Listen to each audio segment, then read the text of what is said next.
Is Manifesting Wednesdays. I'm streaming on YouTube and on TikTok.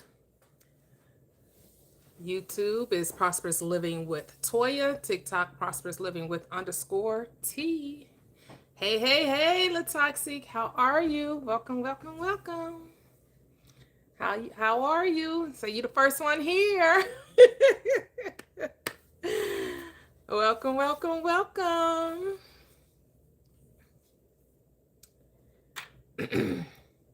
Just call me Minister T. Minister Toya.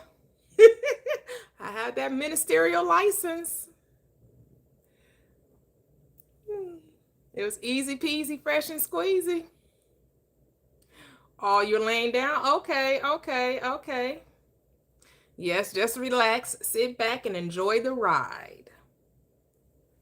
I know you be having some long days, and I'm just glad that you're able to make it. These 4 steps on the screen are based on Mark 11 and 24 in the script that says, "Therefore I say to you, whatever you desire when you pray, believe you received it and you shall have it." The 4 steps is desire, which is to decide. Step 2 is prayer, which is acknowledgement. Step 3, believe, which is acceptance. And step 4, receive. It comes to you. It is attracted to you. It can't get away from you. It's like white on rice. You can't separate yourself from it, right? You are compelled. It automatically expresses itself. Thank you. Thank you.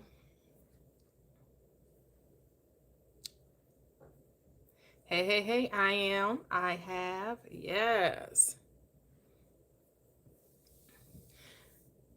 A lot of times people get stuck on the how because a lot of people will tell you that you must be action oriented. They look at what you physically do, but you must be in order to do. You must first be it in before you can ever express it, right? Which means you have to become aware. This is when it says consciousness is the only reality. Is talking about your awareness, what you're giving your attention to. Focused thought, right? Is mastery of emotions, not being led or controlled by them. People like to tell you to do that because they know when you are led and controlled by emotions, you are erratic. You don't think clearly. And everybody try to tell you, oh, it's about the emotionals. All I get so emotional, baby. Hello, welcome, welcome, welcome, YouTube, TikTok.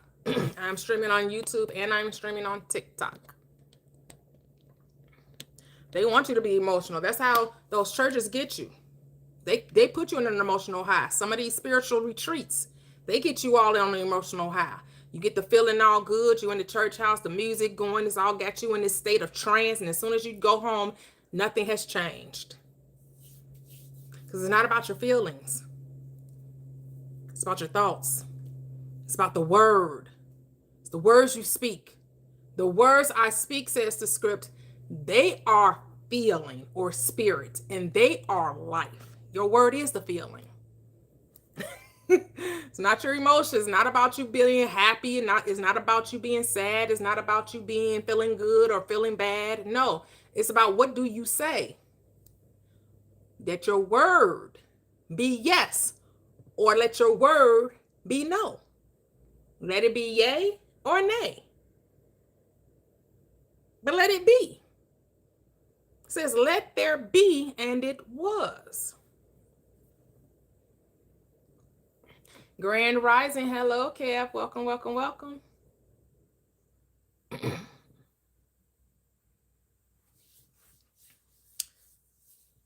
And so you must be willing to let go of the current reality in order to embrace the new. You have to let go of your current state in order to embody the new state. This is where the Bible talks about sacrifice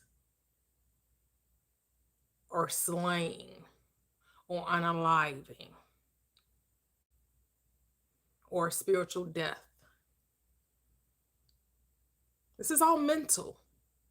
The world is mental. All is mind. It's what you think about, you bring about. As a man thinks in his heart, so is he.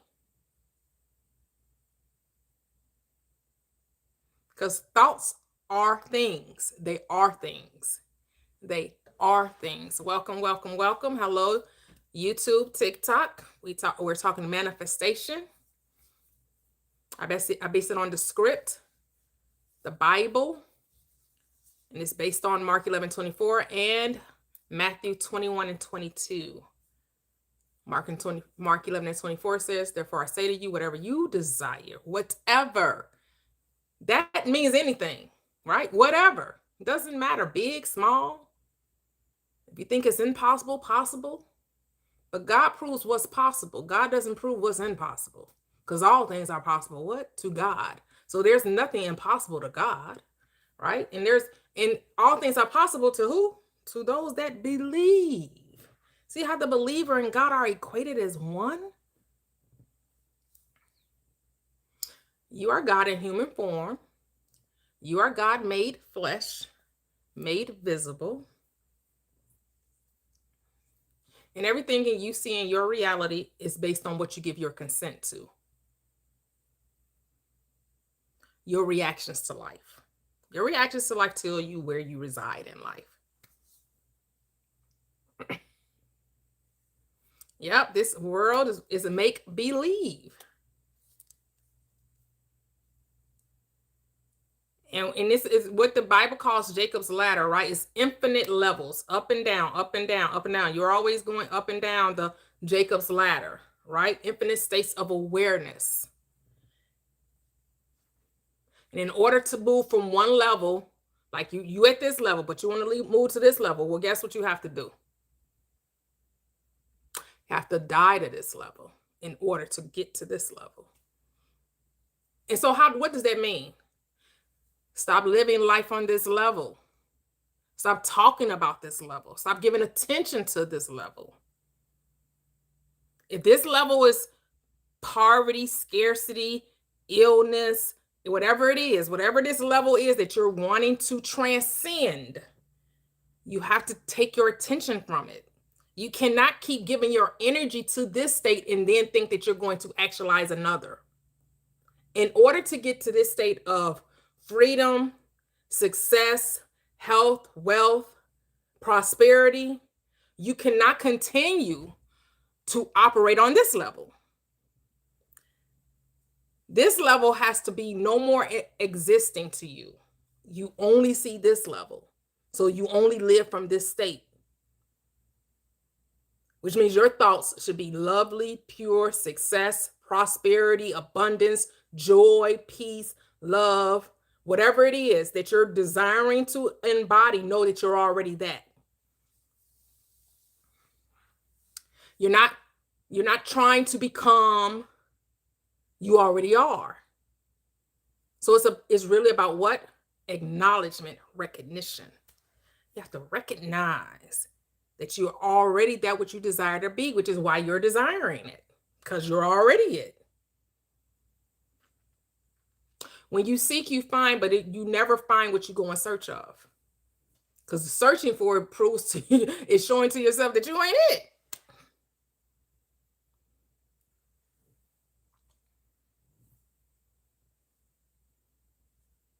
Oh, yep, pray all day. That's it. That's it. You cannot hold on to those old stories. Hello, Cheryl. Welcome, welcome, welcome.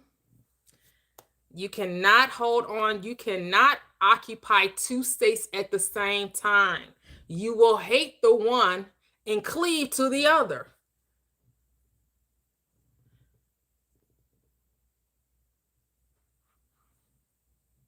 You have to die to one in order to live to the other. You can't occupy two states. Impossible. Because it's where your awareness is. Where you are in consciousness is where you will be in the physical body, right? That's why the script says, I go to prepare a place for you. So you go in consciousness, you take the journey in your mind first. And then what? The body follows. So what does the script say? I go and prepare a place for you. And if I go to prepare a place for you, I will come again and receive you unto myself, that where I am, there you shall be also. Wherever you go in consciousness, the body will be also. You got to take the journey in the mind first, though. You got to see yourself as already being it. To be. I am. I will. I am. I am this. I am love. I am peace. I am joy. I am brilliant. I am successful. I am dominant. I am authoritative. I have authority over all things in my world. Hey, Cece, welcome.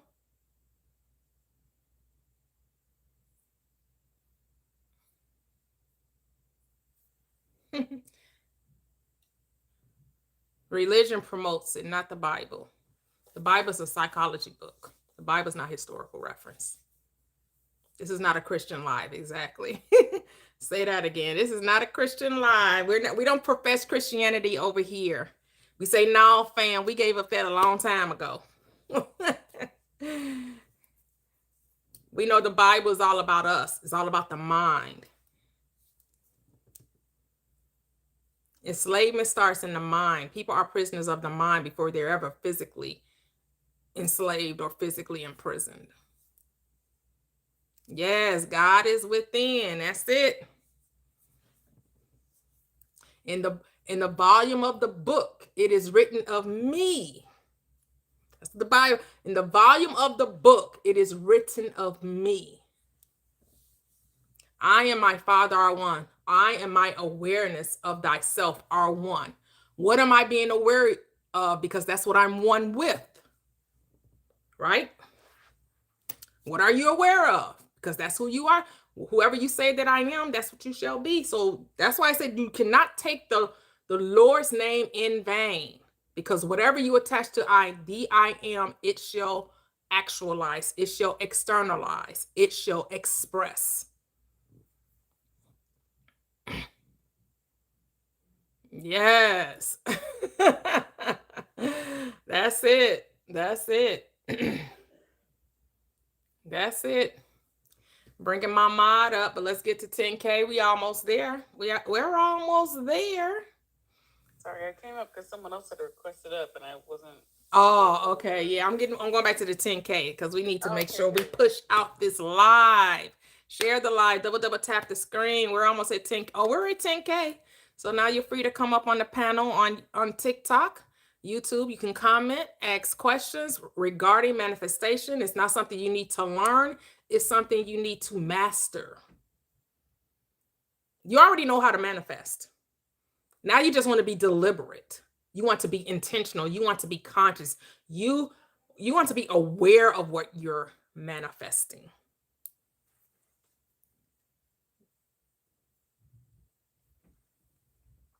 You want to pay attention and recognize that it's your thoughts that are creating your reality, your experiences, your circumstances, the people in your life, right? So whatever you assume to be true, whatever you believe, whatever you know, whatever term you want to use, whatever terminology you want to use,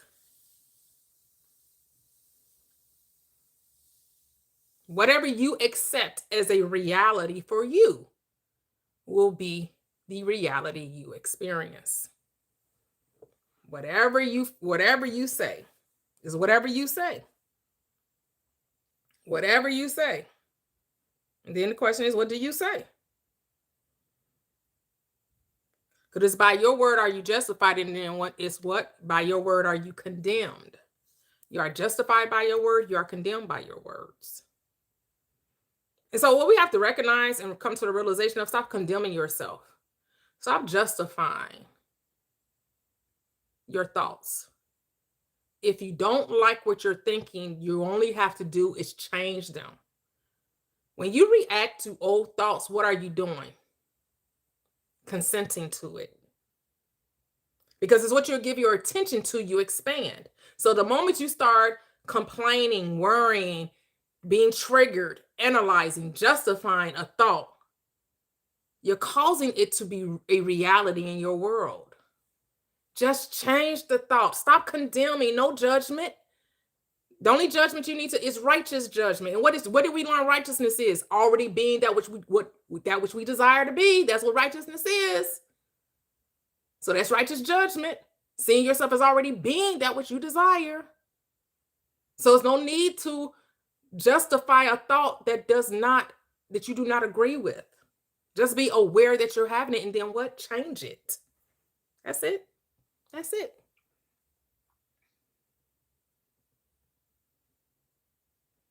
Believe means to accept a thing is true, to make something real. Hey, Key, welcome. Hey. Oh, thank you. Thank you. I appreciate that, Jibali. Welcome. Thank you. Hello, Kevin. How are you? Grand Rising, Rich Rising. I am fantastic. How are you? I am great. Thank you. This is such a wonderful day, wonderful live. I get to have everything I speak into existence. And I speak this going to be a magnificent live tonight. I'm so here for this. Yes. I was giving thought to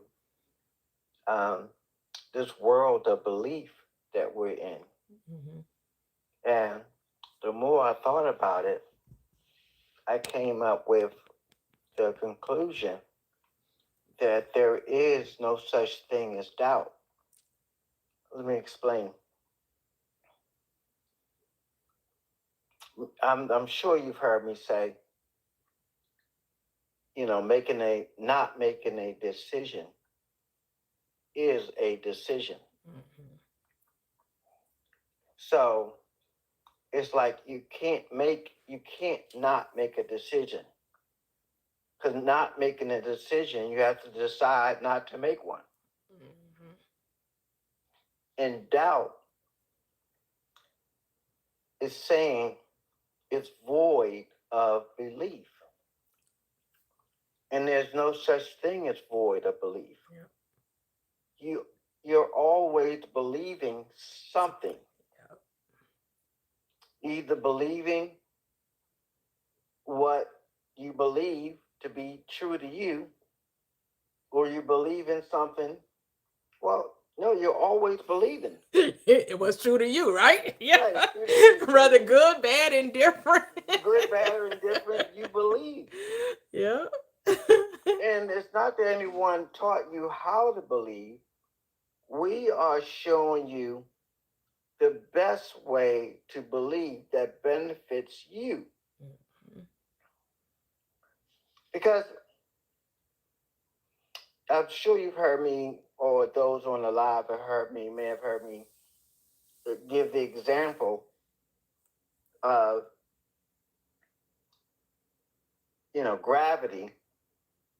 Well, it's a God law. It can never be broken. And that law doesn't require you to believe in it in order for it to work. And if you try to say, well, Kevin, I don't believe in the law of gravity, and I'm going to prove to you that I do not believe in the law of gravity, I'm going to jump from this 2-story building, and I'm going to prove to you that the law of gravity doesn't exist. Well, only thing you're going to do is confirm that the law of gravity exists. But belief in this world is what our God power is attached to. Yeah. It's always being confirmed, right? Yes. Beliefs, your true beliefs are always your deepest convictions are not what you say, but what you deeply right. So you are can convicted do all of. The affirmations. Yep, that's what you're convicted You can write of. all the affirmations. You can think to write all and speak all the affirmations you dare to speak. But if there's no belief to it, you're only going to confirm what you believe. No man can move beyond their belief. Mhm. If you say there is no God, that I don't believe there is a God, does that say there is no God? No, you're subject to the law of your belief. The law of gravity don't care whether you believe in it or not. It's the law. Yep. I mean, you don't have to be Christian or, uh, you know, Muslim or any other religion in order to activate the law of gravity. It just is. Mhm. So Oh, maybe I got a call. Maybe I received a phone call. Yep. You always get confirmation of what you hold to be true for you because that's all belief means. Something that is real to you, right? So people think devils and demons and Satan's oh my are real, right? They believe they fight demons. They believe that people are possessed by demons. They believe all of this. Those who have walked away from religious dogma indoctrination, specifically Christian or Islam, don't contend with devils. No longer are scared of the boogeyman. No longer, no longer, that is not something that we fear, right? Because we understand is what it's just a figment of the imagination. But because you accept it as a reality, it is real to you. Even those who say they've walked away from Christianity and they're now part of the spiritual community, they still believe in evil spirits. They still think they have to sage their apartment in their homes. They still think, they have to do some type of chanting or incantant, some type of spell work or something to keep the evil spirits at bay. They still believe in secondary powers. Go ahead, Kevin. I apologize. I got a phone call. No problem. But like you're saying, we're in the land of belief. And whatever that belief happens to be. And for us, because there's people that I call sleep, those that are in a Christianity religion, because I once was there, and I believe even as they believe, even though I knew inside of me that it wasn't right or something wasn't right, even though I couldn't put my finger on it at that time, the hypocrisy and the masquerade of it all, I found repulsive because I see them. We call it, two-faced. I mean, you're one way 1 minute, and then you're a different way the next. So I would see church people, not all, but the majority of them, will live a different lifestyle than what they try to say they were in the church. And that kind of confused me because I like, just be who you want to be. You don't have to try to impress me because you can't. Say that. You can't impress me, and why would I need to be impressed by you? Right. I mean, you're no better or no less than me. But no, we had to esteem the pastor or those that are in office. We had to treat them as if they were better. Yeah, or greater. Yep. Or greater. And I know because I held an officer position. And I couldn't wrap my head around that to save my life. I mean, just because I was in a position to move in the church and I got preferential treatment and didn't even understand why I was getting it. Pastor's right hand man, huh? I was right and left. The armor bearer. He was carrying that Bible in that briefcase, leading the pastor in, and he walked down the aisle. Oh my and all God. the people got to raid, got to stand up. Here gonna pastor Oh making my his God. entrance. You got me cracking up over here.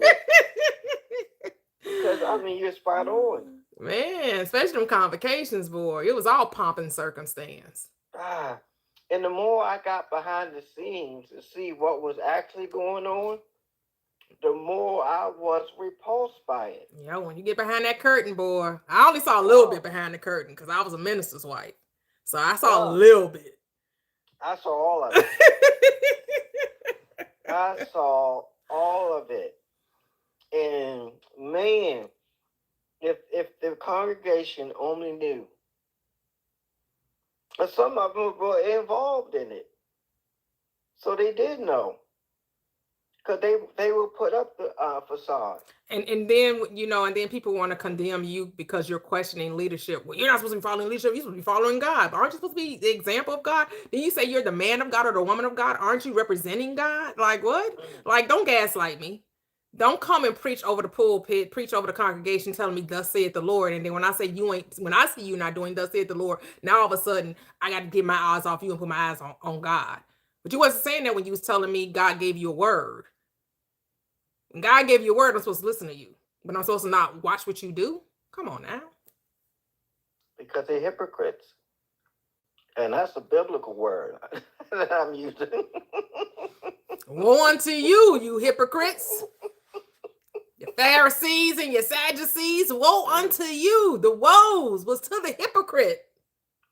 See, I couldn't understand how could they call themselves the children of God and be void of love. And be void of empathy.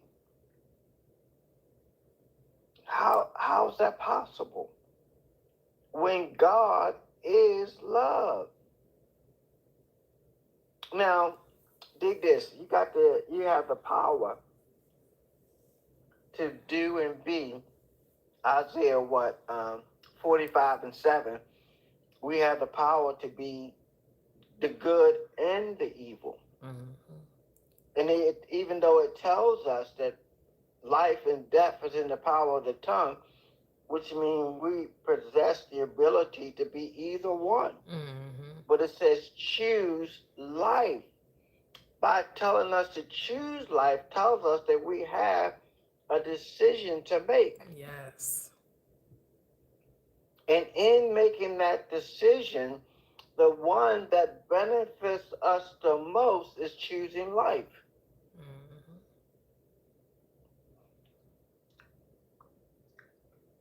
We have the ability through our belief not only to choose life, but to give life and to give death by what we speak. And we only speak our thoughts. This is where I understand where the great energy, the pull of the wanted or the desired or the undesired, the pull between the two are both a lobbying for your energy, for your attention. Because that which you give your attention to, you have to become that in order to give your attention to that. Whether it's a desire or undesire. Your attention gives it energy. In order for you to give it energy, you have to become it. And by becoming it, you're reflecting the very thing that you give your energy to. It's reflecting you. So when you want to be wealthy, you have to be wealthy to reflect wealthy into manifestation. Yes. And in order to get to be in lack, you have to become limited Yes. in order to reflect lack, in order to manifest lack, because you're that powerful. And nobody questions you for being lack. I mean, do anybody come to you and say, man, why you don't never have anything you desire as far as material things? You know, why is it you're always begging for money?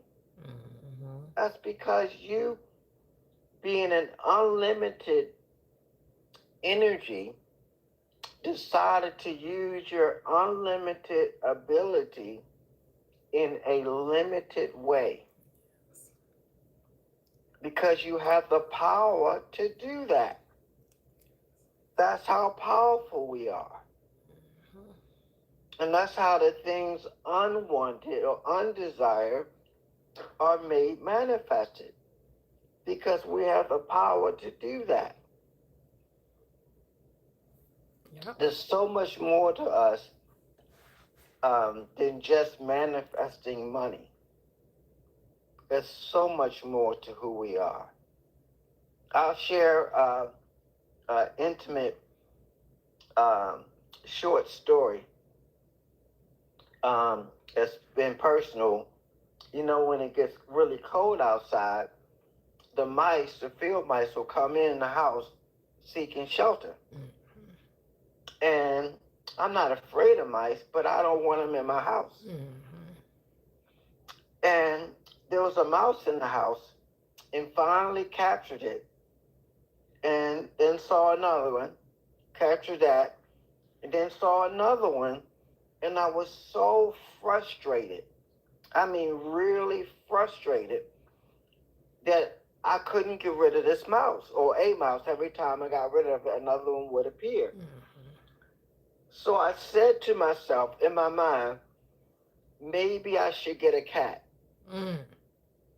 Because, cat is a predator to a mouse. And the very next day, a black cat showed up in my yard and walked up to my patio door and said, okay, here I am. And I said, I only said this in my mind. And here is the cat looking at me like, okay, I'm here. And I said, let me see if I can still get rid of this mouse. I'll let you know, and I'll let you know if I need you. And the cat looked at me like, okay, just let me know. And he turned around and walked away. Right? Isn't that? I know, right? Right. So the mouse, I still saw the mouse in the house, and I started Amazon deliver me, traps and different poisons or whatever to try to get rid of it. And the mouse was, I guess, see one mouse in the trap and say, okay, I know not to go over there again because I saw what happened. He would learn and not be in there. And I was so frustrated. I said, how do I get rid of this mouse? And I said, all I have to do is remove them from my mind. I'm serious. That's literally what I said.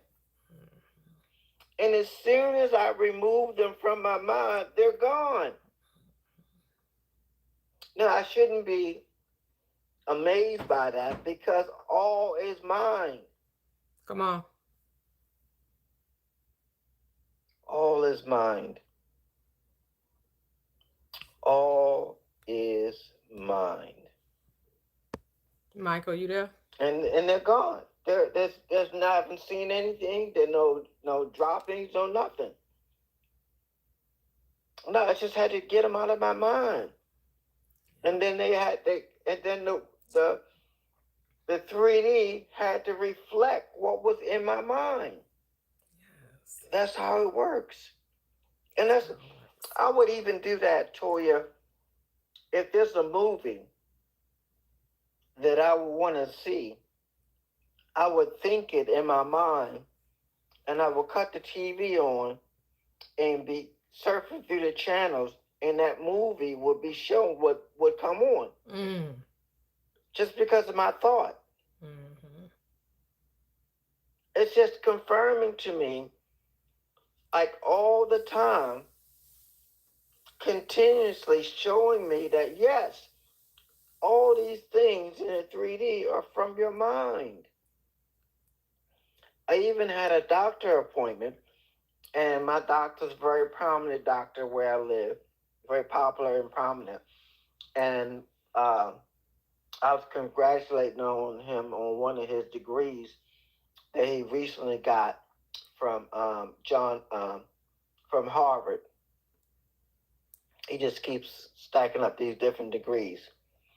And he pulled me in his office, closed the door, and he shared with me. He said, "Look," he said, "this the sickness or disease," he said, "it's in your mind." Now, don't get me wrong. His pen is always ready to write a script. Right.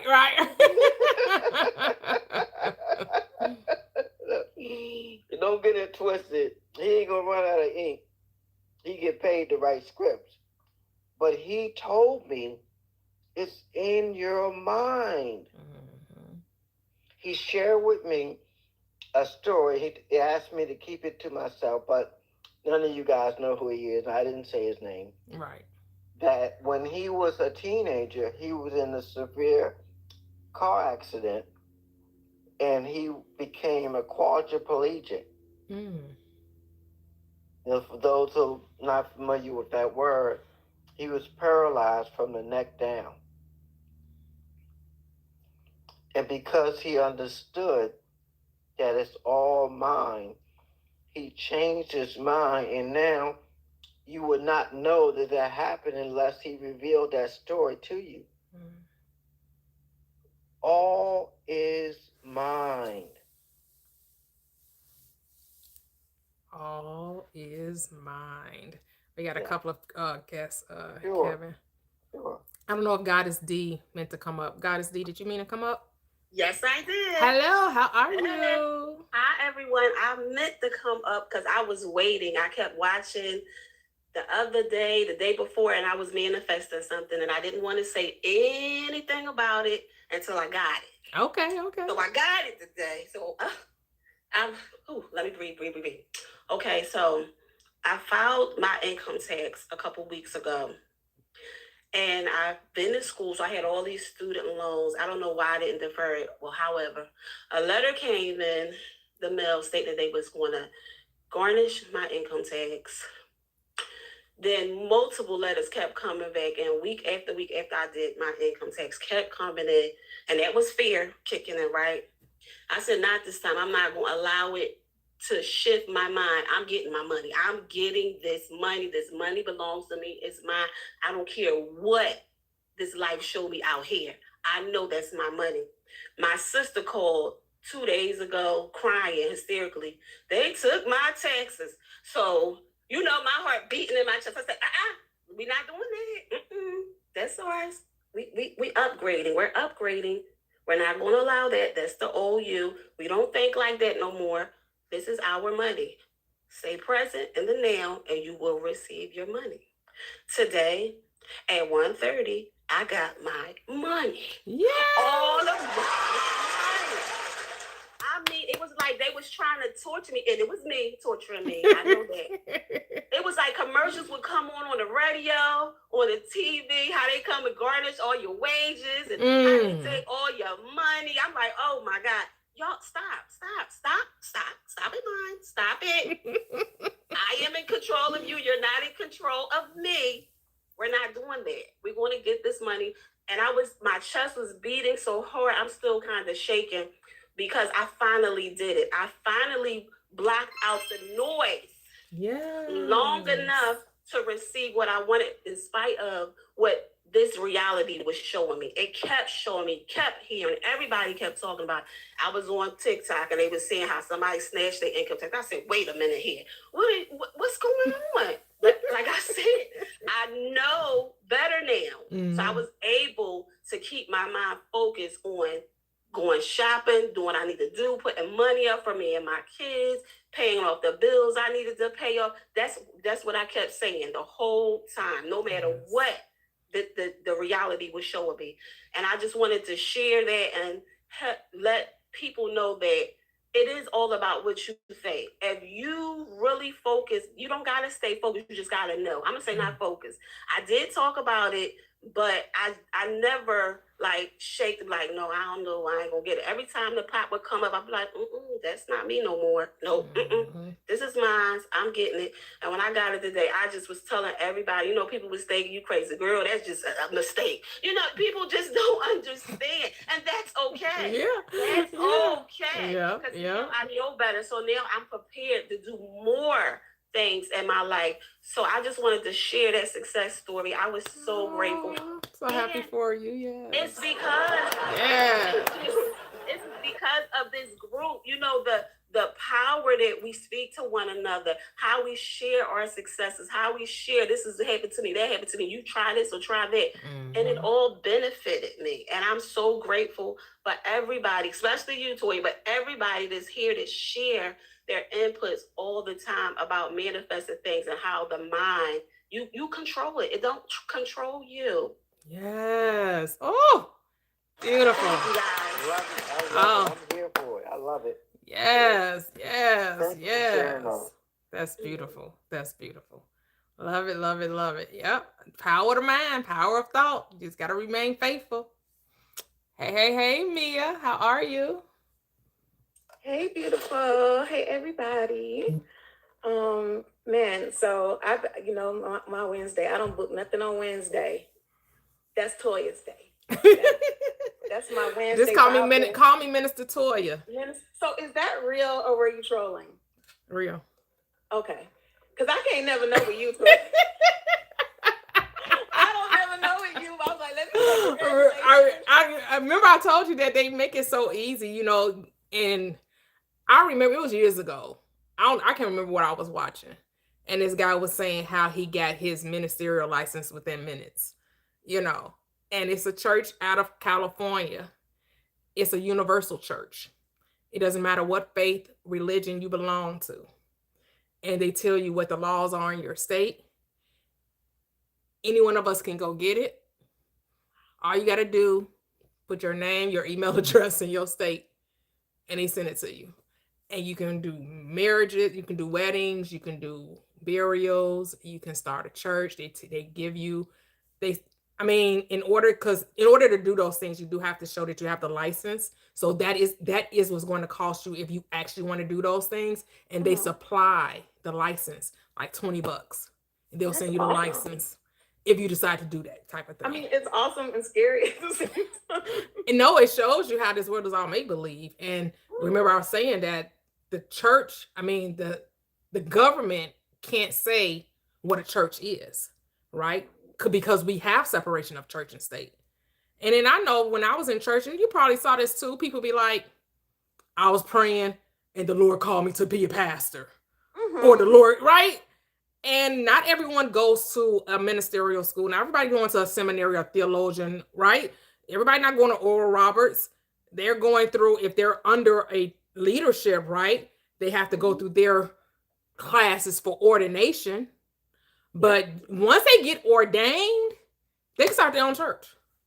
Well, right? Technically, the good book says you are the church. Right, but you know what I mean, as far so as basically, you should be able to just be the church. I could yourself. Yeah, but for the government and for tax purposes and all that, to get the 501c3, there are guidelines to starting a church in your state. And so, if I wanted to do that, I could do that too. But you have to get the bylaws, you have to get incorporated, you have to get the 501c3. So they guide you through. They tell you where to go to get it and all that. Yeah.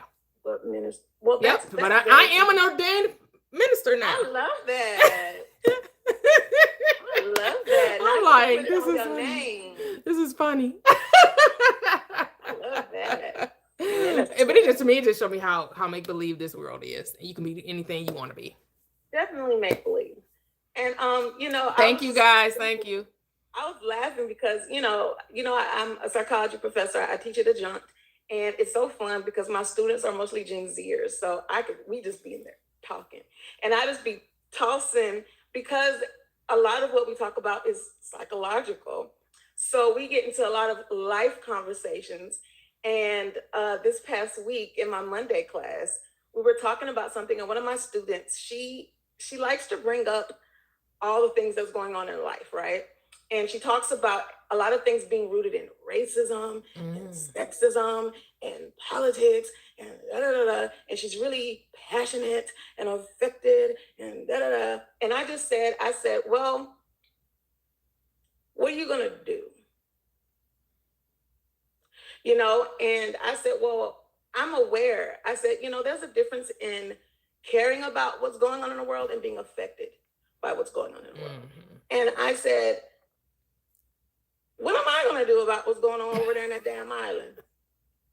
What you want me to do besides get all in my feelings about it? Yeah. That's literally all I can do. Yeah.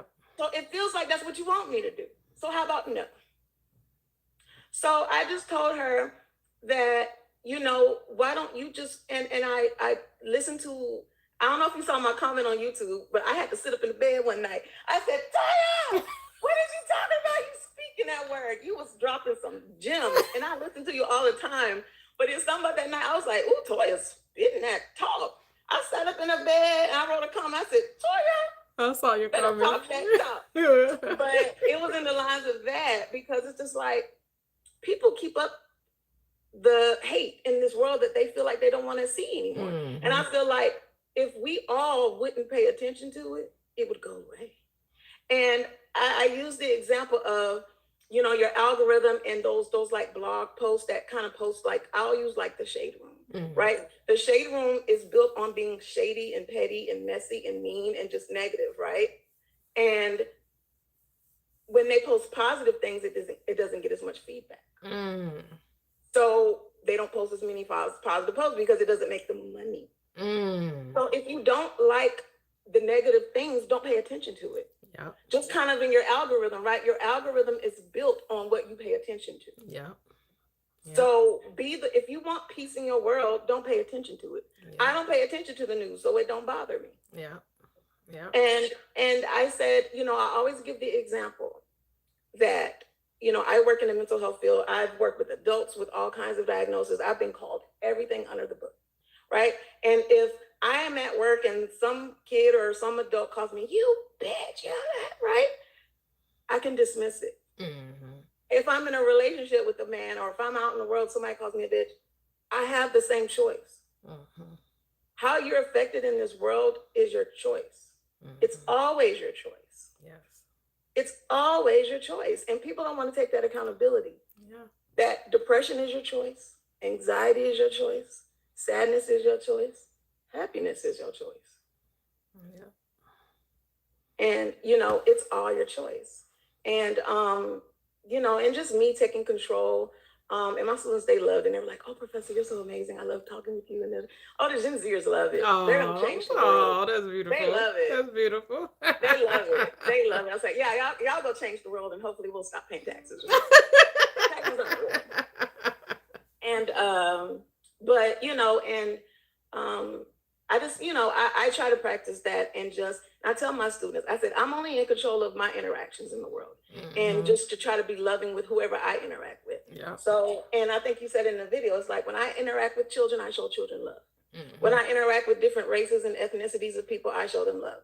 When I interact with people who may not be the same sexuality as me, I show them love. That's all I can do. Yep.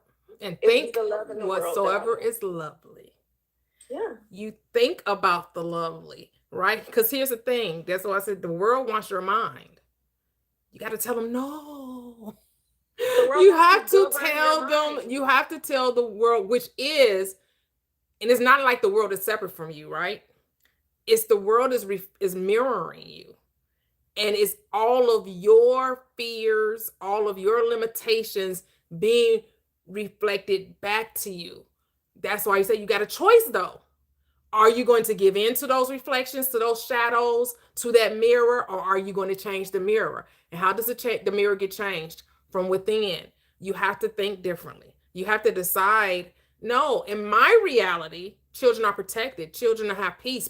Children have the freedom to express their God-given ability, whatever that is, whether they're going to sing, dance, paint, sculpt, build, whatever it is. In my reality, they're doing that.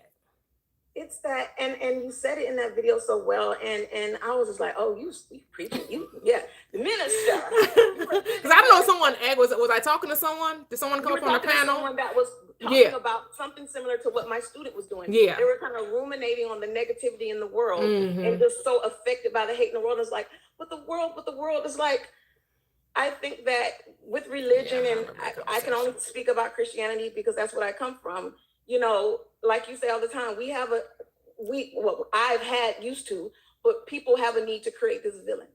And that's that duality. You think there's a good and a bad, and you need there to be a villain in your life.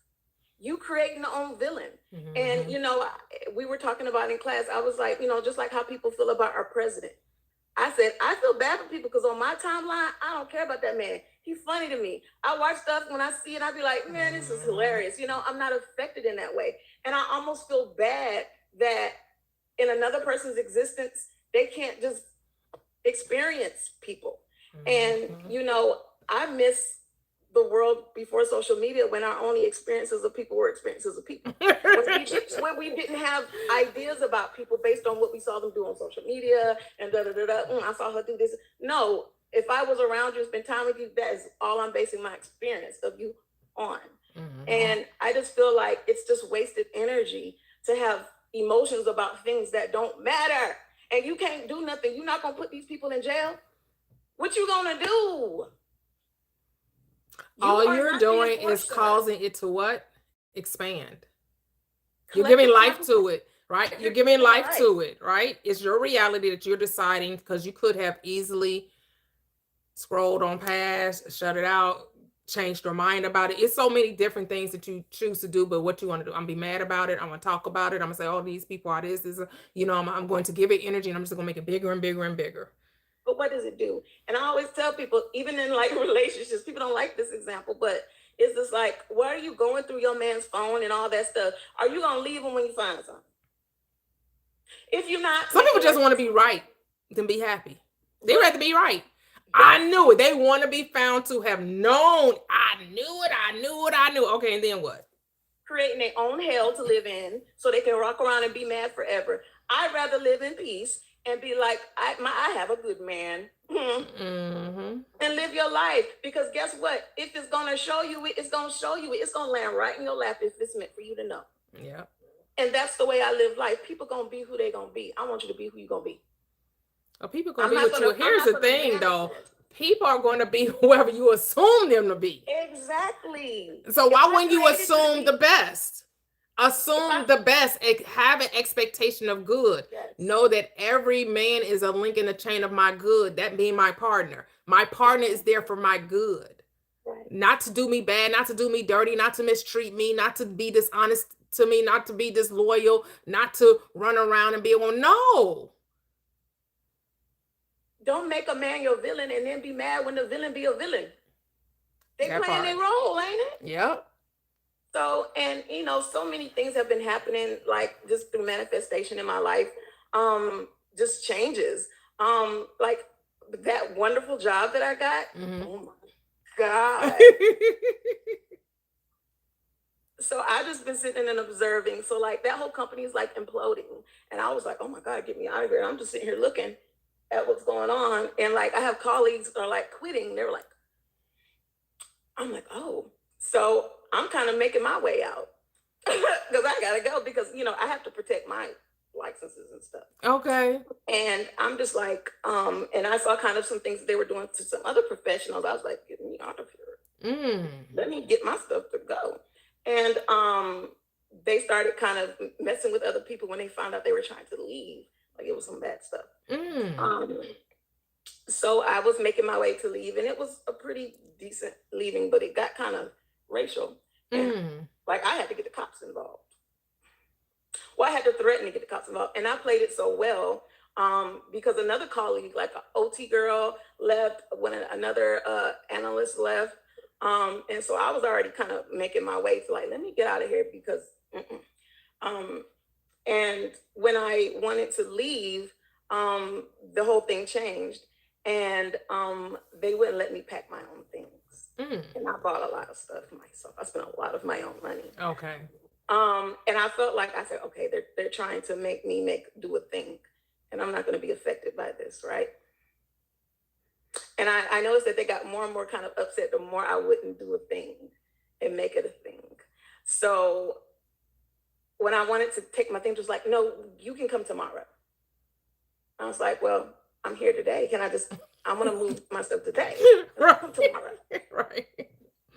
And I had bought a TV for my stuff. I had bought a lot of stuff because they didn't give me any money to set up my things. And I did not feel secure leaving my things because of how I saw other things going on. I was like, okay. As soon as I got to the parking garage and got almost home, they sent an email. Well, we're going to mail you your stuff. Oh, no. So I was like, what do I do? So I called the police. I was like, where are my rights? Because these are my belongings and this is weird. They don't really have a reason to do that. So what do I need to do? And they were like, you can go there and we can, give you an escort to get your things peaceful. I'm like, great. I said, because it's a clinic and kids are there and they don't want that. And I don't want that. Right. And I sent a nice email and said, well, for my safety, I've decided to get a police escort to help me go get my things. They sent an email and they packed my things up nicely for me. And I cleanly got to do that. And I was like, whew, thank you. But on the other end, when I went and got another physician, it was even better. Better. Good. Like more money. Nice. Like way more money. Like I think it was almost $10,000 more a year. $10,000 signing bonus, like a whole better. It was a blessing to me. But I was just like, hold on, this whole flipped out of control. But the funny part is about just knowing who you are. That happened before I took that job. I interviewed with a colleague who's a friend who owns a clinic, and she's she's the director of a lot of clinics. She's damn near the owner. And I interviewed with her, and I told her my salary, expectation, and she kind of laughed. She's like, "Girl, where'd you get that number?" And I was just like, "Oh, she playing with me." Like, that's my number. And I was just like, and then she kind of told me about the job, and I've worked with her before, so I know how working for her is, and it ain't that fun. Okay. But I was just like, okay. So I was just like, look, I'm in a field where like people are impressed by my experience. They're impressed by me. So for someone who I know, who's kind of a friend, to like, girl, like, so are you playing with me because you know me? What's that saying? Say familiarity breeds contempt. So, I didn't take her offer. And when I turned it down, she asked me, well, what did the other place offer you? When she asked me why. And I told her, and she was like, wow. Like, we ain't going doing that, huh? Wow. Yeah, wow, I know my worth and they do too. Right. So, Yeah. And I got offered a 4th class to teach this semester. So that's some more blessings that got dropped down in my lap. Beautiful. Yeah. Yesterday, which was like, hey, Mia, I have another class I want to give you, and it's fully online. So that means it's easy money. I ain't got to do nothing. Put the class together. So I was just like, oh my God, this is such a blessing. So, I just, that's beautiful. Everything worked out for you. So happy for you. Everything just works out. And, yep. It's really just almost like a muscle that you have to really try not to let circumstances affect what's going on here. Yeah. And to know that I can't be ruled by that. These are things that happen. Life will life, but you are always in control. Yeah. Things happen for you. Let them happen. Don't let them affect you to where you fall off your path and to where that doubt seeps in, to where you go against all the things you manifested and say you deserve, and now you're no longer righteous and you don't believe you deserve them anymore. And now you're this person, and now you're this victim, and now there's a villain after you, and now you've shot down all the things that you demanded and said that you want and that are yours, and they're not yours anymore. And that's kind of what happens, you know? So I'm just very proud that, you know, I'm able to have that strength now to no longer be a victim. Yes, that's beautiful. That's beautiful. And that's what a lot of people just don't realize, that it's empowering, you know, and to not be a victim. It's not fun to be a victim. It's not fun to create these villains of the world. And to just not be in control. Right. And unfortunately, yeah, that's because religion will tell you, most people will, whether the devil's being busy, God is testing me. It becomes all of this big thing, as opposed to, no, it comes with awareness.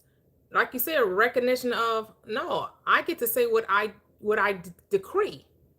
I decree that I'm worth this, that I deserve this, that I am this. And then what? I'm going to stand there and I will not be moved. I don't care how the old state may try to laugh, because that's all the friend represented was the old state coming, trying to raise up and try to say, girl, you ain't really that girl. You think you really ain't that girl. Because she was someone I looked at like that girl back in the day. I'm saying, she was saying to you, which is your old state. She just represented your old state, trying to resurrect and trying to tell you, the old state trying to tell you, you really ain't that. You're not really worth that. Do you really believe that? That was just a conversation going on with you. It just seemed it appeared to be a conversation with another. But it was really a conversation with self, for you to remember who you are. That I get to command reality. I dictate reality, not the external, but the internal. Right? Yeah. It's so weird, because when I worked with her, I looked at her like this. And, you know, it was before I worked with her, before I even was an analyst, when I was studying to be an analyst. So I looked at her like she was where I want to be. She had this big old house. She was so successful. I looked up to her like she was that girl. And now, coming full circle, me being 6 years into being an analyst, and she was like, oh, I'm so proud of you. You know, she was like, oh my God, 6 years or so, you know, and for her to be that person to give me an offer, and the old me would have settled. The old me would have just really felt like I wasn't good enough. So you're exactly right. Like, that was a mirror. That was like almost like the old me seeing and what was I going to do. So I'm so glad that I stood strong on my values and knew my worth, and knew that. So yes, that's all. Beautiful. Someone said they had their baby, they got engaged. Congratulations. So is this Bam? Hello, Bam. Is that Bam or B-Ham? Congratulations. So happy for you on the newborn, on the engagement. Congratulations. Woo-hoo! Yes, so beautiful.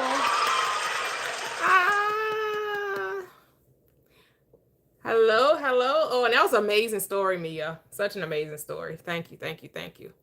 Hello, Magnetic. How are you? Hi, how are you? I'm great. Thank you. Okay, so I have a question. I know you'll probably answer this all the time. How do I stop unconsciously engaging into conversations that no longer serve me? Like, I'll be at work, and we used to talk about like the same thing over and over again. Not that the job is negative, nothing like that, but like just life things. And so I kind of unconsciously and then I find out that I become aware after the conversation is over, and be like, no, I didn't engage into this conversation. Oh my God. And then I'll have like the major conversations like at home, like affirming myself and talking to myself about like, you know, the things that you know, switching up my reality. But how do I not engage into those things? And I don't want to feel like I'm rude, just walk away into the conversation. But these are the things that we usually talk about, so I don't want them to feel like So yeah. Interesting. So you feel like in order to have these relationships, you all have to talk about the old Yeah. things. And if you don't talk about them, so what, you feel like pressure? Yeah, a little bit. Not to say that I'm relying on somebody else's I guess no, it's just like But it's I'm because you're taking not to setting the tone though. You're letting the outer dictate. You're not deciding that, okay, when I go to work, when we have conversations, we're talking about something totally different. Like it's a great conversation. Like people are talking about what their desires, their dreams, their aspirations, the things that they are wanting out of life, instead of the things that they can't get, or keep continuing to talk about things that they don't want. Like, do you ever lead the conversation? I do. We started talking about. I love debating, so we like kind of talk about like spiritual debates and things like that. Okay. Hmm. So we come into that. Sometimes, like, we'll get into a whole debate about like free will. We had Mhm. like a whole debate about the free will for a whole week. Okay. Okay. So it was one of those things. And then so I will say, okay, this doesn't exist. Certain things doesn't exist, and then they'll go back and say this. But like to engage, and then sometimes we engage into like the cost of living and things like that. But we have deep Mm. conversations, but it seems like I fall into it goes deep when I fall into those the beliefs of, oh, this is expensive, oh, my rent is this and that, and I'm like, yeah, I remember this, and then like I just fall into it because like Because that's a state. You don't. Here's the thing. state. This is the power of awareness, right? I don't know if you've been coming to our book club meetings on Saturdays, but this is about awareness. So at home, you're saying this, but then when you find yourself in a conversation about that very topic, you return to what you really believe. So you still believe in struggle. You still believe that it's not enough, even though you're saying you're wealthy. So what do you have to do? You have to, when you recognize that you have failed back into that conversation, you have to change it mentally. And you have to keep changing it every time you're aware that you went back there and you resurrected that old state. You have to not accept it and revise it. And you'll start to notice the change once you have truly decided to occupy the state. See, right now you're thinking of the state instead of thinking from the state. You don't see yourself as wealthy already. You're waiting for you till you get the money, till you get the experience, and then you'll say, well, because I have the money, because I know I can buy whatever I want, then I'll talk as though I have it. But this law says, no, speak as though you already have it. Because even when people start talking about the cost of living, you could just say, that's not my story. My bills are covered. I always have money. I don't even know how I end up having more money. But I always end up having, girl, how you end up always having money? I know how much you make. I say, girl, I don't even know. I can't even tell you, but I just always do. I always got plenty. I don't know nothing about inflation. Ain't never bypasses my house. Because I get those conversations too with different people. And when they talk about inflation, I say, I don't know nothing about inflation. That does not apply to me. I can go buy whatever I want. I can do whatever I want. And it's easy because, yes, I own a home. So does property taxes go up? Yeah, but we got the money to cover it. And I can get in those conversations like, yeah, I can't believe the county, every time you turn around, yeah, they go. I'm like, yes, I agree that it went up, but there's no complaining there. Yeah, it raises. Yeah, you're right. They went up. Okay. Right. I think the issue with me, well, I want to say issue because I know I'm saying it. Okay, so my awareness is that I found that I find that I'm in the conversation and then I revise the conversation after the fact that I engage in the conversation. And I really don't want to engage in the conversation so that way later on I don't have to revise it. But here's the thing, when you're revising it, do you believe in the revision? Because I did that too. Like, okay, so I would say I'm gonna talk to my children different. Like, I'm gonna stop yelling at them about not their chores and all of this, right? Now I find myself still doing it. So then what I would do, I would say, I would become aware that I did it. And then I'll say, well, actually, I didn't say anything. Actually, I didn't say it. It took about 2 or 3 times of me going back to that old state of still yelling at them. But every time I did it, I would revise it. And then now I don't do it. That's not a part of, but here's the thing, you cannot condemn it. So you're condemning it, which is what is allowing it to still, you're justifying the state, which means you're now making it firm. You're confirming the state. Anytime you justify it, you confirm it. But if you would just change the state, change your mind without condemning or justifying it, you will find that it doesn't take as many times to revise. Okay. Correct.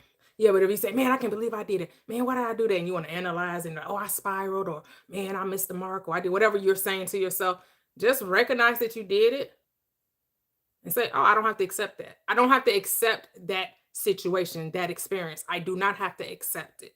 I get to revise it and just revise it.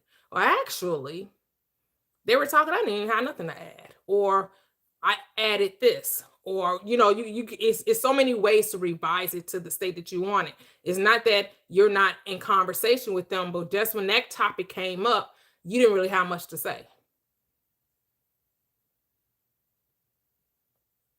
Or when you did say something, it was like, oh yeah, you're right. Stuff do got up, but I always got more than enough money to cover whatever bill comes around, or whatever they raise the cost of living to. I always have more than enough. I'm always well taken care of. Girl, my God supply all my needs. All my needs is always taken care of. I don't even worry. I don't stress about money. I don't do any of that. I'm good. Okay. Yeah.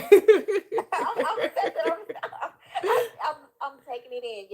Yes. Because I'm really good at revising. Because I even revise like the conversation between my sister and I. Mm-hmm. She'll call me all the time, just like in a rut, like nothing ever good happened to me, and I ain't even have to say anything. She started actually affirming herself. I like realized that, so I know that I can revise. It's just that, and then like even with me trying to change my kids, because my daughter has asthma really bad, really. Well, let's say no, she doesn't have asthma really bad. So I'm revising the asthma. Like she no longer have asthma. We don't fight with that anymore. So those are the things that I'm trying. I'm moving forth with. Yeah. So right. So you have to claim health even when the external was saying no.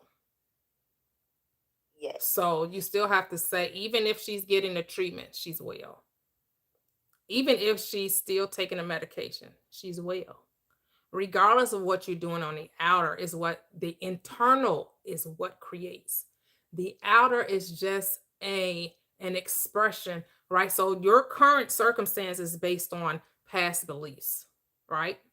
It's all based on past beliefs. So now you have to allow the external, the shadow, to catch up to the inner. And it's instant in the spiritual. It's just kind of slow motion in the physical. But the moment you stop reacting to life, that's when you see the change. But as long as you keep reacting, like, has your reactions changed if she was to get, what they call them asthma attacks? So, because my sister, that's how my sister grew up with asthma. She had really. She used to have bouts with it. I have to fight with reality. Well, see, that's the thing. You're not supposed to fight reality. Why are you fighting? Because it's so irritating. I don't want to bring that up, but it is. Okay, so your reactions to life is solidifying it. Do you not realize that? Every time you react to it, every time you fight it, you solidify it. Yes. You have to command it. You have to stand still and see the solution. What's the solution? What does the script say? This is not your fight. Stand still and see the salvation of the Lord, which is the I am. And what's the salvation? The solution to your problem, which is your daughter's already healed. You're just supposed to claim the healing. You're supposed to always see her as well, regardless of what she's expressing, because she will express health if you continue to command it, which means what? We give thanks for it. We acknowledge it. We recognize. This is what faith is, right? Because faith is about believing in something you cannot see. Because if you could see it, then you don't need faith. right? You don't need faith for stuff you can see. You need faith for stuff you cannot see. All right. So right now you cannot see physically her body healed, but you're supposed to see it what? Inwardly, in your mind's eye, in consciousness. I go to prepare a place for you. So you've prepared the place of healing already. And since you've prepared that place, wherever you go in consciousness, what your body, which is your body of beliefs, your experiences have to follow. It has to show up. Yes. Cause yeah, I understand. Cause it works with smaller things. Like if I'm So you have someone here saying that they grew out of asthma. I also did. Like I grew out of it. Oh, okay. I experienced it. So I know how it feels Mm-hmm. for my daughter. And it hurts. Like to see that. Okay, so but can you know how it feels to be relieved of it and to be healed for Absolutely. your daughter? Yes. So why aren't we doing that? Why are you identifying with the illness instead of the health? That's a good question. Because the thing that you identify with, remember, it's identity shift. You have to shift the identity from illness to health. But you're identifying with the problem and wonder why you keep having a problem. Right. I'm focused on the negative. Not really. Yeah. Well, it's not negative. You're focused on the old state. Right. Right. Here's the thing. So you know what it means. You know what it feels like to fight with this disease. And you also know what it feels like to be at ease, to breathe effortlessly. Why aren't we identifying with that? I never thought of it that way. You're just bringing it the awareness up. Like I think about it as a positive. Okay, I want her to heal, like the health. But I haven't thought about it like as in how clear it feels when I breathe naturally. How it clears. So yes, I'll practice that actually. Yeah. Thank you for bringing that to my awareness. Oh, you're welcome. Yep. Sometimes you have to say it out loud and somebody else. But yeah. Thank you so much. Oh, you're welcome. You're welcome. Yeah. It's already well. Toya, Yes. Toya. Yes. I forgot to add something in my manifestation, Okay. but it's a secret. It's a secret.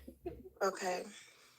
So in my new job, that the amazing job that I got, that I start on Monday, right? So I don't know if I should say this. So I take a medication that will come up on drug tests. Okay. So they drug test. I was like, oh, this job drug test. I'm nervous.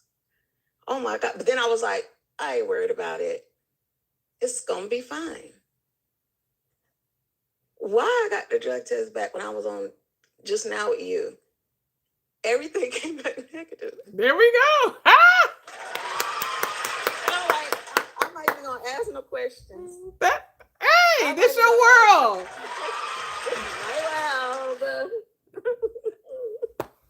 But I was like, I have to say this because I manifested it. Because I was like, it's going to be fine. I don't know what's the problem. Thanks. There we go. There we go. That's it. That's it. That's it. Yeah, I just had to add that. Man, that's how it goes. That's how it is, y'all. That's how it is. Oh my goodness. It ain't crack, y'all. Trust me, it's not crack. You're so silly. Nobody thought it was, Mia. You are funny. Oh my goodness. Like today, I decided to play Lady Luck today. I decided to be someone's luck today. I know I sent a few of you guys the video I had saw here on TikTok where a creator was saying how she plays Lady Luck for people. Like she'll put pennies down to make sure they're face up. She would go to the laundromat and she would put quarters in the machine so the next person that comes through, they'll be able to get their detergent for their laundry, or she'll leave quarters in, in the machine or what have you, so people could do their laundry. So I was like, oh, okay, I'm gonna do that. So I don't went to the laundromat, but I went to my local Aldi store. And so I had a bunch of quarters in my wallet. And so I put a lot of quarters. I put like 6 quarters in a cart, in the carts. So whoever came to use a cart, they would have a quarter. You know, they'd be ready to take their cart. Went on my walk, decided to just put coins around my path. And when I went to the park, I decided to put $20 underneath the bench, like where it was visible, but so the money wouldn't blow away. So when somebody come up to the park and they want to sit on the bench where the kids play and everything, they'll be like, you know, they'll find $20 and they'll feel good, and they're like, oh, it's like a lucky day, right? And I left quarters and coins, you know, pennies and dimes and nickels on my path. I was like, that was just so fun. It really was a good feel. It was so fun. It was just like, wow. I was like, I wonder how many people actually left the quarters, how many people actually took the quarters, right? Did people, you know, pay it forward? Like, what did they do with the quarters at all these, you know? It was cool. It was fun. You gonna do that, Noye? Yes, yes, yes. You know, someone on Instagram was like, "Yes, I'm gonna be Lady Luck with a mustache," and I'm gonna like, we have to remember that we're one another's magic. I'm like, that's it. We're one another's magic because everyone is you. The world is you. This is your world, right? And so it's never you giving to someone else. Anything you're giving here it's always you're giving to you because everyone is you, right? Everyone is you pushed out. Your world is a mirror, right?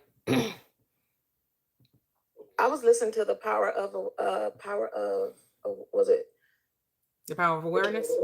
but the older book, The Power of the Subconscious. I Oh, think. okay. The power One of of your them, subconscious mind. and Okay. yes, and he was talking about how, you know, of course, sometimes these churches exploit giving, right? Or sometimes people overgive because you're not giving for the right reason. He says giving is great. He says because, you know, just like you said, when you give, you're giving to yourself, but you don't give out of like guilt and give because you think it's going to get you into heaven. You know, you give because you are in abundance, right? You give that 20 on that bench because I got plenty 20s. This ain't gonna hurt me. I'm gonna get it back tenfold, right? And you give because you are gonna get it back tenfold, and it doesn't matter, right? Because giving like that is you're gonna get it back. It's giving to yourself, and I think that's just what people don't understand about like self-love and unconditional love. It doesn't come from a selfish place because people who love themselves love other people better. Oh, yep, that's it. You know, and people who don't love themselves go around burning bridges and being nasty.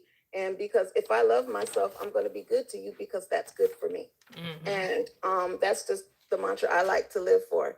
And so loving yourself, you know, we live in a world that tries to make it about vanity when true love for self is a love for others because everyone is you.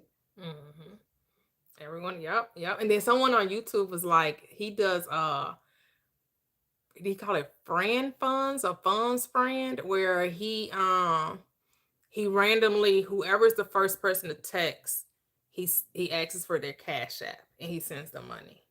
It's just a random, no one knows it, but you know, whoever happens to be the first person to text him on that day, he Cash Apps them some money. I'm like, oh, isn't that cute? That's so what's up. That's so what's up. That's so cool. You know, it's just like, yeah. And it's not even necessarily you doing it to get anything back. You understand that money is a currency, right? And currency, which means it has to be in flow, right? It should not be stagnant. It should not be made still. It should flow like a current, right? Which is why we call it banks and currency, because everything has to do with water and all of that and how everything is connected. And it's, you know, and you just have to look at it as that you're just in flow all the time. And so you're never in lack. Here's the thing, what's so interesting about lack. Lack isn't even a thing. Lack doesn't even exist. Lack is your unawareness of what is. That's all lack is. Lack is your unawareness of what already is. Because when you look at this world with your five senses, with your whatever you can see or whatever you can touch, or you know there is more than one of anything. It's more than one of all things, right? So even if you can't physically see it, you know that just with your other four senses that may be heightened, you know that you have more than one finger, you know you have more than one hand, or even if you amputee, right? You know that you could have came here with two, that you know the different parts of your body, that the hairs on your head, the hairs on your body, the blast of grass, the grains of sand, like right, like the stars, the ocean, like this world is nothing but abundance. And you're talking about Dr. Joseph Murphy, you know, he reminds you that the world is a wasteful place. That, you know, and it's not so much that it's wasteful in the fact that anything goes unused, but the trees will bear leaves, bear fruit that goes to the ground, that becomes back part of the earth and becomes a circle of life, right? So even though it may be appear to be wasteful, it just showing you that the world is really abundant, that the universe is really abundant. It always produces more than enough. It always produces excess, right? Always. It's always producing excess.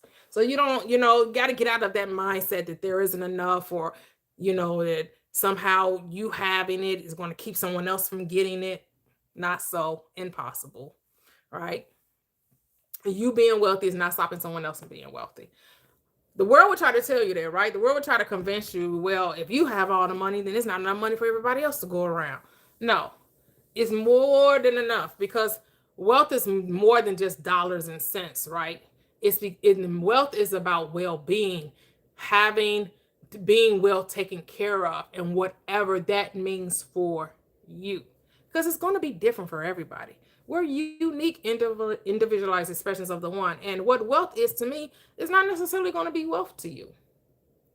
Like what I would do with X amount of dollars, you would do something totally different. And we just have to understand there's no one else like you, right? There's no one else like you. No one else is going to think like you. No one else is going to dress like you. Now, will they be similar? Will they think similarly to you? Will they dress similarly to you? No, but no one will be exactly like you. You are your own unique, individualized expression.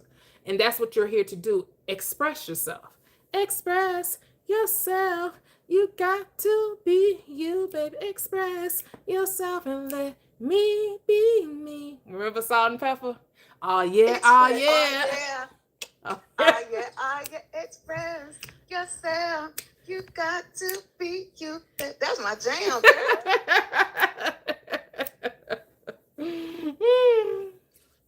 I love it. I was actually thinking about like awareness and what it is. And I was was like, awareness and like is that feeling that you got when you were little, when you're about 3 or 4, and you sat and you were like, why am I me? Why am I not her? Why am I here? Am I special? And I used to get a dropped weird feeling in my stomach, and then a cloud of illusion would come over me and I would move on. That's awareness. And this world slowly made you forget that feeling. And now it's almost hard to get that deep in thought and get that feeling again sometimes. I used to think about that all the time when I was very small. I'd be like, wait, how did I get here? Why am I me? What's so important and special about me? Why am I not my sister? And I would get this really rushed, overwhelming feeling in my body that would be almost uncomfortable. Because the feeling was bigger than me. The feeling was so great, it made me uncomfortable. And I would be like, oh, okay, I don't want to think about that more. And I would just continue to play. Yeah, we'd be so scared of our own power, right? Yeah. But I feel like that was the awareness, the feeling of you being the center of the universe. Yep. And I think that's what when people talk about, you know, the body, like you were just describing, as young as you were, and when people come into this spiritual enlightenment or awakened mind, and you start accepting the truth of your being and how the body appears to be resisting it, but really the body's expanding to accept it, right? Because the body has been so long believing in the lack, in the negativity, in the limitation, right? The body has been so used to limitation that when you tell the body we are unlimited, the body like, no, we not. What you talking about? What you talking about, Willis? Right? It gets to questioning because, and you know, a lot of people would describe it as the body's trying to keep you safe, but the body doesn't really even know safe, because the body really has only been conditioned in fear, right? Because that's why the Bible tells you that you cannot be conformed to this world, right? To your what is this world? Your old body of beliefs. You had a body of beliefs that believed in limitation, in scarcity, that there is something out to get you or to oppose you. And now you're going into a higher realm, a higher way of thinking. And the body is like, no, I like familiarity. And so what do you have to do? You have to train the body in the new familiar, the new normal, right? What's normal for you now? That's why Neville Goddard tells you to rehearse, to practice, right? It's like learning a new instrument. The body has to learn to understand that it's okay to feel good, to be happy, to have an expectation of good, to be receptive of the good, to know that good is safe, right? And so instead of looking at it as a negative thing that the body is experiencing, because people will experience it, will say it's tension, or it's dark night of the soul, or it's a shadow, or it's the ego. No, it's just the old state, liking familiarity.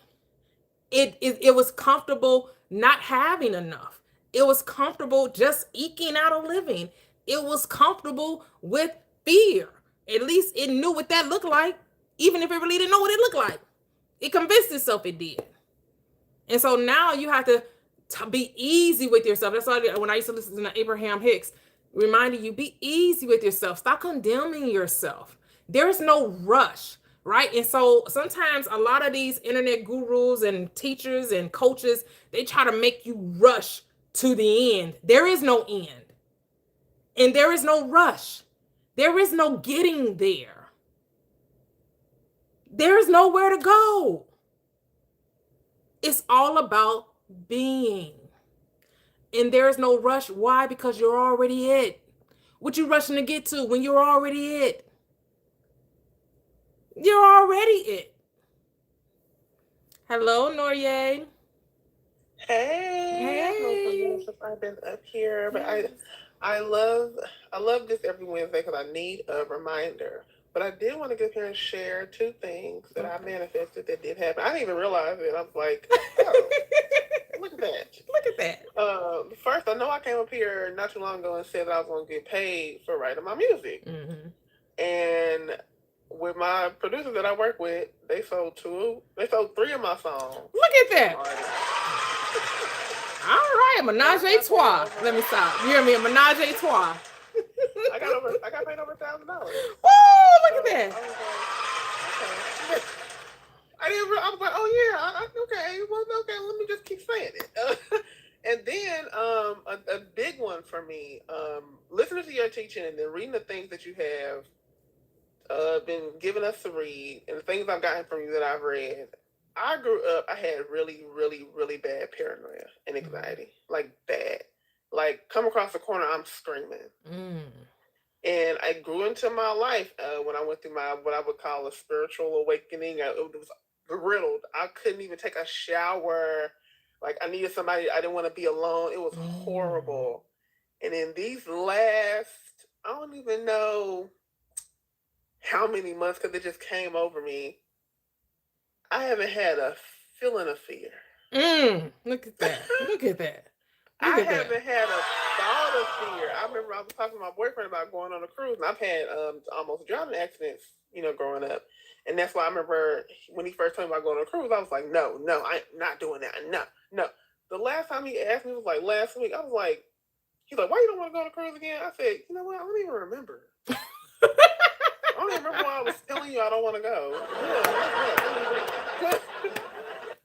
So I've worked on, I've been taking it so seriously because I told myself, I said, what is it going to feel? Because I remember when I was going through what I was like, am I ever going to not be anxious? Am I ever going to not be scared of life? Like, I get it from my dad. Like, he's the same way. And I just never thought that would happen. And me just walking around nowadays with using my discernment, of course, things you don't want to happen necessarily, using my discernment instead of my fear of something happening, even those words It's different. Mm. I went out to a party on the weekend by myself. Didn't have no fear. Nice. I just had a good time. It was amazing. Aw. Danced with people. Didn't know nobody. I knew people I knew. Before, I would never go nowhere by myself. I was too afraid. I was scared. Somebody's gonna try to touch me. Someone's gonna try to do something to me. Mm. I just said I'm gonna go. I said I want to have fun. I'm gonna go. I know that's right. I know that's right. I'm about to So live. I mean, it works so well, but it's really those four things. Really not, like you said before, it's not even the four things. Just choose it, do it, and live in it. And I did it subconsciously. I wasn't like, oh my God, oh my God. I said, you know, I don't want to be afraid no more. I'm not gonna be afraid no more. I'm just gonna just live and not worry about whatever I was afraid about. So that's why when he asked about the cruise, he was like, why you don't want to go? And I was like, I don't even know. I don't forgot. Wow. I don't forgot. Isn't that something? It's really crazy, but I had shared something that Erykah Badu had said on a radio interview. You know, the old part of you dies. You really have to let it go. When it dies, it's really gone. And I did that with my weight loss. That person is gone, but now my anxiety person is gone. And sometimes I do have a little moment like, but she gone. I can't get in touch with her no more. I love it. Woo! But it's That's crazy. beautiful. I cannot get in touch with her no more. That's beautiful. Oh my goodness. It's amazing. My life now has changed, and you are a part of that. All of y'all in here are a part of that. Yeah. And I really appreciate that. I know I could have did it on my own because it was all in my head anyway. But you did it on your own. You did. made the choice. I did, because I could have just kept being scared. Because that was normal. But this life with no more anxiety and just living and using discernment instead of fear is the most beautiful thing I could have ever experienced. And I can't stop raving about it to my mom, my boyfriend, and everyone. Like, I can't even believe it. I can't even believe it. I just want to tell you that and let everybody know how much it works. I decided that I was gonna write those songs, and I'm gonna tell you, when we was writing the songs, we had big blowouts, fussed out. We was fussing each other out. I ain't gonna lie. I didn't care. I'm gonna get my money. You gonna put me on this song, and I don't care what come with it. Like I said, no more fear. I don't care about how I look, how I sound to you no more. If I gotta cuss you out to get you to hear me, I ain't got no problem with it. Let's go. We was fussing back and forth. I was like, look, you gonna hear me. I'm a woman. There's 3 dudes in the business. Hey, if I gotta go off, I didn't care. And then I got over $1,000 for them songs. Let's go. Imagine if I would have never said nothing. They would have just played me like they play every other girl to just be quiet. I ain't just cute for nothing. Look at that. Oh, I know that's right. Say, not today, Satan. Not today. And it's all love, because we in the business sometimes it gets heated. We all care about our craft. I know that now. It gets like that. So we don't look at each other no type of way. But old me would have been so afraid of looking like I'm too masculine. I'm too this. I got both sides, masculine and feminine. Sometimes I gotta flex one more than the other. So, whatever you say. Whatever I say. It's whatever you say. Whatever had to happen in that moment for them to get to understand I was serious and needed to happen. So, it's beautiful. It works. It's all about decision, and it's all about you making up your mind and sticking to it and letting it. I'll say from it, letting it go. Just let life be what it is. And continue to, do what you do, and it just comes. It just comes. Yeah. You look up and you like, who is this? Nice to meet you. Legitimate. That's me every day. For real. I'll be like, ooh.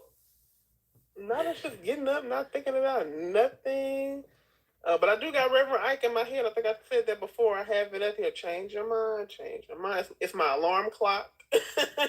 It's my, ever have little reminders when my alarm just goes off and it says, Change, renew your mind, renew your mind. Don't Ooh. stay in the same space. Ooh. I'm the type of person that needs that because I do overthinking. Sometimes I go to that place where you start telling yourself an old story. And I still do it every now and then, but I gotta catch myself. Okay. But then I have that reminder in the morning when I wake up. Renew your mind. It's whatever you say. Just let it. Here's the thing. It's whatever you say. Right. It's not just who you are, it's who you choose to be. Yep, that's true. It's who you're choosing to be. We're not just anything. We're what we choose. It's what we choose to be. It's whatever you choose to be. Who do you choose to be? Exactly. Exactly. Sometimes I choose to be the bitch. That part. Hey, it's your world. It's your world. Where are you from, Noye? I'm from North Carolina. Oh, okay. I was trying to get the accent because my people from South Carolina. Oh yeah, it goes in and out because I've been living in the Midwest for so long. Yeah. But I have a question. So I think a lot of us, we say like overthinking a lot. And so is it more like uncontrolled attention? Almost like we need to control our attention on what we want to attend to versus like overthinking? Because I feel like I'm in my head a lot and I'm just thinking. And it's like, no, I need to control my attention to think about what I want to think about. Yeah. What do you guys mean when you say overthinking? Because that's not a term I use. That's what I use a lot. When I don't say that. I don't say overthinking because we are thinking beings. How do you overly do something that you naturally are? Is what are you thinking? Like you just said, right? It's what are you thinking? It's not how much are you thinking. That's like how much are you breathing?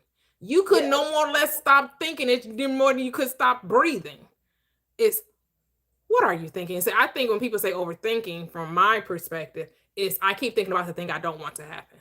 Yeah, I think that's what it really is. And then with me now, that's just what I'm used to saying. I guess I look at it as a positive thing because it helps me. Like you said, we're thinkers. It's not. I don't even see it as people have said it's bad, but I don't even necessarily see it that way. But I don't like it when I am telling myself a story I don't necessarily want to. If I don't want it to keep happening, why do I keep doing this? So I'm in the midst of changing how I want to think. So, but I know sometimes I feel like I have to think it out. The bad thing, I know I don't have to do that. But that's like I said, it's an old behavior that I'm still pushing away because I have changed the way I think about stuff. Like you said, choosing to think on the positive thing, choosing to change the situation. How does it benefit me? I do that more, where before it was, oh, the situation, instead of, how does the situation benefit me? Because it can't all be that part. I'm still breathing. So. I used to think about like, what did I think about negative when I was really small?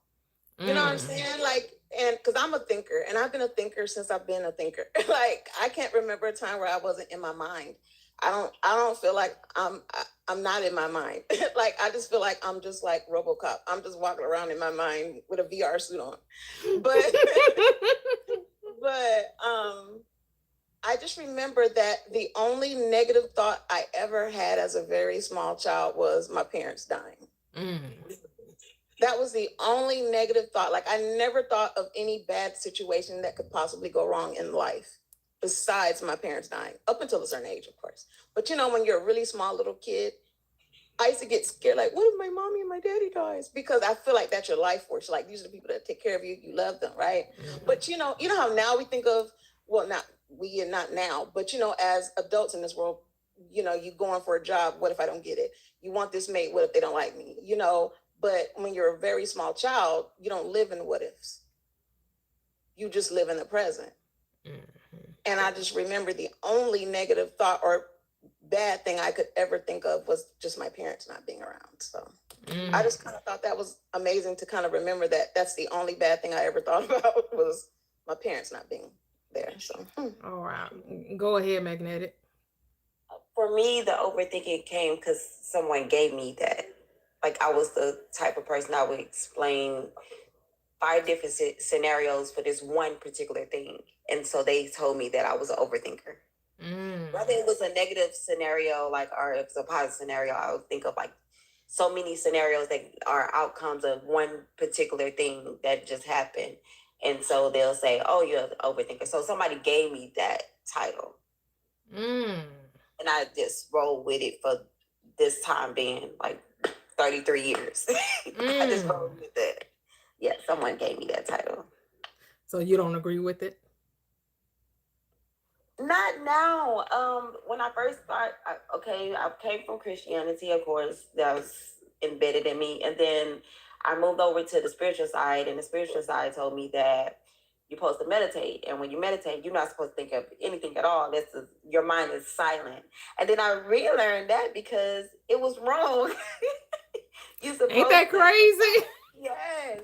So it was a lot of things that you have to take from like I learned that I have to take some things that resonated and denounce things that does not resonate for me. They want you to be mindless.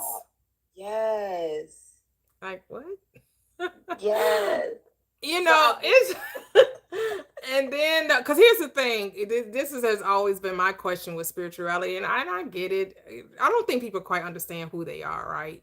Because if you're telling someone, you know, you're everything, you're all things, you are God, you are consciousness itself, experiencing itself in form, you are everything, and then proceeds to say, but you're not your thought. But you just told me I was everything. You're everything but that. So then that would mean I'm not everything. Because I can't be everything and then say that I'm not my thought. That means I can't be everything. And so see how confusing that is? But see how confusing that is? It's very confusing. Yes. It's so confusing because I overindulge in like religion. So like when I was a Christian, I was overindulging in it. Like I had to find God. I had to know who God was. I had to have a relationship with God. And so when I got into the spiritual realm, I was like, I have to do the magical work. I got to do the techniques and all those things. And it kept giving me anxiety. Like Noye said, I had anxiety. Like, oh, bad spirits. No, let me put salt around my house. Like I used to do the salt. I used to blow the cinnamon. I used to do everything. And I was like, okay, let me denounce that. No. That's when I fell into your life. And I was like, this seemed easy. What do you mean I'm still battling with demons? And I felt like what do you mean I'm still battling with demons and I got out of Christianity? What do you mean I'm still battling with the devil? And the devil is not supposed to even exist in my life. It was so funny that I realized that I even denounced generational curses. They used to put that on us so bad, like generational curses. That was on me. I kept on thinking that my struggle, I was the one that supposed to actually break the curse, right? Mm-hmm. And so I was like, yeah, I'm just struggling because I could supposed to break the curse. I'm supposed to break the curse. No, you putting the curse on you. It was so crazy. So I denounced the generation curses. I like that automatically. The devil automatically. I even healed my periods. That's what's up. Now that's serious. That's what's up.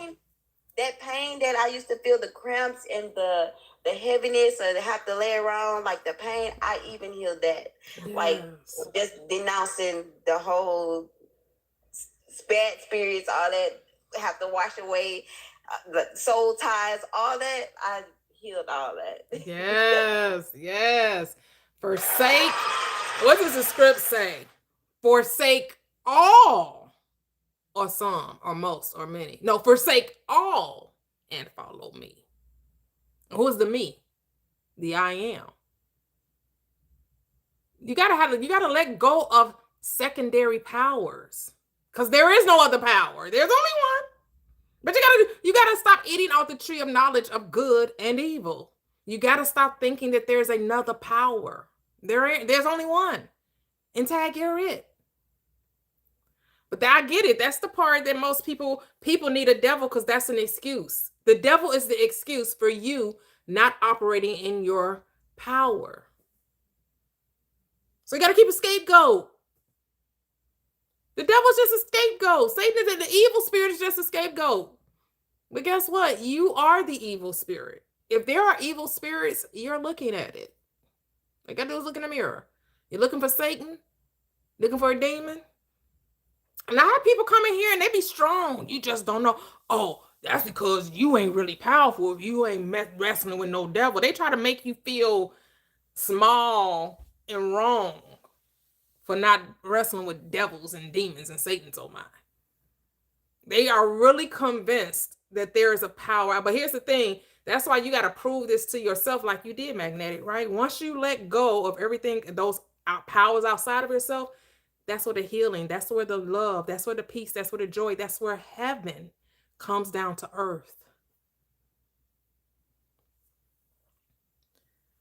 Once you stop believing in something outside of you, there's nothing to oppose God. What can oppose God? We all know the devil cannot oppose God. What did the devil do in that script? All that God allows. The devil don't do nothing that God don't allow. I have a question, Toya. Yeah.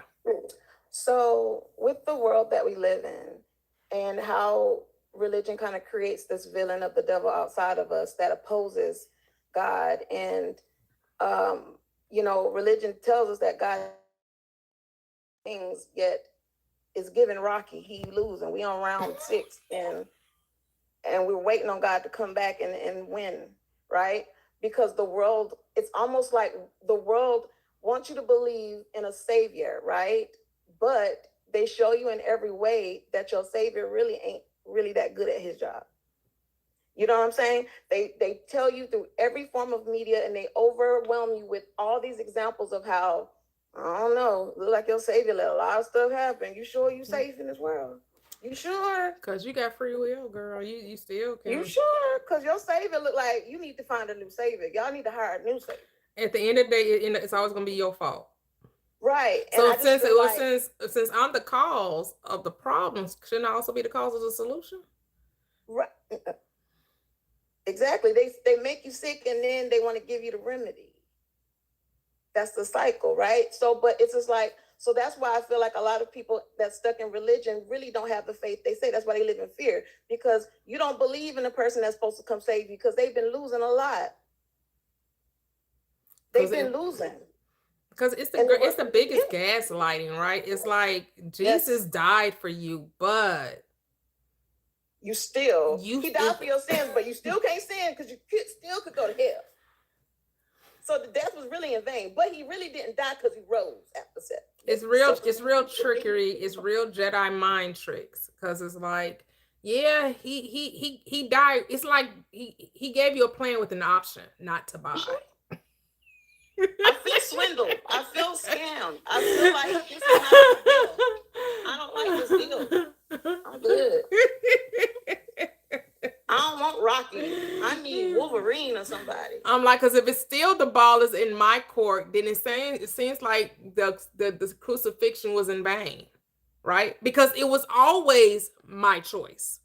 It never stops being my choice, right? Like the crucifixion, this life, death, and resurrection of this Savior, it didn't take away my free will or my choice. So he could have just not went through all of that. There was absolutely no reason, because it was always going to be my choice. If he died for my sins, shouldn't I just be able to sin? That's the caveat. That's the conundrum. That's how you know that Bible is not what you were told in religion. It's not because it doesn't make any sense. But if he's so forgiving, other than the only sense that it makes is that God loves blood sacrifice. And that's what they tell you. Oh, God needed blood sacrifice. Why?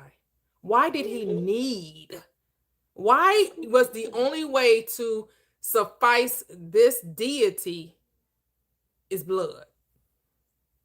He like the blood of beasts or the blood of humans. But either way, he loved blood. And we supposed to too. That's why we drink that grape juice in his honor. I don't know, but I just feel like this is not a good deal, because if he died for my sins, but I still can't sin. Right. See, we're told to just accept and forgive, but his forgiveness is conditional. Our forgiveness has to be unconditional, but his forgiveness has to be conditional. It's a do as I say, not as I do type of situation.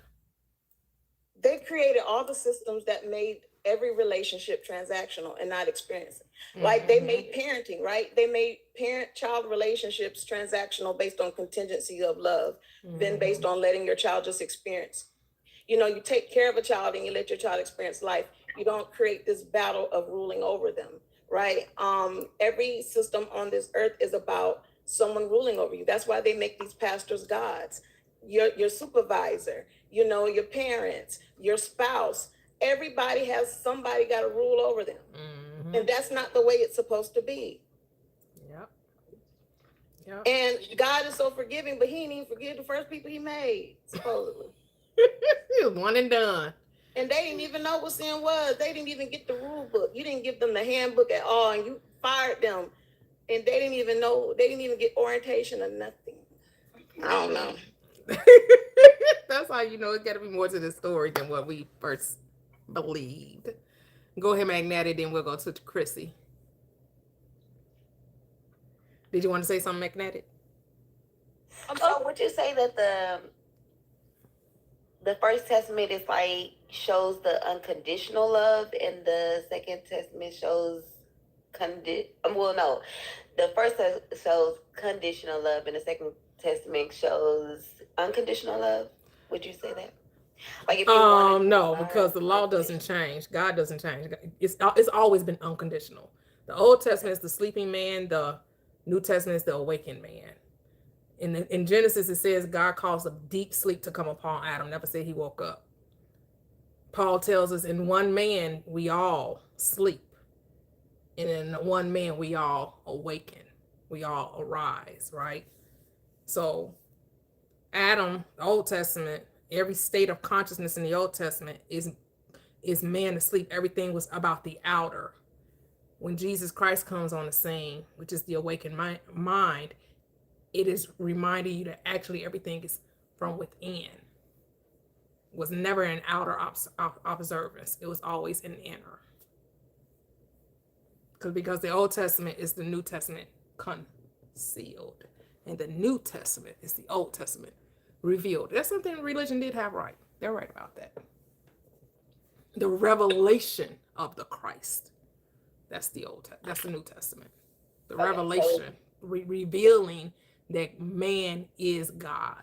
That's what the New Testament is. The Old Testament was concealing that you were God. The New Testament is revealing that you're God.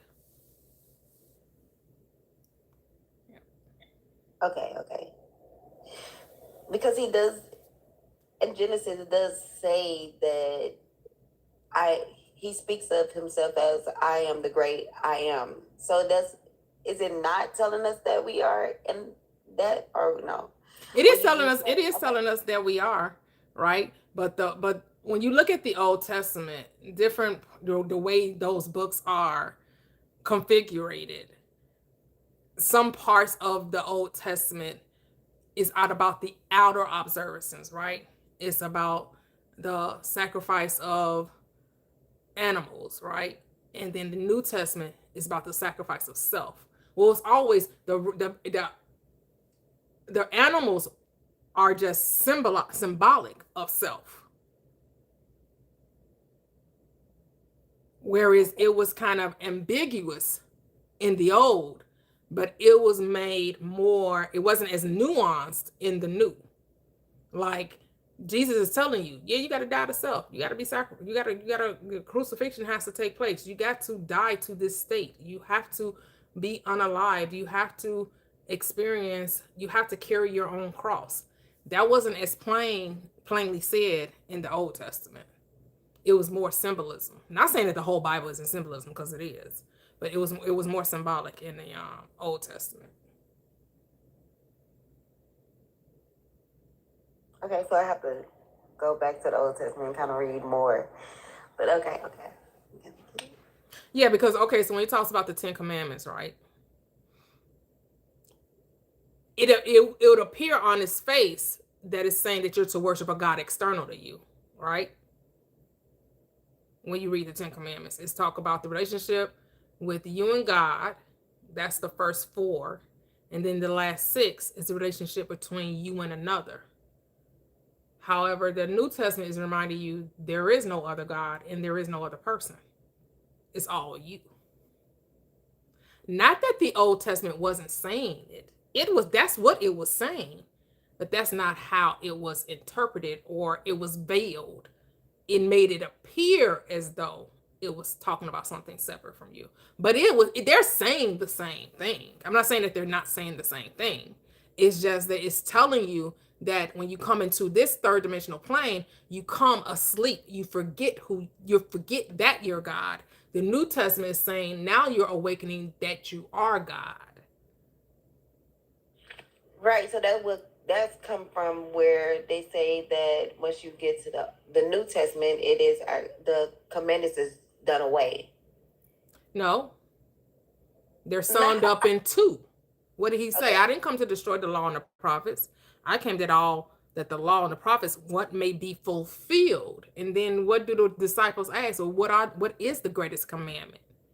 And he said, the greatest commandment is to love thy God with all thy heart and all that's within, with thy soul, thy mind, and all that's within thee. And the second is just like it. Remember, I just said the first 4 commandments of the 10 commandments was about God, your relationship to God. And then the last 6 was your relationship to the other being. Well, that's what Jesus is saying. It's summed up in 2. Love God with all your heart, and then love your neighbor as yourself. Saying the same thing. The 10 became 2 when it's really the 10 became 1, because you are God and you are your neighbor.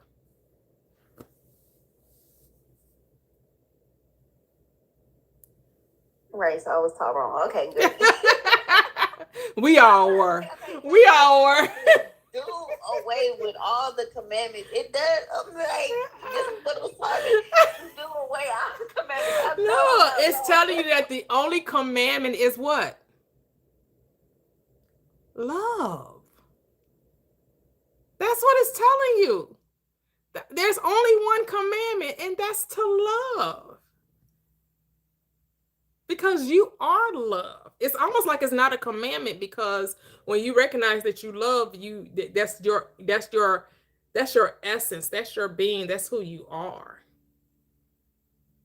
When you get to know yourself, you get to know yourself as love. God is love. Right. I have a question. So I know you talk a lot about put Adam into a deep sleep, and it makes me think about all the time when you say that, how when we don't remember our dreams when we wake up, our dreams fall apart, and it's always ensured that we forget our dreams most often. We all might have a few dreams we remember, but in general, there's a deep sleep that when you wake up from your dreams, you forget them immediately in seconds. Unless you like literally have to write it down immediately, you're gonna forget it. Do you think that there's any like relationship between, like, some people believe that when you're in the dream world, you go back to the womb, and you go back and you're in the womb. When you go to sleep, you go back to the womb, and then you're born again every morning, the rising of the sun. And then when you come back, you go back into that deep sleep. You need to forget, because you're back in this realm. You need to think that this is real to have your human experience here. So you have to forget that other, you're in the womb over there. You got to forget that. So you come over with that veil of forgetfulness when you come back here to experience this. And that always makes me think of that when you always talk about the dream, because there is always that veil of forgetfulness that has to come over you when you wake up from your sleep, from a dream. Have to. And in most instances, it's very hard to remember. When you start on an awakening journey, you're going to remember dreams much more vividly. And it's not so much that it's like we choose to forget when we're born, when we come through the birth canal of the mother's womb. But yes, every sleep state is a death, right? And every morning is a birth. Yeah. Yeah.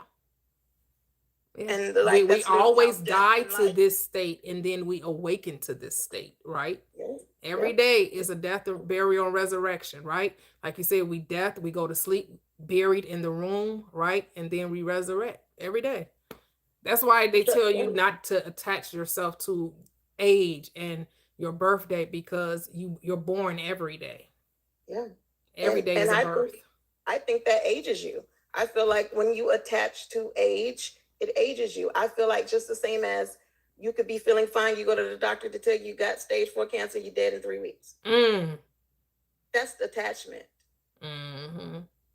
And, you know, I just feel like age works that way. I feel like being sick, you know, like people become a certain age, oh, you're 40 now, you need to go get tested for Mm-hmm. You're attaching to things that are supposed to happen, and so you just made it supposed to happen. Yep. Okay. Yep. No, ain't nothing Yep. supposed to happen to me.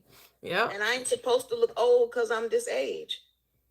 And technically I ain't this age because it took 10 months, 10 weeks, 10 months to cook me. So I'm an age every 10 months. So knock 2 months off every year. 27. Yeah. So, you know, I feel like it's all a kind of a weird state. And so yeah, I just wanted to ask you that because I always think about that when you say it. Mm-hmm. Yeah. I mean, that's how I see it. Go ahead, Magnetic. Oh, bringing up dreams, then that means like I kind of manifested my dream, because like when I was dreaming some things that actually come into fruition. Mm-hmm. Is that like manifesting within your dreams? Mm-hmm. Okay. Yep, that's what scripture tells you. I can't remember, is it in Job or Joel, or you know, you can Google where it says in dreams and in visions he seals his instruction, right? And so a lot of people get prophetic dreams, right? They're seeing what's going to happen before it happens, right? Which means it's happening it happens within first, as within so without, right? And so yes, a lot of us get a preview to the coming attraction. You get previews to the coming attraction. Isn't that amazing? Which means we can change if you don't like it. Yep. Yeah, I have some dreams that I'd be like, I don't claim that. What the? We revising that. I don't say what? But some people will have dreams and will try to make them, and they're like, oh my goodness, I'm so scared. I had this bad dream. You know, and then wonder why it happens. You know, you could have rejected it. You don't have to accept it, because that dream was formed out of your subconscious beliefs, out of your fear. We are creators. We create consciously as well as unconsciously, knowingly as well as unknowingly. And since you know this, since you are aware of this, if you have a dream that disturbs you, rewrite it. Why are you accepting it? You are, as Neville Goddard reminds us, the operant power. You are the operant power. You get to command reality. You get to dictate. The world is at your command. Your command. It bends to your will. So everyone will try to tell us we're aligning to something. You're not aligning to anything. You're God. Everything is aligning to you. You're just what? Being still and allowing reality to shape-shift itself to correlate to what you've decided.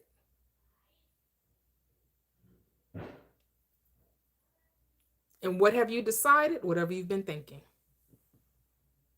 It's that simple. What you've decided is what you've been thinking. That's why you want to what? Be aware of what you're thinking, because what you are thinking, you are creating. That's why this book, The Power of Awareness, is chef's kiss. Neville did his big one in that book. Neville did his big one in that book. So you got to watch your mouth and watch your thoughts. Watch what you say and Well, watch it's what you really do. what about what you say. It's the inner conversation, because what does the Yeah. script say?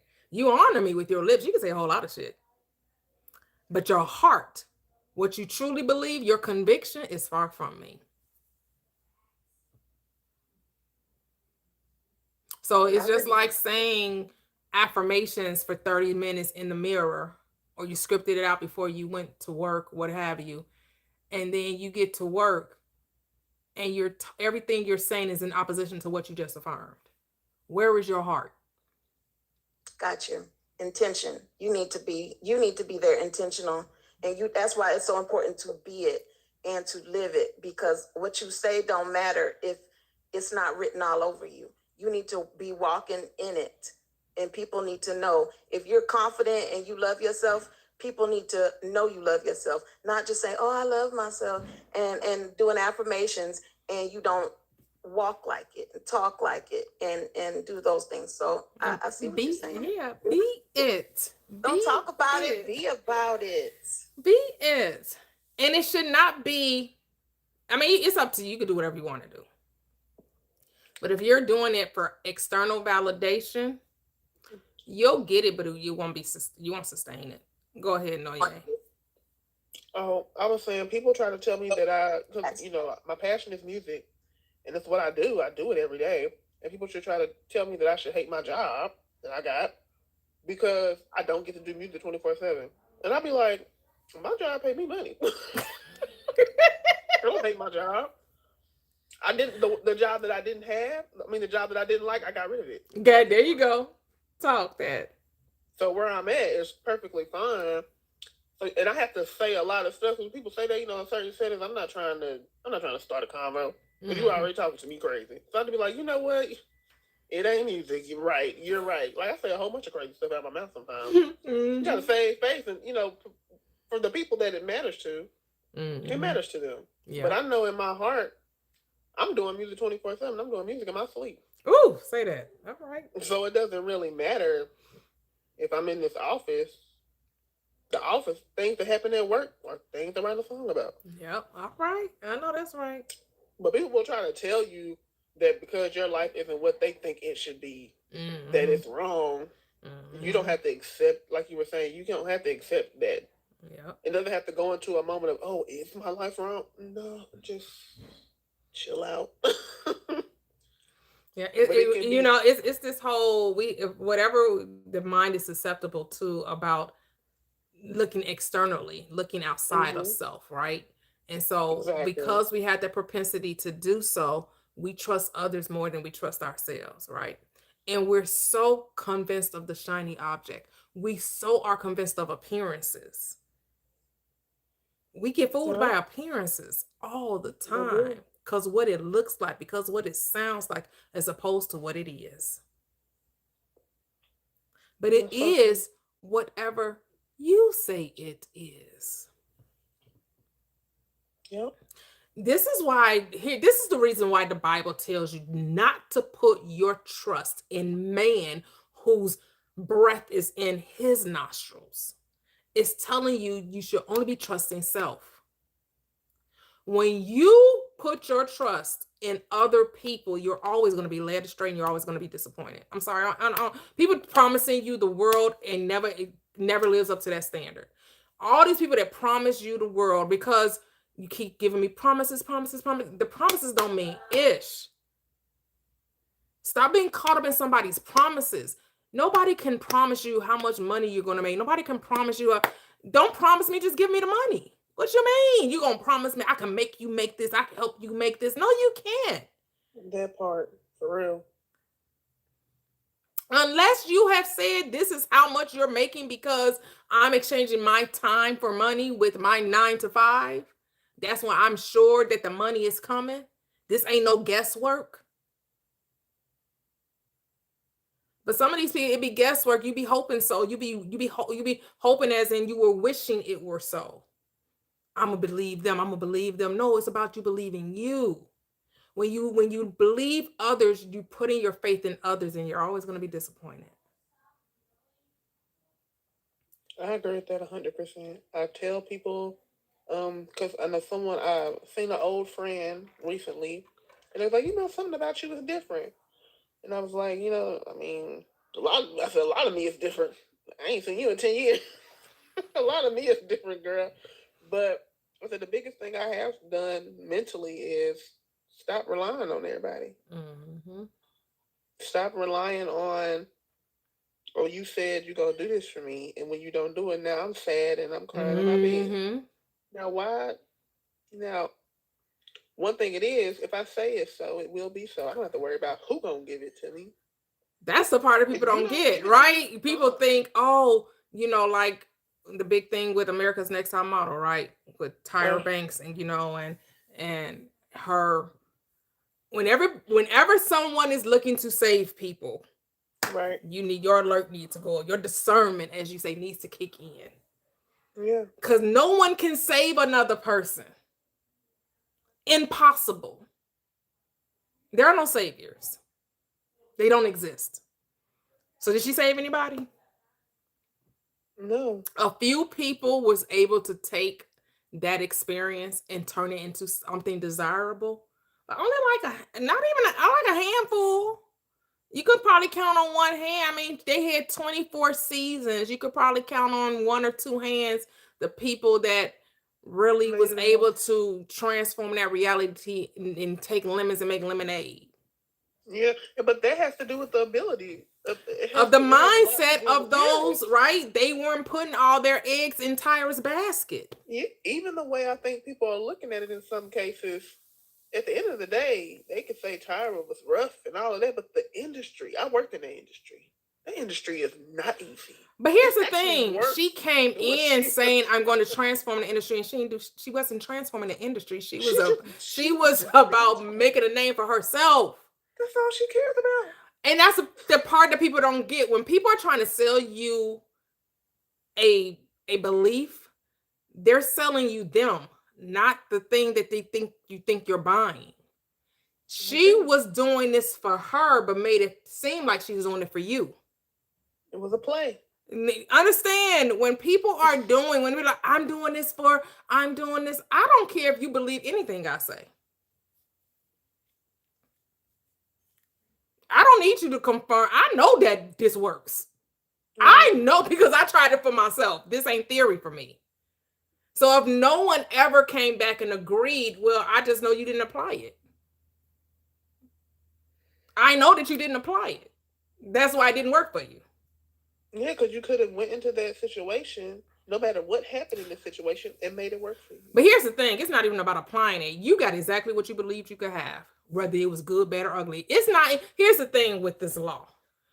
It's working whether you do it consciously or unconsciously. You're getting exactly what you believe you can have. And so if you don't believe that somebody's going to treat you right, that somebody's going to be nice to you, that someone's going to give you, pay you, or, be good to you, whatever it is, you're going to get that. Because it is, what does the script say? It is done unto you as you believe. And people think that only means the good stuff. No, it means the unwanted stuff too. It means the negative shit too. It means all of it. Whatever you believe will happen, whether it be good, bad, horrific, atrocious, whatever, it's going to happen. I 100% agree. I talk to people about that subconscious and really understanding, because I had to take responsibility too. All that fear that I was just talking about, I know that was me. Mm-hmm. I've seen other people being scared when stuff you watching the news as a kid, like even Mia was saying. I was afraid. That is true. Yeah. Now I'm not. Because I don't get up here saying, believe me, y'all better believe me, put your trust in me. No, I say, believe me to the point you want to apply it, test it. That's about as far as I'm going with belief in me. Is take what I'm saying and see if it works. That's it. But I don't lead with believe me, trust in me, put your faith in me. What do I tell you? Believe in you. Put your faith in you. take me out of the equation because I'm just mirroring you. I'm just a figment of your imagination. I'm just a subconscious belief. That's it. Hey, Chrissy. Oh, hey, I did not know I was up here. Oh. That is so crazy. I did not know I was even up here, but I did have a question though. Mm-hmm. So you said don't try to save anybody, right? You My can't thing- save anybody. You can try all you want to, but you can't save anybody. But go ahead. Okay, so I realized that I came to that conclusion, right? But it's this friend, I don't know. She always vented to me, and I don't want to sound mean when I tell her that. So, what you think I should do? You asking the wrong person. What do you mean? What do I think you should do? What do you want to do? Right. I think I want to tell her, but I just don't want to be mean about it. Like, Well, she'll be whatever you say. So if you think she's gonna be mean about it, she's gonna be mean about it. right. I Right. mean, you're going to get what you expect. Okay,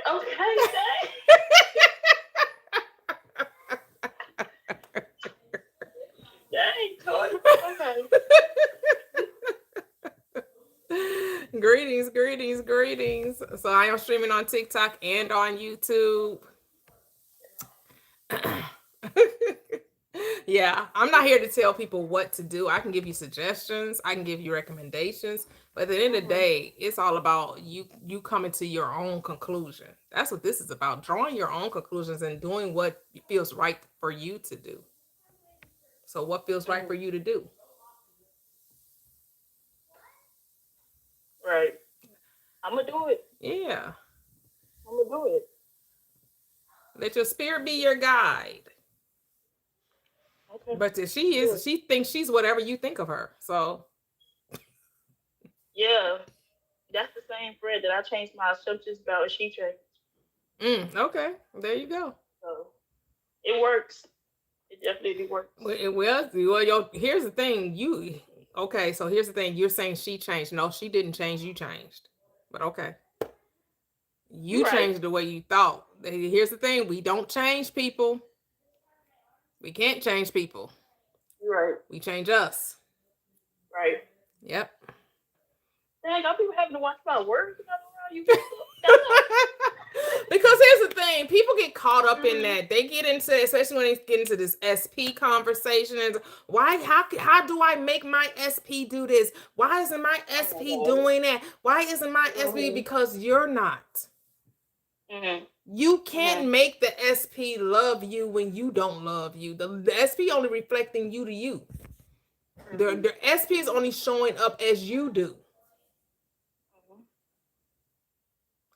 And so we don't teach over here changing people. We teach because you can't. First of all, you can't change anyone.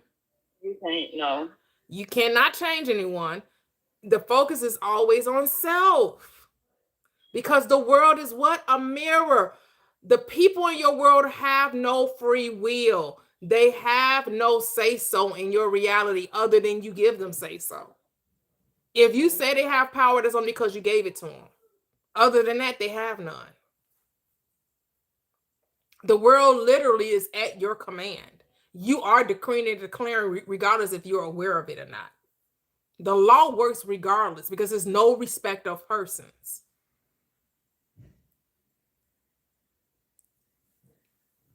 Hey, Bestie. Hey, Gigi. How are you? Hey, how's it going? Great. Oh boy, I'm in a warm climate right now. Oh, okay. Where you at? Where are you? in my imagination. Oh, got you. Okay.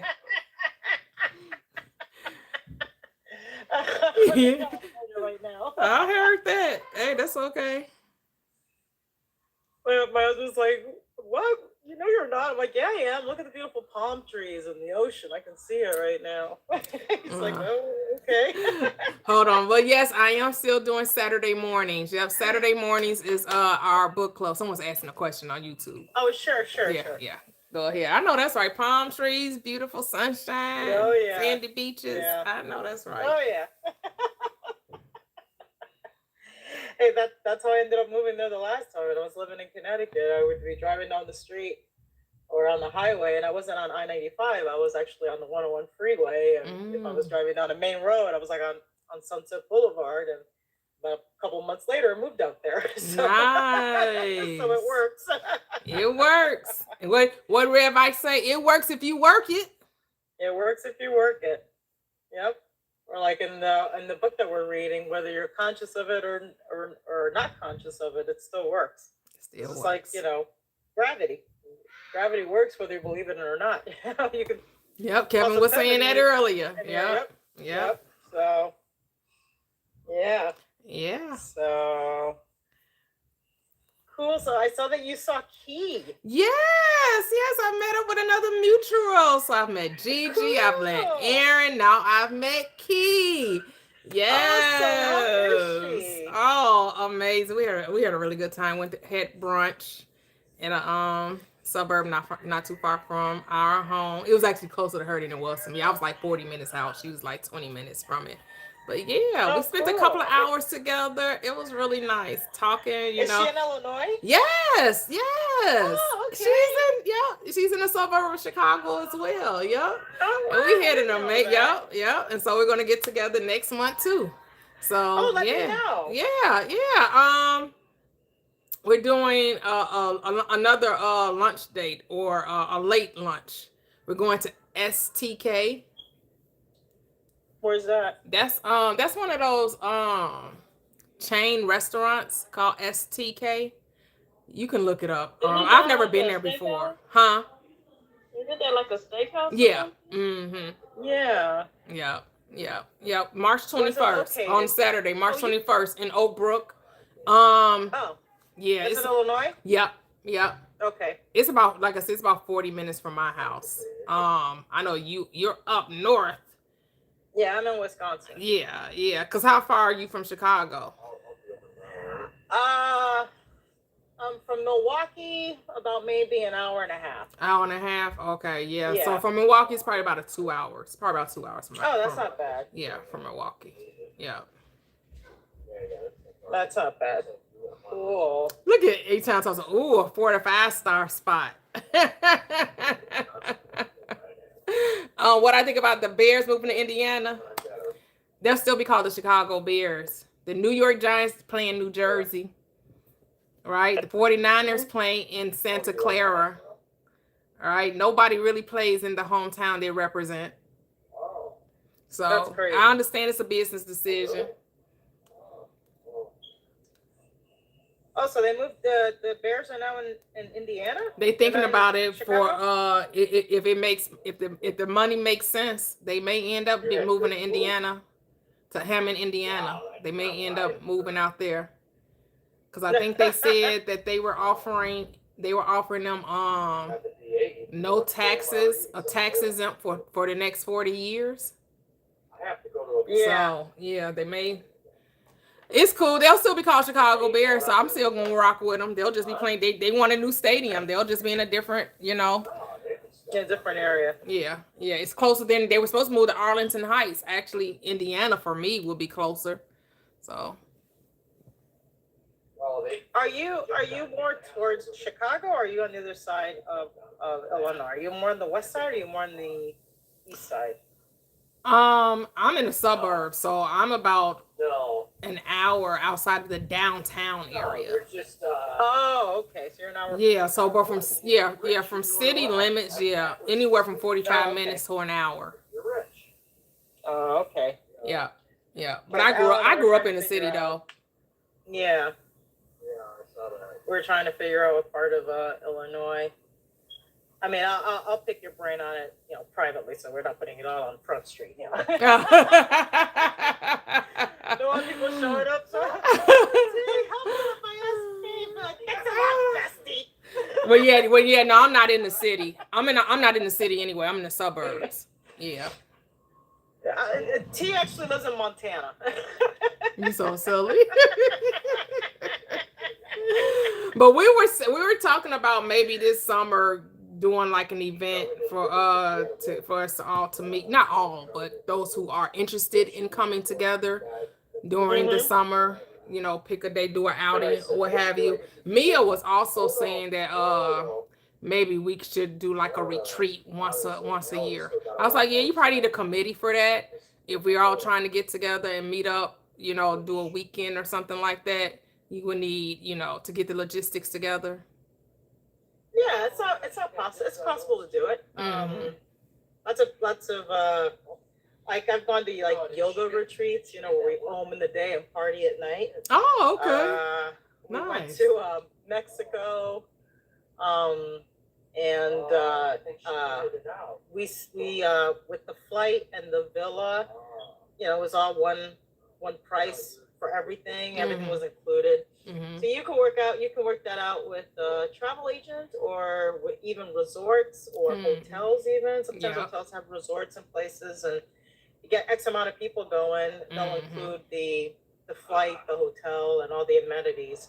Yeah. So yeah, it's possible. You can also do it with like a Vrbo too or an Airbnb. So Yeah. So we'll see. Hey, Aaron. Yeah, Arlington Heights is nice. Yes. hey Aaron, how's it going? Hey A-Town. Well, I just popped in to say hello. Oh, well, thank you for driving by. I will. I'm glad you're having fun in Montana. I know, right? You're so silly. No, I'm not in Montana. We're not speaking that. I'm in Illinois. Okay, no, I'm not trying to go to no Montana. Right. No, No Montana. Montana. No. Sorry. See, now, What see, about this banter that Tia and I are doing. If we were to continue to banter like this for, you know, like do it continuously, one of us would end up in Montana. I guarantee it, even if it's just a visit. That part. Yep. Yep. Because the subconscious don't take jokes. Does not have a sense of humor. So yeah, no, you're in Illinois. Okay. Yeah, and I'm in Milwaukee and Los Angeles. Yeah. Yes. Montana. Yes. I'm sorry, sweetheart. I didn't mean to interrupt you. Exclusive. What were you saying, honey? No, it's okay. I was just saying, you're in the trip that you've been planning. I forgot where you wanted to go, but you said you wanted to go somewhere. You were planning a trip for you. You don't remember that? I was planning a trip. You don't remember? You said you was planning a trip. I thought you said that. Was it Dubai? That you went to Dubai? Oh, that was a few years ago. I'm always planning trips. I'm always going somewhere. I mean, I go on trips at least 3 or 4 times a year. Like I'm going. You said you want to go like That I want to go where? Bora Bora or something. It was a name that I never heard of before. Oh, no, it wasn't Bora Bora. But yeah, I do have like bucket list type destinations. Oh, okay. Yeah, I do have like, you know, Greece and Turks and Caicos and Bali. Maybe it was Bali. Was that it? Yes, it was Bali. Yeah. It started with a B. Yeah, Bali. Yep. Haven't made a plan there yet because we already have some trips lined up. Maybe next year I make Greece, Bali. Like we're gonna go something. You know, we're gonna head. You know, maybe the Greek Isles or what is it, Santorini, or how do you say it? Santorini. Santorini. Yep. Or go to go out east. May end up in Bali. Was like Aaron went. He was in Bali. Greece is my bucket list. Greece and Italy. Oh, okay. It's Santorini, and then there's a town in Italy. It starts with an A that are connected, so you can you take a ferry and it takes you to Greece, and then take the other ferry that takes you back to Italy. Oh, I have nice. the name of the town, and it starts with the letter A. I can't think of it right now. But Okay. yeah, I just want to go to Italy so that I can eat everything they have. Because every time I see those videos on TV of those trips hmm and the food, I mean, I don't know. It's amazing that I don't go up to the TV screen and start licking it. Yeah, I also want to do a cruise to the Hawaiian Islands too. So I have to see which one I really want to You know do. what? You know, it may end up being the Hawaiian Island. You know, because that's going to be Or- like a 2-week trip, where they take you to like 3 or 4 of the islands. That sounds like fun. That sounds fun. And you want to know what I want to do? I want to go on a yacht in Miami. Oh, Yeah, that's what I mhm. want to do. Nice. I don't want to get on no cruise. I just want to get on the yacht just to say I did it. Oh, okay, okay. They have a lot of parties in Miami yeah. on yachts, so you could easily do that. Mhm. I know. I want to go to Bali for sure. That's the first place I really want to go. But I also want to go to St. Lucia. It's been on my Okay. list ever since I heard that NDRE song where she said St. Lucia, the water's beautiful. I said that sounds like me. Beautiful, beautiful, need to be together. And Honduras. Honduras. So that's the Okay, city of okay. Honduras. Now, St. Lucia, is that part of the Virgin Islands or it's British Isles? You know, I think it's I'm the not Virgin sure. Islands. You think it's the Virgin Islands? I thought it was the Virgin Sure. Islands. Yeah. Okay, okay. Yeah, so you don't need a passport for that. That's part of Exactly. right. That's part of the US. That's a US territory. Be it I got one because I got big plans. So, Hmm. so when you're traveling in the U.S. territory, you don't need a passport, or you don't Mm-mm. need. You go to Hawaii without one. You know? You go to Hawaii without it. Yeah. You have like Puerto Rico. Well, Hawaii is a state, not a territory, but Oh, man. you know, like Puerto Rico. Puerto Rico is a territory, right? Yeah, Oh, okay. Yeah. yeah, yeah. I think she said island, so I'm like, that's the other. No, right, but you know, Alaska, and even though they're not part of the 48 continent, is not connected. They are part of the union. They're a state. They're a state. Yeah, and they'll tell you too. We're a state. yeah, yeah, yeah.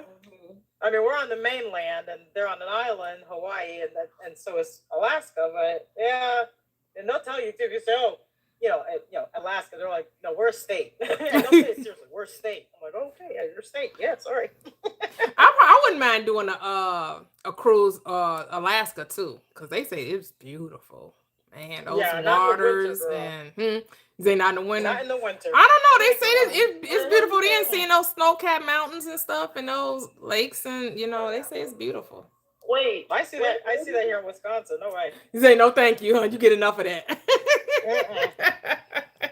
I forgot where me and my mother were. We stopped somewhere on we were, like a layover, and we seen these mountains. I don't know where we were at, but we were taken aback. I thought We don't like none of that stuff. We was like, ooh, that is beautiful. Mm. We was taking pictures of everything, acting like kids in a candy store. Yep. We Yep. did the same when we drove through Colorado, coming from California. Mm-hmm. It's gorgeous. It's beautiful, but oh no, Say, oh no. there's not enough booze in the world. I'm like, You funny. now you put me on a beach with some palm trees, a little tropical drink, and it's on and crack-a-lackin'. I love warm weather. I love it. Oh yeah, girl, what you doing in Wisconsin then? I know, right? Gotta get out I'm of hoping here. for that one. Oh, but we are changing our reality, right? We are changing our reality. Okay. I'm not a Okay. Wisconsin girl. I'm in California. Okay. right. So do you want to move back to Cali? Going back to Cali. Yes. Cali. Going back to Cali. Cali. Going back Yes, to I Cali. think so. All right. So that's your desire, Going huh? back to Cali. Yes, I think so. Say, you was like, I think so. That's the plan. Say, Alan better get on with the plan. Get in where he fit in, because Gigi going back. She a California girl. How this song go about? He's in my reality. Remember, he's my reality. So I know, right? well, the song goes, "I'm going back to Cali. I don't think so." That's how. Right. No, I was thinking of I what's think what's so. the girl that sang California Girls? What's her saying? What's her? Oh, Katy Perry. Katy Perry, yeah. California girls are undeniable, fine, fresh, fierce. We got it unlocked. West Coast represent, so put your hands up. Oh, I just say Chicago Girls. I changed it to Chicago Girls. Yeah, why She not? sounded just like her too. That's exactly how I imagined it in my head. I hit it with the Carolina girls. I do. I'll be like, the Carolina. That's what you say, Carolina. Everybody changed the song to fit where they from, right? No, for real, the Texas girls. Yeah. Texas girls. I'll be like, I'm so look. Carolina. I rep. As far as I'm concerned, I basically live in North Carolina. I'm just not there. You know. Mhm. Right. I be saying it all the time. They be like, "Where you from?" I am not from Missouri. We're like, Look at Ronnie, Mr. Ronnie, like all girls. All girls. No, literally. That's the Beach Boys song. I wish they all could be California girls. They all can be California girls. You need diversity up in this piece. You need diversity. Yeah. Yeah. We're all women are beautiful. Yes. So another amazing live. Another amazing live and in color. You know, thing is you want to have fun with manifesting, right? And get out of the mindset of that you have to hurry up and make it so. You don't have to hurry, you don't have to rush. There's no rush to make it. There's no rush to make it so. There's no getting there. You're already there. It's already so. Just enjoy the ride. Like Escape said, sit back and enjoy the ride. Just kicking it. Gonna kick off my shoes and relax my feet. Party on down to the Escape. Just kicking it. You gotta relax. Relax and enjoy the ride. Life is not about a destination. It's about what? The journey. The joy of experiencing the unfoldment. These people would try to psych your mind to make you think that it's about how quickly it comes. It's not about how quickly it comes. It's not about getting it faster. Hurry up. Creating this urgency. Just chill and just settle down. That's all you have to do. Go ahead, Chrissy. Somebody said tap to 100K. We got about more 8K left. Yes. We're almost there. I'm tapping. Yeah. Oh, wait, I can't even mute my mic. I gotta tap. But I do try to tell people it's easy to just relax with it because I've been anxious all my life and I've tried to do things anxious and it never worked. That's what I tell you. It never really went that way. So I know the feeling of, oh, you want it to happen. It never happened though. So I'm like, okay, what is all this energy doing? I don't even know what it's doing. Why don't I just kick it, enjoy my life? And my sister told me that. She said as soon as you start chilling and relaxing, everything gonna come to fruition. And it literally did. Woo! About the man. Big ups to sis. Big up to sis. Let's go. Big ups to sis. My sister she be knowing stuff. I don't be giving her enough credit. She the big sister for a reason. She be trying to, even though we're different, she lived by herself. She's had to do life alone, hard alone. So she had to have that knowing within herself to know that it wasn't going to defeat her. So I have to respect that experience. And when she was telling me that, I was young and doing my own thing and stuck in anxious mode, truthfully. And when she was saying, I was just like, girl, you don't know nothing about me. You don't know nothing about who I am and what we different. I can't do what you do. But the realization is we all are spirit. We all are consciousness. We all have that ability Mhm. Now that I know when you chill and just do what you love and put your all into it, that it happens. That's Mhm. really the only thing. When I tell people what they gotta do, I be like, just relax, Yeah. just chill out. Cause Yeah. all that anger, what are you mad about? You're still thinking about it. If you would just get over, if you would just relax and just stop and just do what you love, It you was wouldn't be meant to be playing that story in your ease, head. ease and flow. But these people have Yeah, you in urgent mode. Gotta hurry and get it. Gotta hurry and get it. Like yeah. what? Like why are they making you pins and needles, needles and pins? Like they have you like this. Like nothing to get solved from desperation. It's clarity, and you don't gain Mhm. clarity from despondency. It's so true. And No, you need to I be would not say that if I didn't clear-minded. experience it. You got to be clear-minded. That's what these people that try to emotionalize you, Mhm. they want something from you. No, you're not supposed to be ruled by your emotions. You have a mind, use it. That's what you have one for. I just told somebody this today. I watched both my grandparents, in their lives in dementia. So I watched them lose their mind. And I told one of my friends today, I said, I watched my grandparents lose their mind and not able to do anything. I will not waste mine ever again. I'm not wasting it.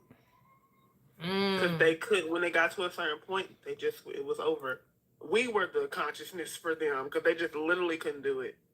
It was over. So now that I know that that's a possibility, to see that firsthand, no, I'm taking every chance I can get Oh my to goodness. control this reality. Because I know they wish they could have controlled some more of theirs before they left up out of here. Yes. I like how Megan Eddy was saying how she realized, how everybody was trying to tell you meditations about being mindless, and now she understands it's Yes. about being mindful. I really spoke to that because I had to learn that too. You supposed to be thinking about what you want while you sitting there by yourself. They have to just watch your thoughts pass by like a cloud. What the hell? Grab I it. never bought into that either. Okay. This That one's whole that It was so sleep hard. medicine passed by. it's just like this mindless behavior. Look, No, you're supposed to be thinking about what you're thinking about. The only thing you're supposed to let go of not thinking about is how it's going to happen. You're supposed to just what? Let it happen. Let it happen. You're supposed to trust that it's already so. So by you being it in your mind consciously, when you decide it, and just because you decided it today don't mean that tomorrow you got to go do it, right? That isn't what I mean. Like when I was talking about being Lady Luck, I probably said this about 2 weeks ago. I just decided to do it today. There was no rush to be Lady Luck, right? There's no rush to do it. It's whenever it felt good for me to do so. I let it marinate. I let it germinate. I let the idea settle within me. And it was easy. It was easy to go put that $20 on the bench. It was easy to drop the coins. It was easy to take the quarters and put them in the carts at Aldi's. Like I didn't feel no, oh my goodness, oh, I never did this before. Oh, I can't really like no, it was none of that. It was so easy. It was so flowing. It was effortless. Well, the moment you're like, adding anxiousness to it, all you're creating is more anxiousness. Mm-hmm. It's like when they say, oh, I got to manifest it in 3 days. In 3 days, well, all you're doing is giving yourself more 3 days. Yep. Because it just your subconscious universe, higher power, whatever you want to call it, it's saying yes and amen, yes and amen, saying yes and so it is, yes and so it is. So if you're saying I'm going to have it in 3 days, it's just going to keep giving you 3 days. If you say, where is it, it's going to give you that anxious feeling. Where is it? As opposed to how we've been learning in the book to just be.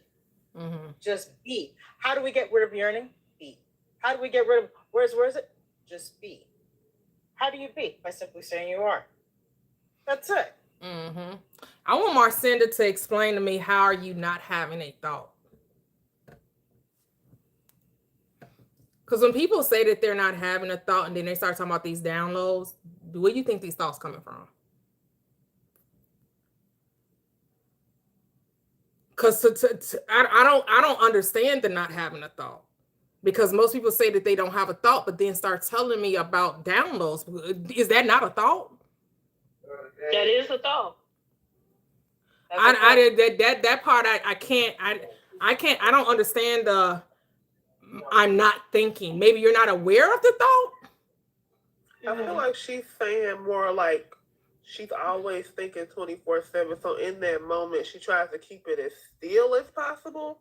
Right, you I don't quiet know the if mind, like quiet the Yeah, mind, like like focus the quiet. thought. She means. To focus. Right, but That's I what feel like just need to be explained because even when I used to listen to Abraham Hicks, I used to listen to her I listened to her for like a good 2 Hopefully years, that's what you're and doing. she used to say the same thing about not having a thought. But then she had to count back and say, well, actually, she was saying it wasn't not having a thought; it was quieting the noise till you have a focused thought, which is That's not the what I same would assume thing as too, not having a but- thought. That's not the same thing as not. It's completely not thinking. Yeah, and I've tried that before. I've gotten myself to a sense where it felt like nothing was going on. This is what I will say. Mm-hmm. But it only, when it was not able to be reproduced, that's when I knew it wasn't really natural. Okay. In that moment, it was something kind of, whatever was going on with me that day, it got quiet. But I think I was only able to do that like twice. And I was like, okay, this must not be natural for me to do because now I just meditate on what I want. I mean, I just think about what I want, or I talk about whatever. Because I guess what's the point of not thinking? Yeah, I changed the thought that I don't like into what I like. Like that's what I do now. Like I just, But everybody does different things. Okay. Marcia said, I don't know anything about downloads. And then The downloads. and then they'll be like, oh yeah, it's not downloads, it's uploads because you're the highest power. And I'm like, All right. like for real. Oh, okay. She said, I can explain. I meditate to still my mind. Okay. See, that's what I was thinking. I was thinking stillness, not necessarily nothingness. I don't look at stillness as being nothingness. That's what I thought she meant. Right. Quiet the mind. Like Right. we do. Because can we get to a place where we don't realize that we're thinking something? Yes, that's how that's how we get things that we didn't. It's like, where did this come from? How did I manifest this? Because I know I wasn't thinking it, right? Because we're not always aware. Right? What did science say? We have so many trillions of thoughts, right? But it's about what we become aware of, right?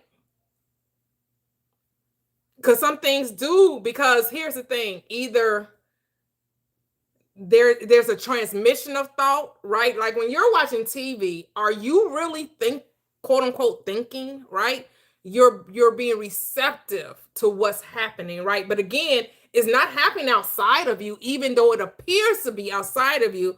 The movie, the television show, whatever you're looking at appears to be happening outside of you, but it actually is happening within you. It just appears to be outside of you. But even then, we're not aware of what thoughts are taking place when we're listening to someone talk, right? Like right now, you all could probably say, no, I'm not thinking because I'm listening to Toya talk. So because I can be thinking and then I hear nothing you saying. And that happens. Sometimes if I'm reading a comment or if I just start talking within myself, I'm not going to hear nothing you said. Yeah. Well, it happens even with like I was watching what show was I watching yesterday? I was watching reruns of Charmed, and I was I don't know, my own little world, and I had to keep rewinding the same part over and over because I kept missing it. I'm like, all of a sudden it was on this other part. I'm like, wait a minute. Had to keep going back, and then I was like focused on something else, Mm-hmm. and I missed it. Mm-hmm. I'm like, wait a minute, and I'm saying to myself, well, yeah, Gigi, you went somewhere else. Mm-hmm. So whatever's going on here is going on here, but you're not giving it your awareness. You're not Yeah. giving it your attention. So now we got to go back and rewind it. So I was like, okay, now I'm gonna focus. Yeah. And I done rewinded to the same part about 3-4 times. Right, and then my husband comes in and he's like, babe, I'm like, pause it. I'm like, yeah, honey, what do you want? Giving him my attention, and then I had to go back again, rewind it because Right. I was an actual tape, or I would have warped it. But Yeah, it's so true. yeah. Because Wherever I you're use at, my you're attention. meditation. Now, for me, Mhm. I use my meditation to think on the lovely, to think on to be intentional about what I'm thinking, so I can train myself, because I realize, yes, I was trained not to expect good, to like you all, like Noye was saying, or like Magnetic was saying, you've been, I wouldn't say I was ever anxious. I wasn't to that capacity, but just noticing how negative, right? That awareness of taking an accounting of your thoughts and recognize how negative you are, how you do have the tendency to think of the worst case scenario instead of the best case scenario, to train my mind and to have an expectation of good as opposed to mediocre or just enough or mid, right? No, to have this expectation of a joyous outcome, right? To be like, no, it's okay to expect that wonders never cease. That I want to see wonders, like shit that never would have came to my mind. I want to see that happening in my reality. That people actually do treat me with care and consideration and treat me like the queen that I am, the god that I am. That when I enter a room, that I'm getting treated like I am somebody, because I am. That is true. That's what I was doing. I was thinking, because I've been paying it. Yep, love that. Think of good things that are lovely. So that's what I was doing. So because I was so caught up in like my own little beautiful world, I was completely missing with the episode of Charmed. So I had to rewind it. And then again, Charmed is also shot in California.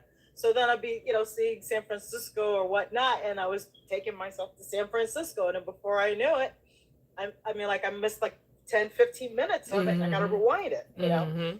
And so I've been purposely training myself to think, like it says, things that are lovely, things that are nice. Think on your desires, things like that. So, and when you do that, it's funny how it just takes you out of, you like you said, you can be sitting there talking to the person, or they could be talking to you about something, and you'll be like, "Oh, I'm sorry. Can you repeat that? What were you saying?" Because your man went totally. And I'm not gonna say sometimes that you're not aware of a thought, right? That your mind seems like it just goes blank, right? Yeah. I'm not saying that. I think that's something that's naturally happens, right? But what Marcinda is saying, that she does it intentionally, and that comes with ease for her. That's good. That's good. Yeah. You do what works for you. Right. Awesome. Yeah. Again, like I said, there's no right or wrong. That's why I say you have to know yourself. And that's why, like, when you try all of these quote different methods and techniques that people are talking about, like Noye say, that isn't natural to me. And I'm not gonna keep trying to force myself to do something because somebody else says this is what's necessary, right?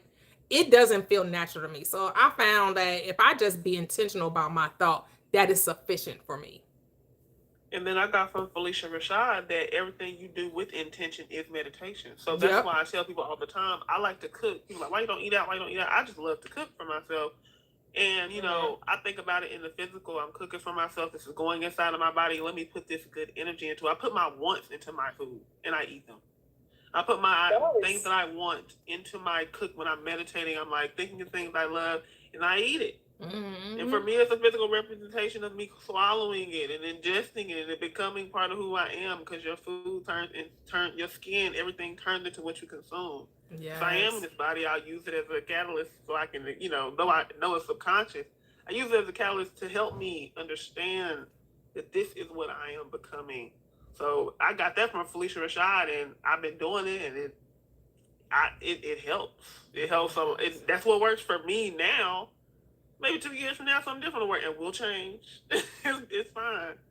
But yeah, that physical or just anything that I study on. So even when I'm listening to you, when I'm at work and I'm listening to you, like I'll probably be tomorrow when you do the deconstruction, because I love your deconstruction. Oh, Friday. Yeah. On Friday, get Friday on Friday. I love those because I like the way you handle the situation. But Church, I think to myself, I'm taking my little notes. I think to myself, and sometimes I'll even stop watching to have a conversation with myself on how I need to handle this, because in a lot of other lives that I go to or see, there is a lot of arguing happening, and that's what I'm not doing anymore, because we've decided where we are. Yeah. So I like the way you do it, because I'm not trying to change your beliefs. But if you're willing to understand or willing to try to have the conversation, it helps better with understanding how to have a conversation with somebody that doesn't believe the same thing you do, and then learning how to leave it alone. Because sometimes you just gotta leave it alone. Just gotta leave it alone. Like, yeah. I be talking to myself and thinking it, but I still see that as a physical representation of me taking in what you're saying. And with my eyes or with my thought, and then me having my own thought process about. To me, that's meditating. When I'm watching you, it's meditating. Yeah, everything. I think life is a meditation. For real, Life is a meditation. Life is a prayer, right? That's what said. Men ought to always pray and not faint, which is to acknowledge the truth of your being. Like, you need to always be aware and conscious of the fact that you are always creating. You're always, means you're always manifesting. Your thoughts are always becoming visible. And when you don't like the thought that has become visible, instead of condemning it, just change it. Because the moment you condemn it, you solidify it. The moment you justify it, you make it real. You make it a part of your reality. That's what we don't want to have. We're not trying to make it. If there's something we don't want, you have to change it. Not keep giving it energy, because the moment you pay attention to it, you give it life. Things die from lack of attention. Things dissolve, things dissipate from you withdrawing your attention, not giving it more. That's when people try to tell you, oh, you got to remember the past. Do you not know that you're keeping that alive? Keeping you stuck in that state of feeling less than and not worthy and undeserving and struggling and striving and limitation and all of that. I don't know her no more. Why would you want to go back anyway? I mean, you see what I'm saying? It's like, I remember I had to do therapy for something. It was in 2004. I went through a bad breakup, and I went and spoke with a therapist, and it was like kind of rehashing the same thing over and over. And I was maybe in therapy for a couple of weeks, and then I just said to myself, I'm like, I want to get off this merry-go-round. What do I do? So I met with a guy who was actually a manager, and somehow we started talking about this instead of talking about, talent management. And he said, forgive the person, forgive the situation, forgive yourself, and let it go and move on. And that's going to save you a lot in therapy bills. And of course, I'm like, I gotta forgive him, forget that, But then I read the script. I picked up the script and read some scripts on forgiveness. And even though I was kind of, I was like, okay, I forgive me, of course. I forgive him. I forgive them. I forgive the situation. I forgive me. I forgive him. I forgive them. I forgive the situation. I just started saying that. And literally about maybe, I can't even tell you how long it took, but it was quick. And all of a sudden it's just like, it just went away, because my attention was no longer on the situation. It was now on letting it go and focusing on something else. And when it tried to rear its ugly little head, I'd be like, oh no, I forgave that.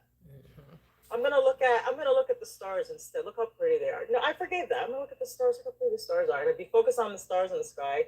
Go away.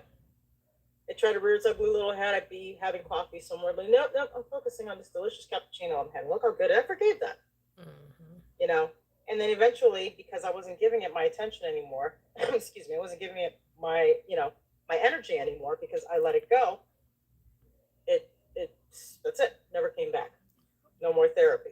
So, I mean, imagine if a therapist would just say to their clients, instead of rehashing what happened, how about you just forgive yourself, forgive the situation, forgive them, and let it go and move on. And let's not talk about the topic anymore.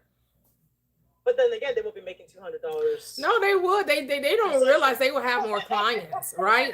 If the word got out that this therapist was really helping everybody, they would have people eating down their door. That's They true. couldn't have enough clients. That's true.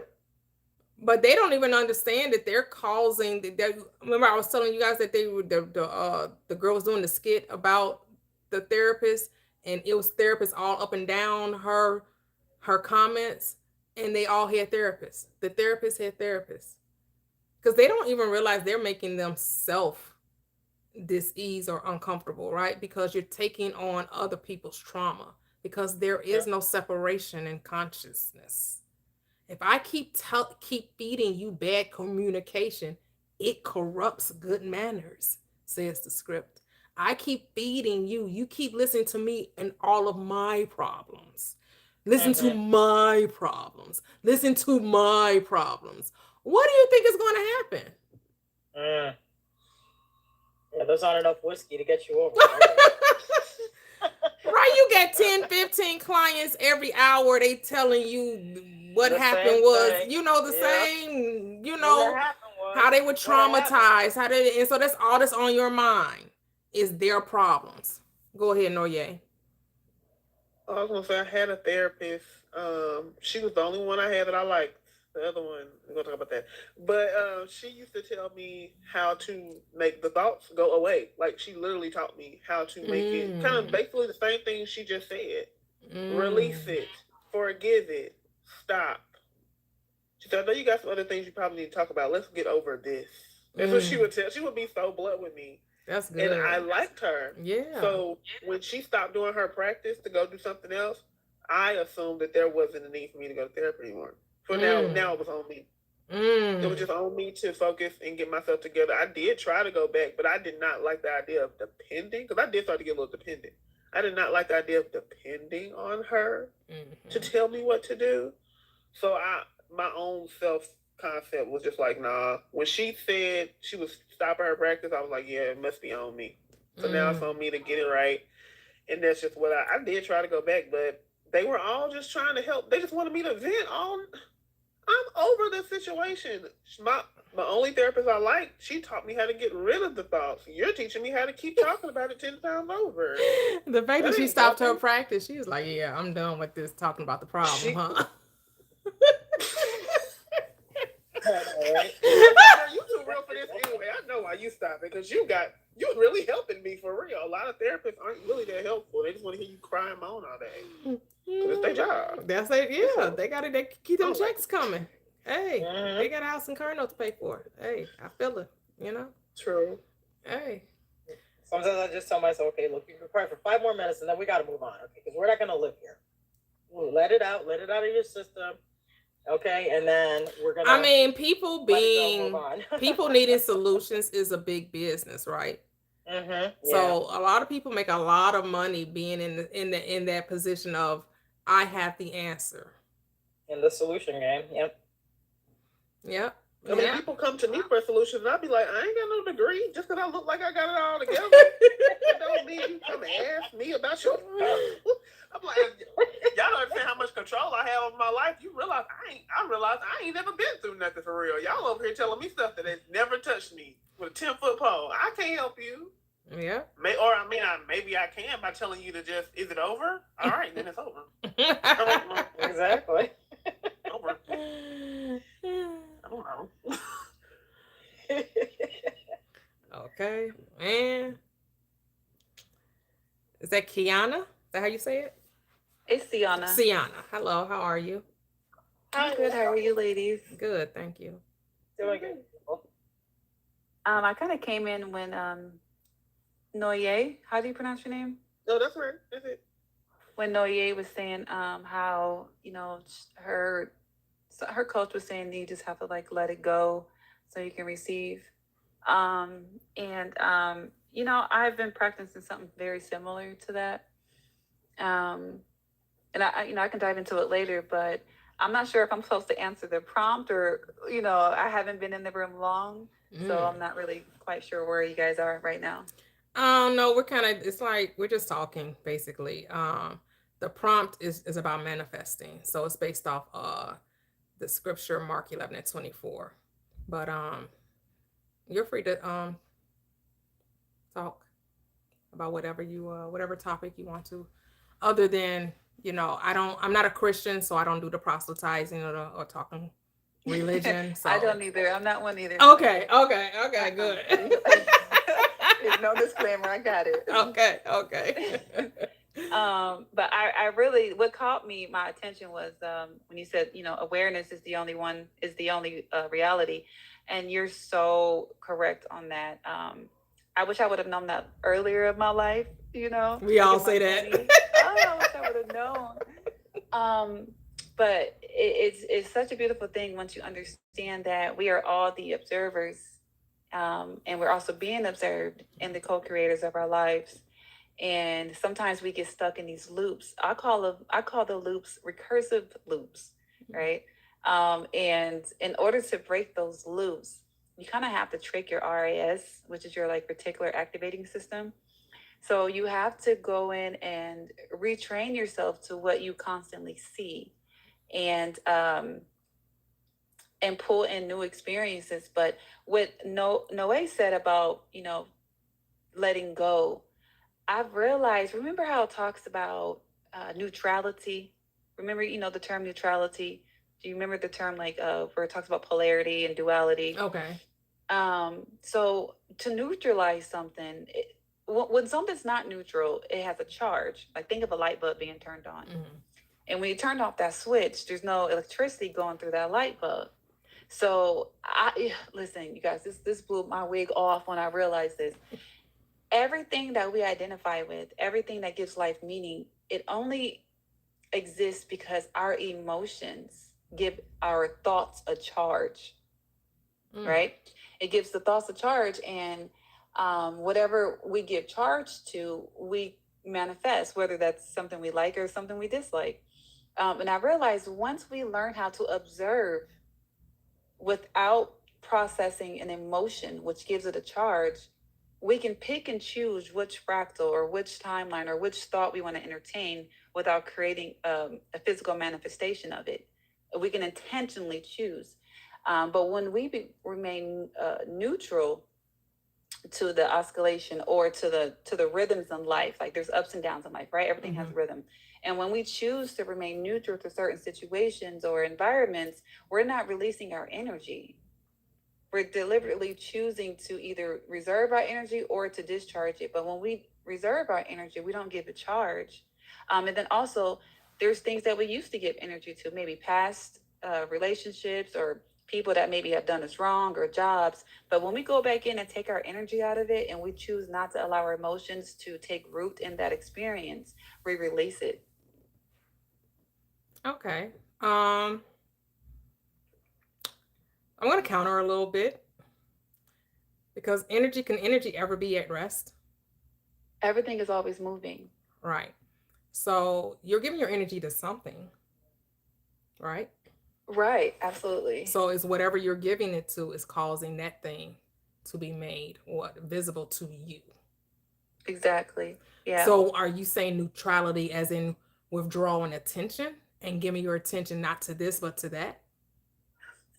So instead of, we can observe. That's the beautiful part with being observed and being the observer. To be observed is like watching a movie. It's like watching something play out, but you're not anchoring into that reality. You're observing it as if you're watching it through a screen. Well, hold on. Okay, so is what you're watching, does it have any cause in and of itself? Isn't what you're watching just a mirror?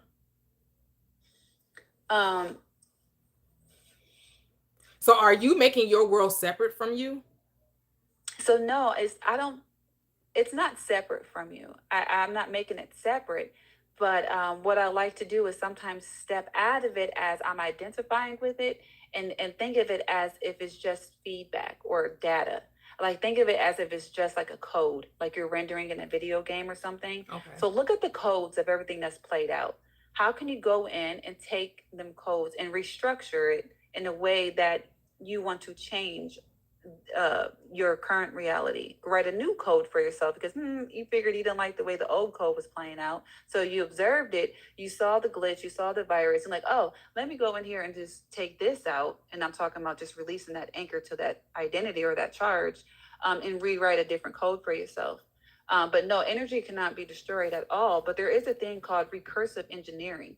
And if you look into it, it talks about when you pretty much are recycling energy. Nothing is destroyed. Right. You can't destroy anything, but you can take up the material and recycle it and changing it to something different, which is creating a new reality. So that's where the term recursive engineering comes in. So how are we doing this? Let's bring it down to layman's terms. How are we doing this? How are we recursing? What is it called? Recursive energy? Recursive. Yeah. Recursive. So as a applicable, practical way, what does that mean? All right. So I remember at one point when I was, reprogramming my mind, I remember at one point, you guys, in my late 20s, I'm in my early 30s now, there used to be some thoughts that I would wake up every day and I would think about something that happened like 10 years ago. I'm not kidding. I was like, oh my gosh, like I can't believe I went through this. I'll think about something that happened in my childhood. And I'm like, wait, I'm waking up every day. It's been over a decade and I'm still thinking these thoughts? Huh. All right. So what I did was I took a journal and I wrote a letter to myself and I read it every morning and every night. It was pretty much on the lines of, Sienna, you are not defined by what happened to you 10 years ago. You are not defined by this, blah, blah, blah. And when you wake up, this is a new day. You are, whatever it is for that day, them goals that I have for myself, I'm disciplined, I'm focusing on today, what's at hand today. I, am no longer, defined by this and that and blah, blah, blah. It was more of a personal note that I left for myself. And over time, I gave it about a couple weeks, I would say. Automatically, I noticed I stopped thinking about what I used to think about for over a decade. And I started thinking about the letter that I wrote myself and would read every morning and every night when my brain was most programmable. When it's open, it's right when you're about to enter theta. You want to do it either in the morning or at night. And I noticed I started thinking about the new story, the new narrative, instead of the old one. And I'm like, well, that worked. Let me apply this in other areas. But that is an example of how I how I alchemize that energy into something totally different. Yep, I like it. Me, I'm not a scripter, so I wouldn't journal it, but I would do exactly what you said. I would just say it to myself. So as I go to sleep, I'm saying this. When I wake up, I'm saying this. I'm just not writing it down, right? I'm finally on that level now, but it took me some time. It took me some time. Well, I feel like I I'm had at to the read, I beginning had to level text because myself. I was just telling Toya about my alarms because that's what I use to really. So when I wake up, my alarm tells me to change my mind. If anything happened the day before, anything old that comes up, now I'm gonna change it. But it is becoming normal for me. I feel like even if I feel like I'm close to if I didn't have the alarm, that I would be able to do it on my own. But I don't trust myself yet. I gotta get better. Because I found out the moment you decide, and this is how you know you've made a decision. When there is no plan B, there is no other option. If there's still a plan B, if there's still another option, then you haven't made a decision. Yeah. Once you decide, which is step one, which is your desire, whatever your desire is. So yes, does forgiveness, which is what Sienna was describing, does forgiveness play a key role in neutralizing or dying to the old state?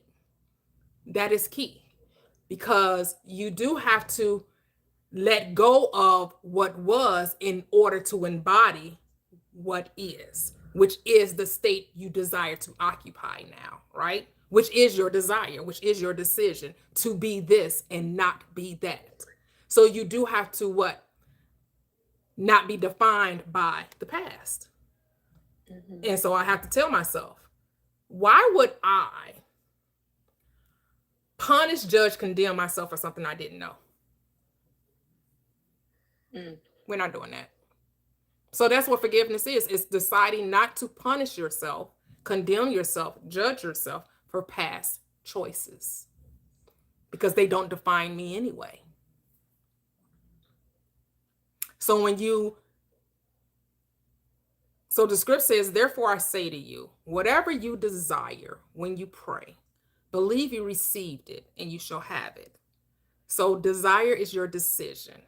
Prayer is your acknowledgement of that decision. You must acknowledge that the thing that you desire already exists. And then step 3, believe you received. That's past tense. So now this is acceptance of the thing that exists. You have to see it is already belonging to you. Not that you're trying to get it from there to here, but no, it's already yours. And then what's step 4? You will receive it. This is where the part is not your work, because the how is not up to you. Because why? The works are finished. It's already done. So what is it about? Being in the state of already knowing that the thing you desire belongs to you. Absolutely. And so, yes, so forgiveness plays a key in that, because you can't say that you're rich, that you're healed, that you're in an amazing relationship, and then still talk about the old state. You can't occupy 2 states at the same time. You have to let go of the one in order to embody the other. So this is where awareness is key. You have to be aware of what you're thinking. The only thing I disagree with, and it's not saying that it's wrong, right? I know emotions don't matter. Your feelings don't matter. Because I know I've manifested without having to emotionalize. I didn't have to feel happy about it. I didn't have to give thanks. I just had to decide that it was. I've manifested too many things where emotions, my feelings didn't play a part. And I'll give you an example. It's found in the script when Isaac was blessing Jacob, when he was going to bless Esau. But Jacob got the blessing and not Esau. What did Jacob have to do? He had to feel as though he was Esau. Are they talking about emotions? No. He had to take on the identity of Esau in order to convince Isaac he was Esau. Jacob had to convince Isaac, who was blind, that he felt touched. He took on the identity. So what? He cooked a meal, and he put on clothes of skin. He put on fur. So when Isaac said, you sound like Jacob. See, you sound like you rich. You sound like you heal, but come close that I may feel you. Is it natural to you? From the touch, that's the feeling it's talking about, not your emotions, but the touch, the naturalness. Are you embodying the state of Esau? Once Isaac accepted that Jacob became Esau, he got the blessing. So the moment you decide that you are already that which you desire to be, it comes. It shows up. It is what unveiled. Because again, you're not making a thing, so you're acknowledging that it already is so. So the moment you believe, it's a conviction of it. It's a conviction. Yeah, I like that. Yeah. You could be mad. You could be angry. You could be sad. As long as you could be crying. You could be crying and still saying, I'm this. You don't have to be happy. You don't have to be no feel good. You could be saying like one of the ladies the other day, she was saying how she had a interview, and to her, she didn't feel like it went well, but she kept telling herself that it did. But she kept feeling like it didn't, but she kept telling herself that it did. Well, the recruiter came back and told her that it was a great interview. They decided to go in a different space, but had they decided to go with that in that direction, they would have worked with her. So it wasn't that it had nothing to do with her interview. And even though she didn't feel like the interview went well, she told herself that it did, because this is what the script says. The word is God, not feeling. The word. In the beginning was the word, and the word was with God, and then the word was God, and then the word becomes flesh. And how did the Christ say it in this way? The word that I speak, it is spirit and it is life. The word is life. So we're told to master the emotions, right? When Jesus walked on water, when Peter walked on water, and what they had control of the emotions. They didn't let the emotions rule. When Peter starts to let the emotions rule, he starts to sink. Because water in scripture is the emotion, and it also psychological truth as well. Takes on depending on how you're decoding scripture. But it can be emotions and it can be psychological truth. You wanted to say And something? so if you had Go if you ahead. had a dream that said, if you had a dream, right? Mm-hmm. And you heard in your dream, calm your waters, how would you take that? Calm your waters Mm-hmm. to settle, get settled in your emotions. Do not let your emotions rule, dictate. Do not be ruled by emotions, be ruled by thought, be ruled by mind. You get clarity from stillness, from calmness, not from being troubled. I like that. A few, maybe like 4 years ago, I would say. I don't know if you believe in channeling or anything like that, but I had the urge to just pick up and write. And that's when it really started for me, where I would just write down these messages. And one of the messages I wrote down was calm your waters. And I'm like, wait, what? What does this mean? I could not figure it out for like a few months. And then exactly what you just said, that's what it came to me. Yeah, it was honest, like balance my emotions. But yeah, that was just so clear as day. That message was calm my waters. And I'm like, what kind of waters? We're talking about the bathtub? What I know, right? About here? Say, make it plain, right? Yeah. So you're absolutely right about that. Yeah, we're supposed to master our emotions and not be led by them. We're not to be led by emotions. We're to be led by thought. That's why we have a mind, because we're to use it. Get still. Be still. The Bible tells you to commune with thy own self upon thy bed and be still. What is commune? A conversation, communication with yourself. All right? Talk to yourself. Remind yourself of who you are. Everything is first a thought. You don't have to worry about the emotions. Why? Because they are a byproduct of thought. When you know that you have a thing, it is naturally that you're going to feel good about it, unless you don't believe it's yours. So your emotions will tell you that you don't believe it. So you may feel anxious, but then you ignore the feelings, because who rules thought? The word is God. So the moment you decree and declare, that's it. That settles it. Now you just have to remain faithful to the word, because that's who God is. God is the word. And I will say this, for the longest, I did not understand. It's crazy because ever since I stepped into this, and not really stepped into it, but ever since I cleared my mind to have this awareness, when I do read the Bible now, I read it from a different lens. It's like I can decode it now. It's wild. Yeah, it's so fun. It's so fun to read it now. Yeah. I understand. I'm like, oh, I read it. It's so different. And it's before, when I remember reading, like, you can't serve two masters, right? And for the longest, I did not understand what that meant. And one of the things that came to me with that was, and you were talking about how you pretty much before, how you view yourself, how you judge yourself, like you got to forgive.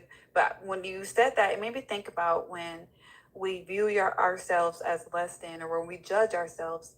And pretty much what I decoded from like the ultimate sin is that self-judgment.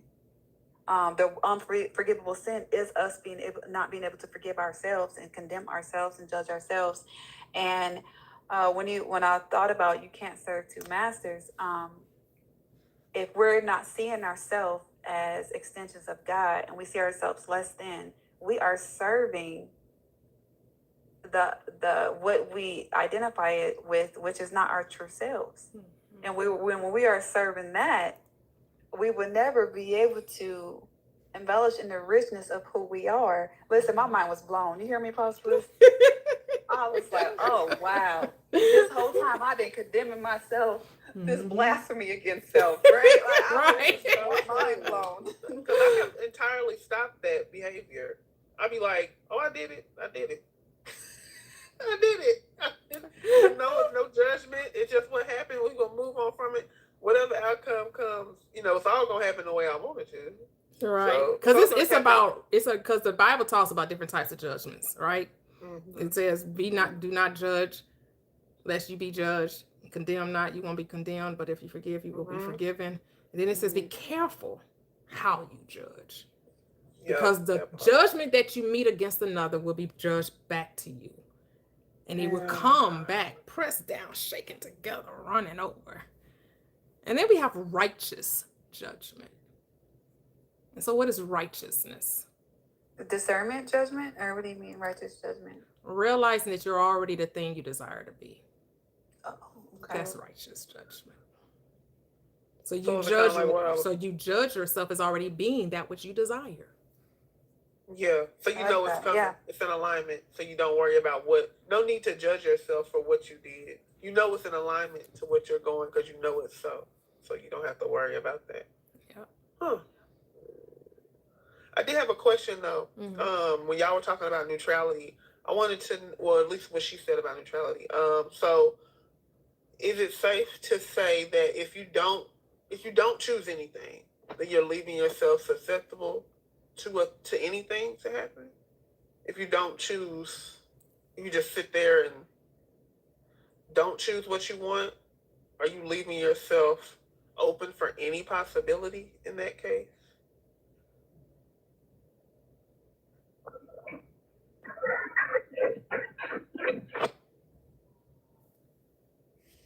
You there? Yeah, we're here. You sound a little faint. I think I have my opinion on that. I feel like when we aren't aware of making choices, I believe that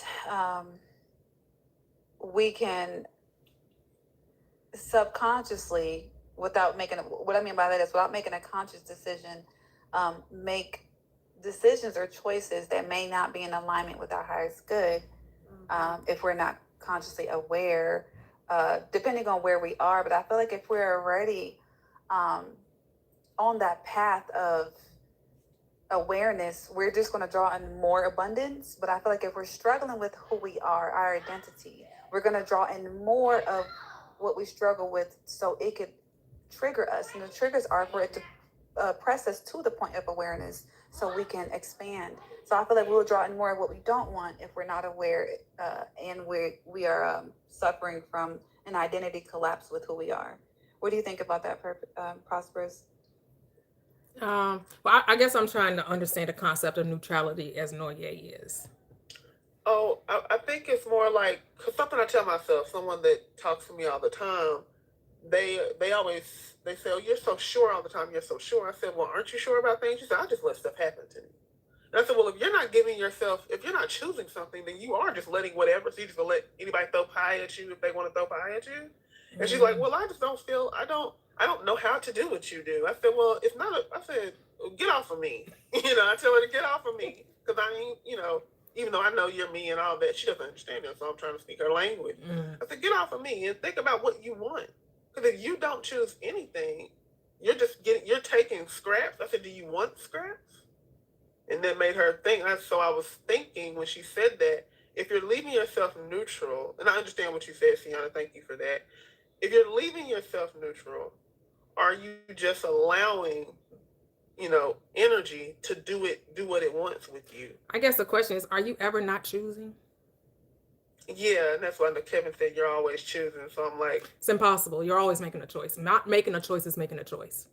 so going back to what Sienna said, if you're on the, whatever you align most with is what's going to continue to. So if you are still questioning yourself, or you're still feeling that judgment, or you're feeling that whatever, having an identity crisis, whatever you're connected to most is what's going to happen if you don't fight to get to the awareness. Whatever you assume to be true will be true. It's whatever you Yeah. assume. It literally is whatever. It is done unto you as you believe. So it's whatever you Yeah. believe. What do you believe? If you believe Yeah. that I can't choose because I just got to accept life as it comes, then that's how you're going to get whatever life brings your way. So, and if your default setting is, the worst thing, the worst case scenario, or, you have Murphy's Law, what can go wrong will go wrong. And some people actually do live their life that way. And it's funny, I was, Yeah. you ever watch Half and Half? You all ever heard of that TV show? I've seen that. Yeah. I never seen it. Half and Half. So it's two sisters. That's They right, have yeah. I they just share a watched father, and one of the sisters grew up with the father with his come up, so he's wealthy. But the older sister, the parents divorced when she was younger, so she didn't really enjoy the father's wealth. Even though, which, I mean, that's of course for the storyline. So the older sister has the universe, she always experienced negative things. Whereas the wealthy sister, the sister that grew up privileged, she had this expectation of good. So she always knew life was going to work out. Like, she, best schools, dress well, parents take care of her. She don't have to worry about money. She got credit cards parents pay for. Half the other sister work for a living. Her mother's a therapist. Her mother, fed her this whole line about how the father actually left her to go be with this other family. I mean, to create this family with the other, but that wasn't true. They actually were divorced or whatever. But it just, I was like, that's a great show to show you how one person sees life from a negative perspective and how another person views it from a positive perspective. How she was raised to expect life to be good for her, and the other sister was raised to work hard for a living. And they coexisted. When they coexisted well, they And fed off each yeah, other. they end up living in the same building. You can even see then, even though they living in the same building, I think it's the father's building. Yeah, his building. The girl gets the better build. The girl that was raised with her dad, her house is set to the T. It's furnished nice. It's everything. The other sister, she's more of a type of free spirit. So she's, she wearing the natural hair, and she has like kind of what some people may call, this is what her stuff, a hippie type style dress or whatever, right? So she got the big clog shoes, and she got the real colorful shirts, and it's just a big contrast.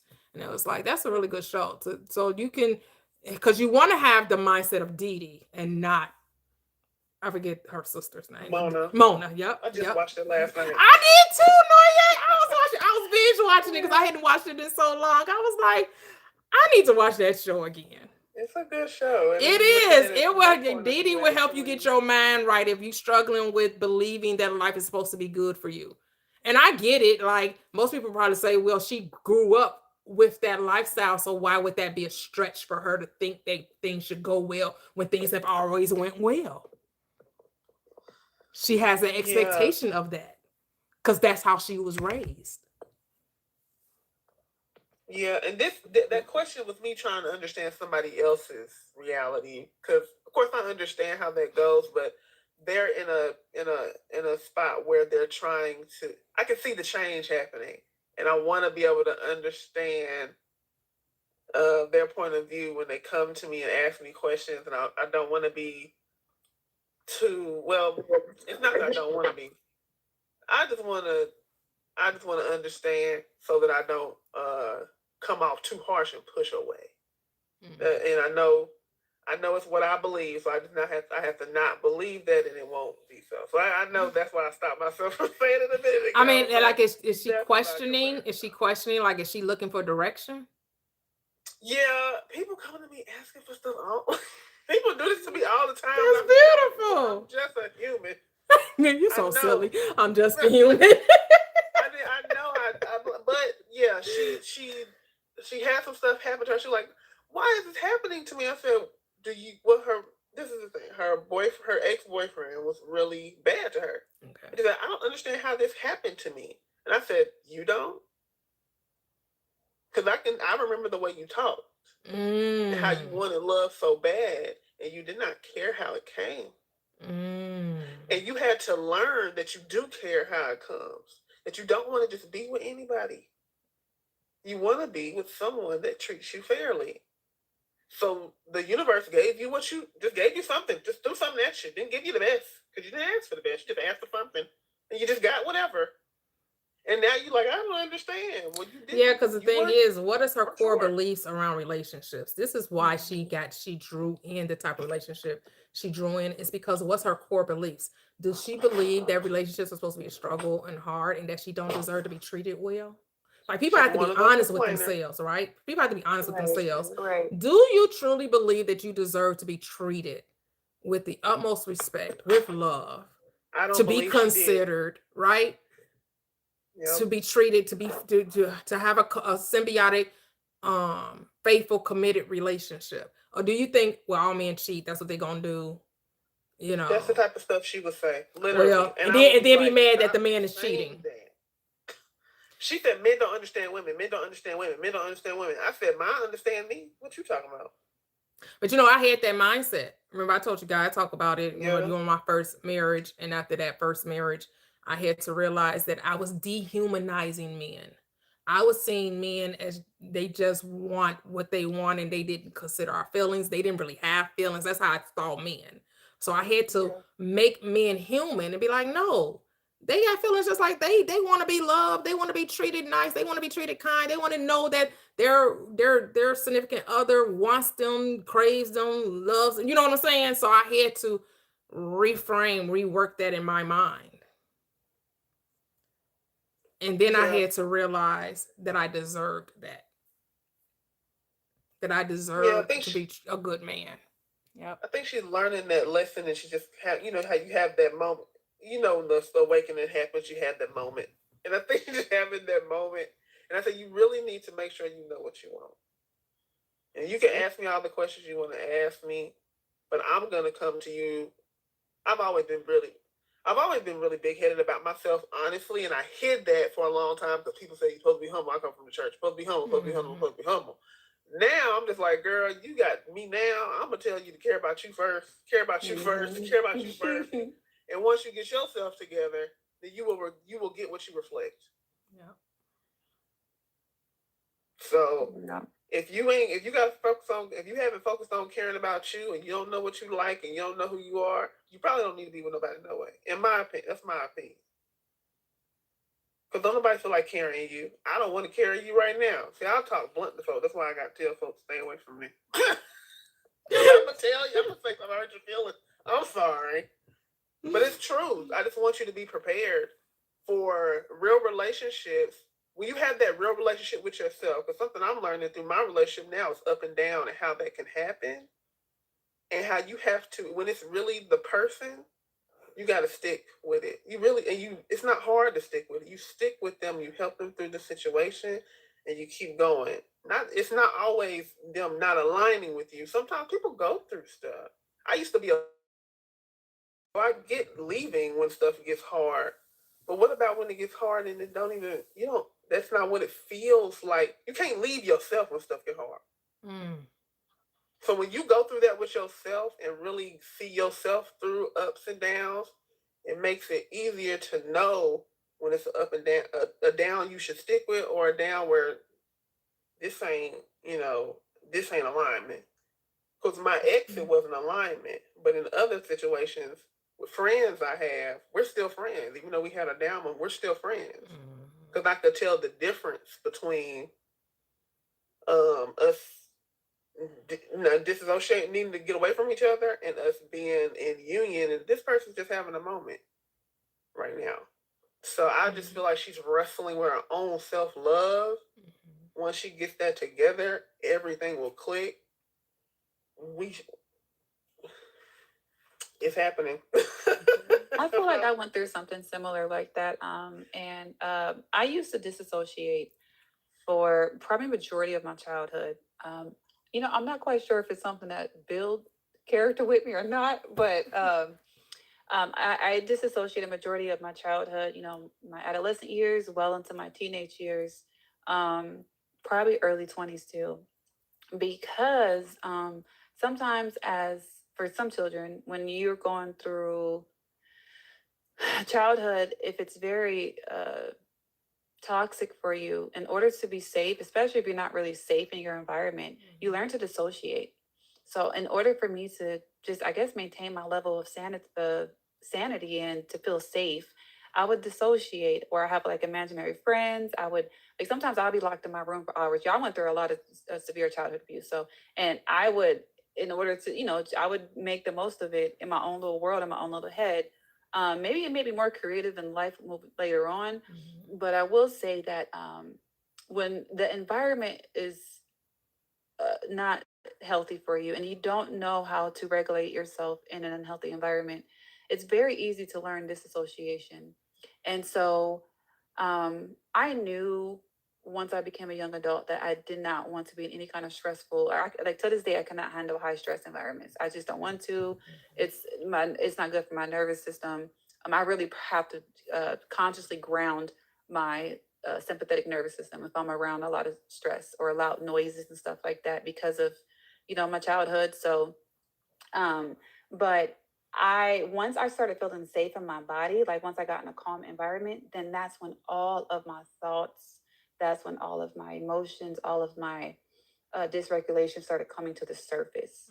Because first my body had to feel safe in my environment. And then once that happened, I started staying in my body and I had to take on everything that I was suppressing for years in my mid-20s. And so I had to learn, just like what you said, how to pretty much be selfish and have a voice for myself. Like my throat chakra was blocked for, like how I'm talking now. Listen, I would not talk like this in my 20s. I was a mute. Okay, I was quiet for the majority of growing up. I didn't talk much at all, and I didn't have any good role models to look up to. So I would take on the identities or the roles of others or what I seen on TV or whatever, and kind of just letting life happen to me. Right.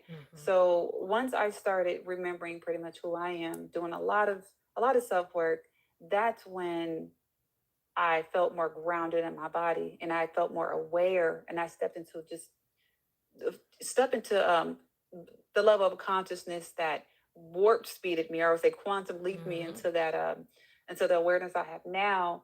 And I was able to just see my reality literally change, you guys, so fast. Like I remember, waking up and I would see just ghettoism around me. Like, in my early 20s, I would see ghettoism around me. I was like, well, I didn't have a mommy or daddy because I was a foster kid too. And I'm like, so I don't know how I'm going to have this nice home or a nice income or, be able to support myself. And all these things came up.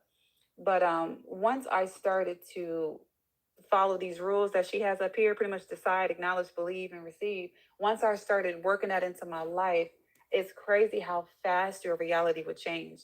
Like it has literally what your body can hold. If you can hold that belief, you will manifest that belief externally, but you've got to be able to hold that belief internally. Yeah. And once I started doing that, my finances, changed. Like now I'm a business owner, but my finances changed, my surroundings changed. Like I'm not surrounded by ghettoism. The relationships that I have with people changed. The relationship that I have with myself changed. The type of people that I attract in my life changed. Like I don't attract people in my life who think mediocre or even bare minimum of themselves. I don't. I attract more like-minded individuals, but all that came from, I believe, is just that awareness of who I am, without dissociating or without choosing or deciding or believing in my highest potential, in my higher self, in myself. Love it. That's beautiful. Yep. Self-love is the best love. I just had an awareness moment just now. Earlier in this live, when you was talking about the lady luck thing, I said I like helping people. And I'm sitting here wondering why people asking me for this. You know what? I want to do it my way, but they want to ask me questions I don't want to answer. I'm going to give you $20. Let me just throw money at you. Make it rain, make it rain. It's funny. I literally just knew I said that's why they asked me. Never mind. I know now. Oh my goodness. Yeah, you got to do that self-assessment. You gotta go do that. You gotta sit with yourself and see what's going on in that mind, in that pretty little head of yours, and that handsome little head of yours. And if and the assessment should be uncritical, non-judgmental, right? No condemnation. As the script Romans 8:1 says, there is therefore now no condemnation to them that are in Christ Jesus, right? So when we are doing that uncritical assessment of our thoughts, of our self-concept, it should be done from a non-judgmental, no condemnation. What does that mean? No guilt, no shame, no remorse, no regret, because you don't know what you didn't know, and that's okay. You didn't know what you didn't know, and that's okay. Mhm. You Yep. didn't know that your thoughts created things. You didn't know that your belief system was the reason why you were experiencing what you were experiencing, regardless of where this belief system came from. But we know the belief system came from those who raised us, right? Whether they were, and they didn't know.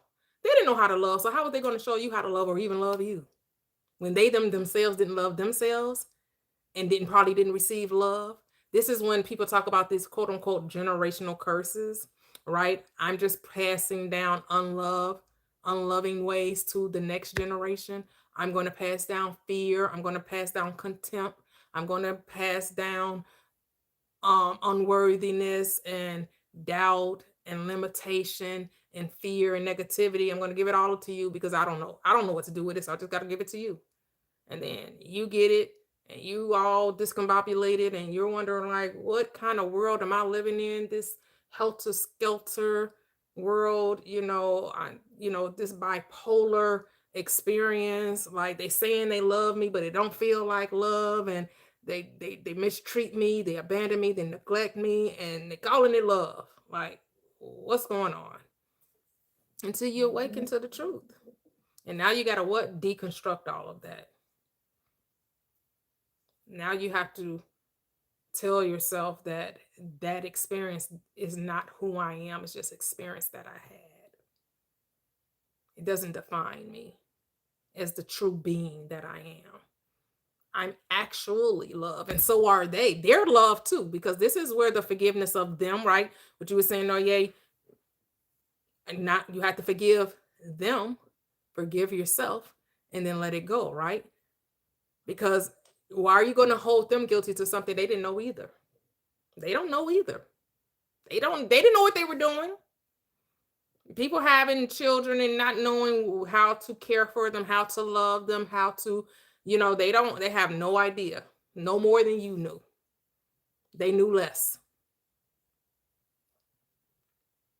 That's what helps us release it and get to our true self when we can totally forgive. Because forgiveness is twofold. It means to forget, and it also means to give forth that which you would like to receive. And the giving forth is to self, to yourself. Give yourself grace, give yourself love, give yourself kindness, give yourself understanding, give yourself compassion. All the things that you were looking from another, give it to yourself.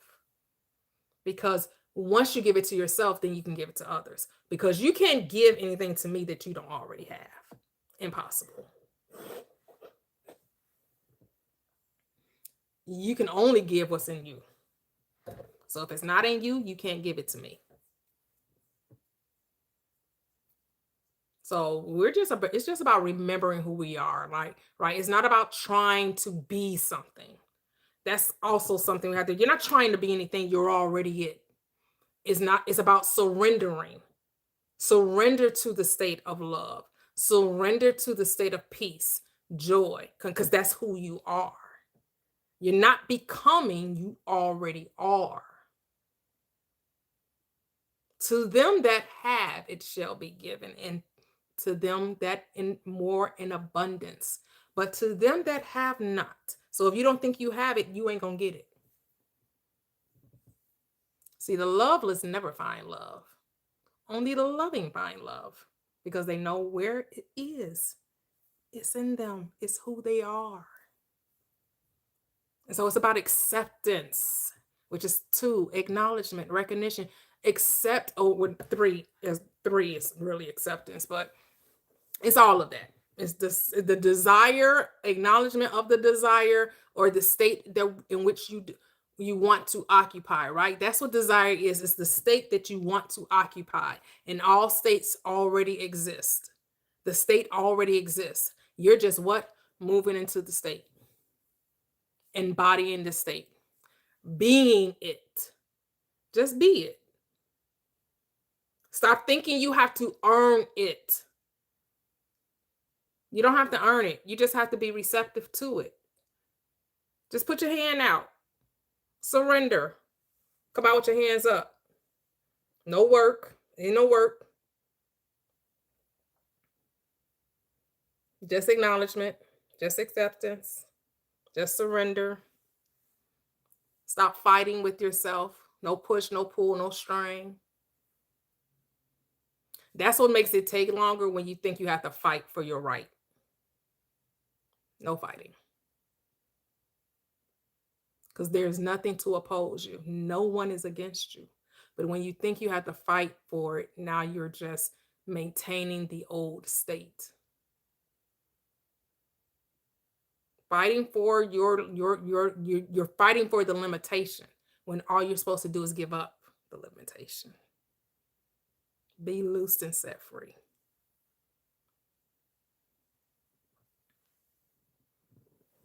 Say, what's my favorite metaphysical Bible verse? I mean, I like Mark 11:24. I also like 3 John and 2. Beloved, I wish above all things that you prosper and be in health, even as your soul prospers.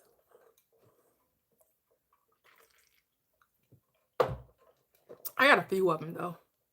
Be not conformed to this world, or be ye transformed by the renewing of your mind.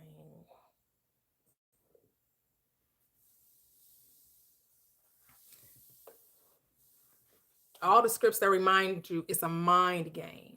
Put off the former conversation that is corrupt and be renewed in the spirit of your mind.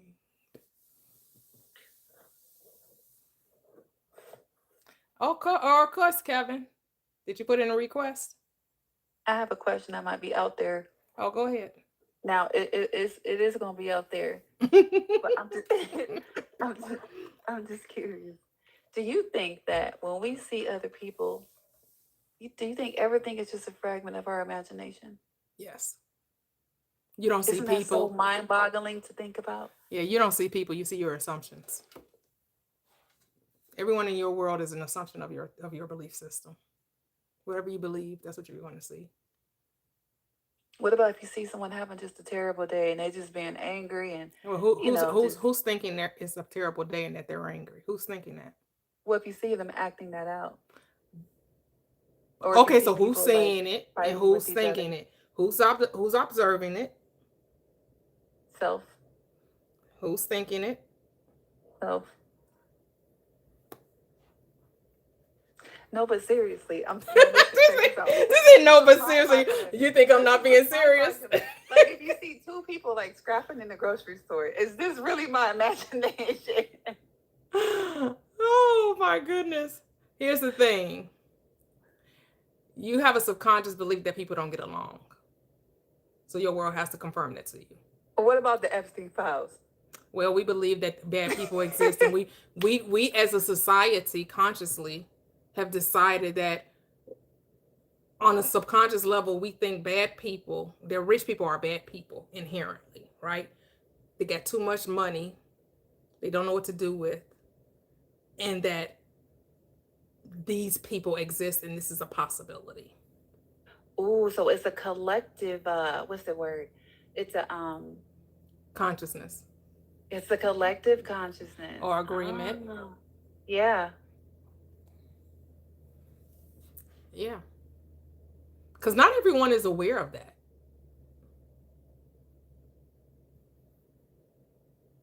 No, some people would have no idea what you're talking about. So how do you not tap into I think of it like this. Think of like the internet, right? Sometimes my brain will take me here. Think of like the internet. We can't see it, right? But think of like this invisible web of connections. If you didn't want to tap into the collective consciousness, how do you bypass? What are your what am I trying to say? Well, here's the thing. You are the collective consciousness. It's all you. You're the observer, right?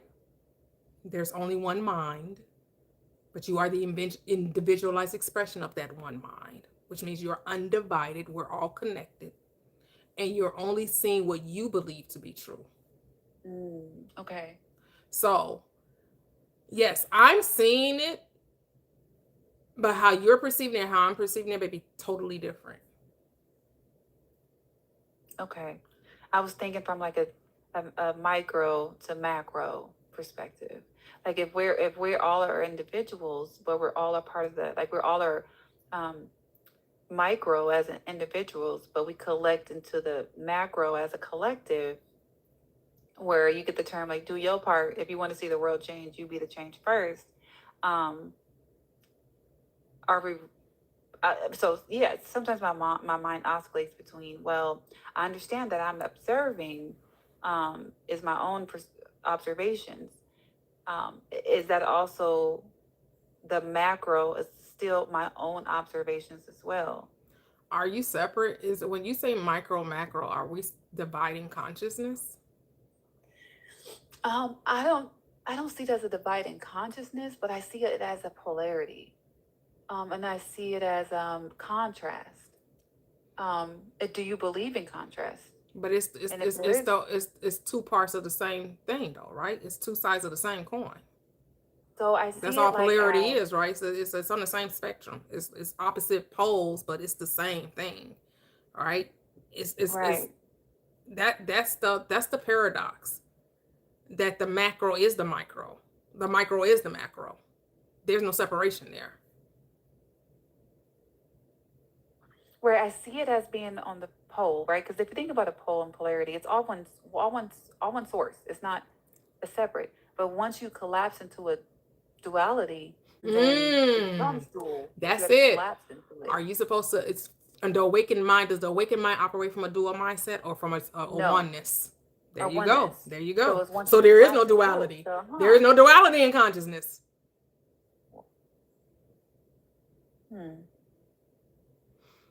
The awakened mind transcends duality. So The we only sleep supposed to mind observe operates in polarity. duality. The awakened mind transcends it and notices that it's all one. It knows it's all one. So is contrast even real? What's contrast? What does that mean? I mean, I heard so it because I used to listen to Abraham Hicks. She used to always talk about contrast. But what is that really? I listened to her too at one point. I did. I did too. I did it for like 2 years. I got on books.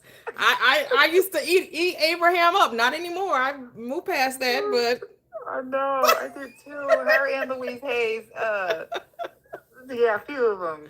Yeah. She had me so confused. But the contrast, I was just thinking, like, say if you see white and black, and then if it is white and black, but then you decide to see color as a contrast. But I was wondering if contrast gives us choice. My mind went there. because here's the thing. If you can accept that there is no good or bad, only your thinking makes it so. So here's the thing. Do you see the world as a play, as a movie, a screen, and we're all just characters in a play? Mm-hmm. And God is playing all of these characters. So he's playing the character of the PDF, playing the character of the good guy, the thief, the diseased, he's the God consciousness is playing all of these parts, and ain't none of this shit real.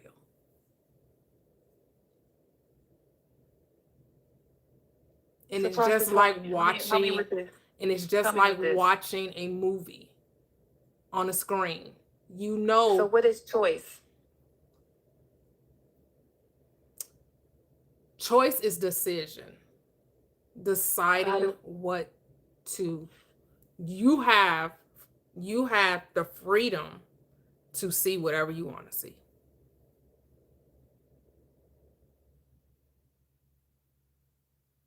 It's whatever you say.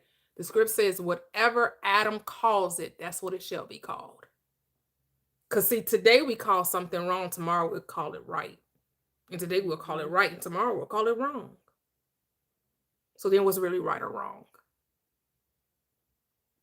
Consciousness, the Father, judges no man. But he's going to leave all judgment to the Son. The mind, us. The mind is the Son. With our mind, we judge. That's wrong. That's wrong. No, that's right. That's right. No, that's good. That's good. That's bad. That's bad. That's evil. That's evil. That's... So if we're renewing our mind every day, have you ever studied ancient Kemet? Just out of just I've read the Hermetica, or the Kabbalion, but that's about as far. oh well, I was just curious. I'm kind of like a nerd, so I kind of read up on a lot of stuff. But Okay. I was curious about night and day, right? And you know how you have the sun rise and the sunset. And I was curious of how that correlates with the renewing of the mind.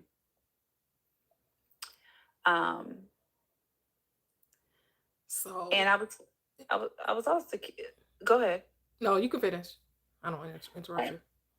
And with that being said, I was also curious about where it said in the Bible. This is going to tie into it, the renewing of the mind, where it said in the Bible, and in the ancient text, may your heart be as light as a feather, and the weighing of the scales, and it made me wonder if it kind of made me think about it just now when we were talking about choice and contrast and everything is one. How does that apply to then integration, right? To integrate to integrate that awareness, because we're aware, but to integrate it, or how does that help us understand to be renewed, to renew your mind? So the renewing of the mind is remembering who you are, right? Right. And so if you remember that you're God, and God decides what is, and you decide what is in your world, not in anyone else's, right? Because there are as many worlds as there are people in the world. Why? Because no two people are experiencing the same world at any time, because no two people are sharing the same perspective, right? It's like your perspective is like angles of light, messengers, like what they call those maze of mirrors, right? And we're all seeing it from a different angle, a different perspective, because you can never occupy the state that I'm in, the degree in which I view reality. And I can never fully see it from the angle or degree from which you're viewing reality. But here's the thing. There is no duality in consciousness. Consciousness has eyes too pure to behold iniquity. To consciousness, which is pure, undefiled, there is no unlovely. Because consciousness knows it's just experiencing itself in infinite ways.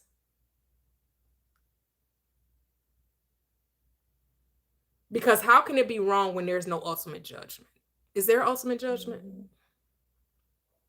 Is there somebody I'm gonna get you, sucker, dirty? Is somebody going to, like, I know we want it to be like, how can they get away with this? They need to go to jail. We want it to be a judgment. But ultimately, is there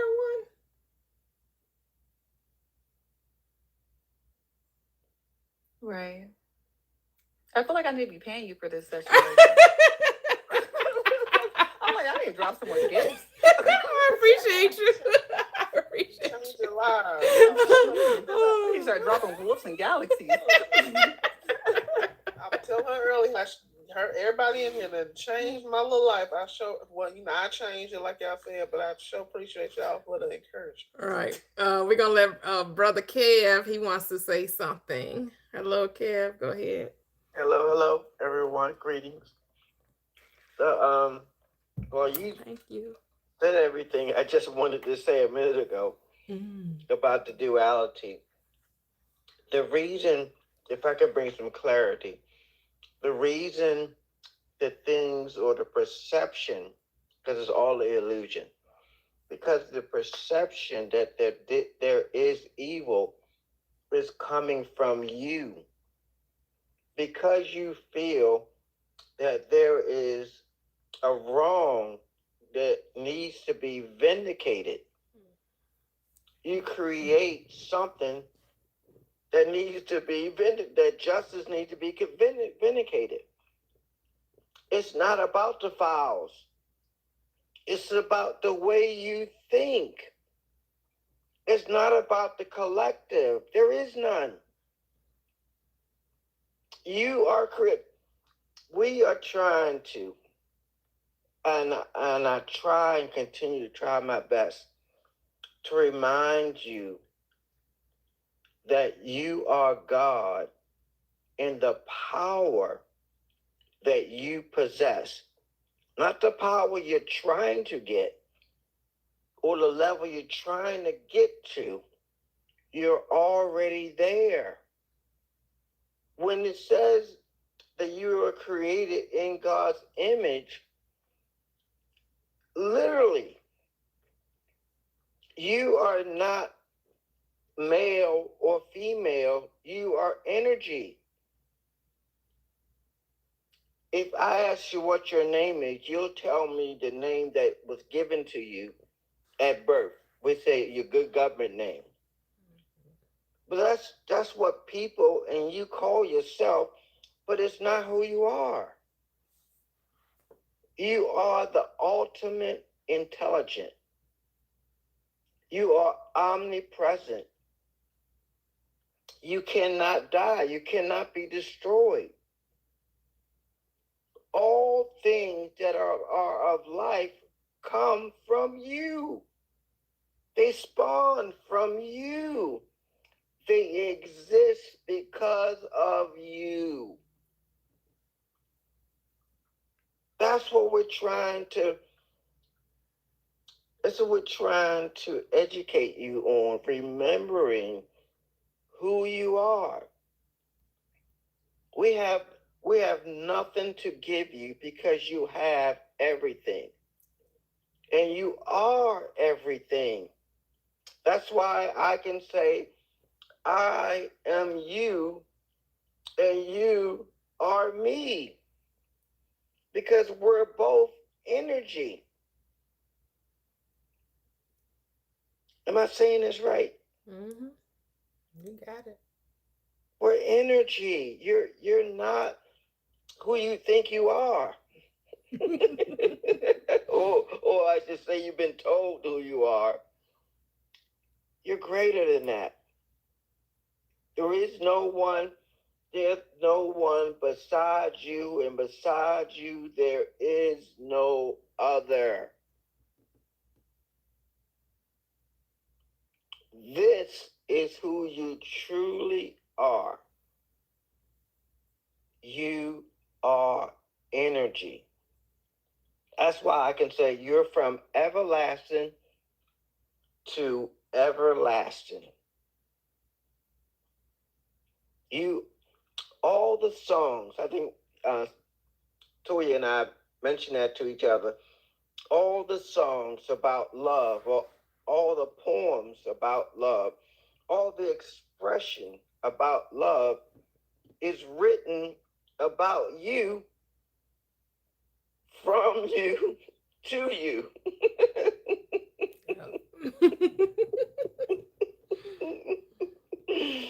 If you fall in love with with someone, the person you're falling in love with is you.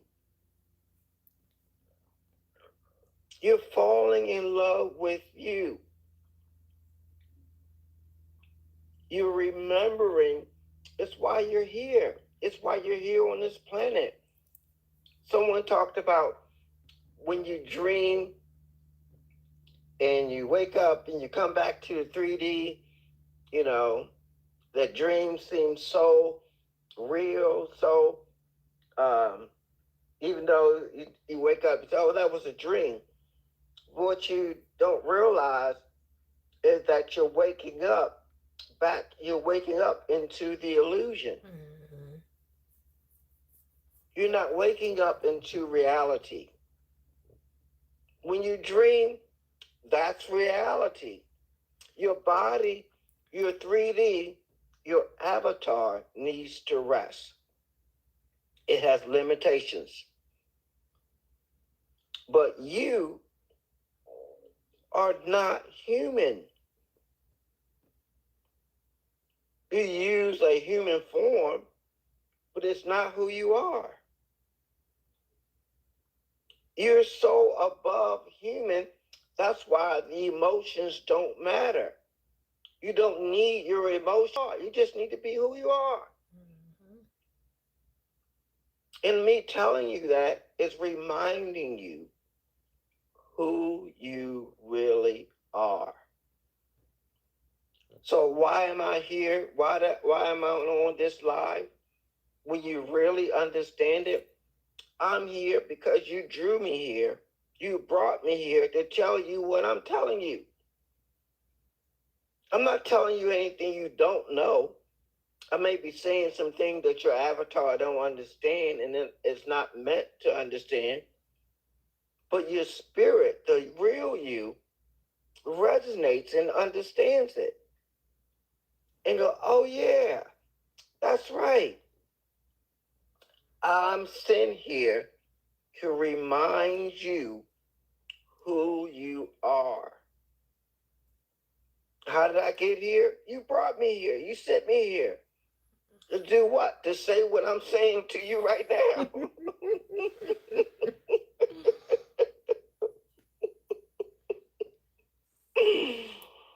Yes.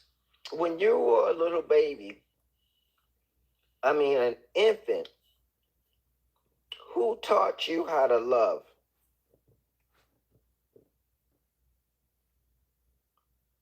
Who taught you? No one. You were born automatically knowing what love is and how to do it.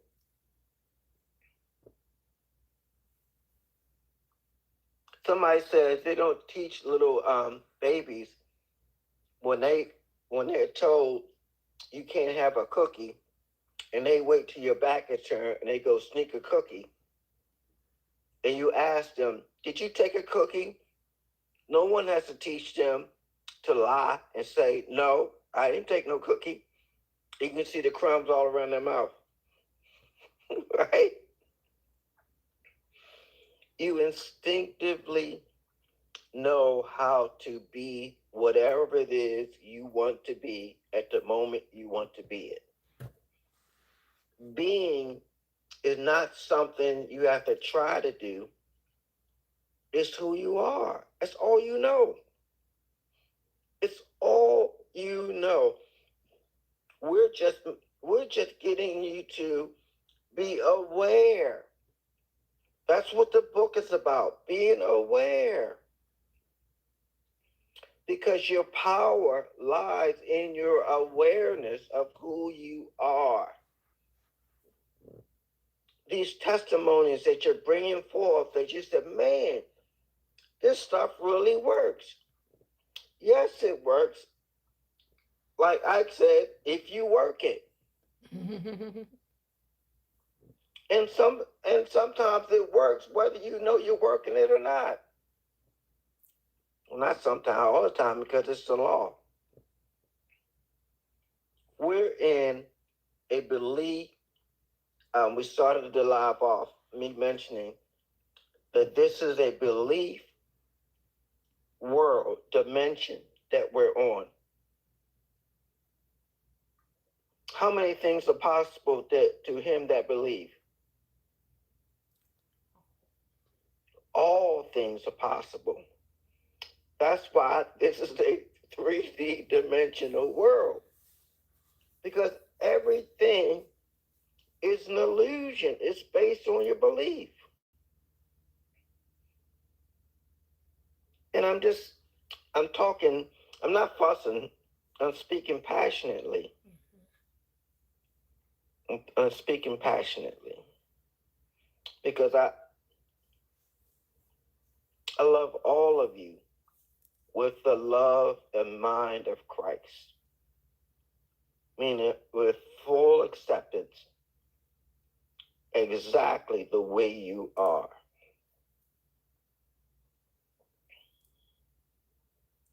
Hey, I'm fussing at you. I ain't fussing at you. No, I just want you guys are waking up. You know, I want you guys to realize, I want you to be as blind Bartimaeus. I was blind, but now I see. I was asleep, and now I'm awoke. And not be ashamed of it, to lean into it, to embrace it, to live your life through it, because that's where life is. And as you get it, you will have the most magnificent, wonderful life. And you'll stop chasing after the bag and realize you are the bag. You are the bag. You don't have to get lost in the designer this and designer that, and the custom this and the custom that. It's all an illusion. You don't have to try to go and figure out how to get $1 million, because you got way more than that. You are limitless. You have unlimited power. There's no lack in who you are on anything. You have nothing to fear. Greater is he that is within you that's in this world. And that script, greater. You are greater. I land my plane. And Learjet. Thank you so much, Kevin. You're welcome so much. Wonderful reminder of who we are. Just dreaming this dream, and the best thing that could have happened to us is that we awakened in the dream.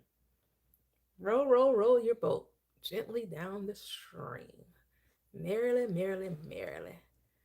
Life is but a dream. This is Alice in Wonderland.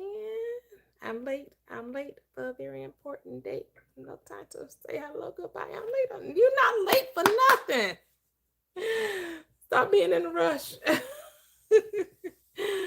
Alice in the Looking Glass is what they originally called it. Go ahead, Kevin.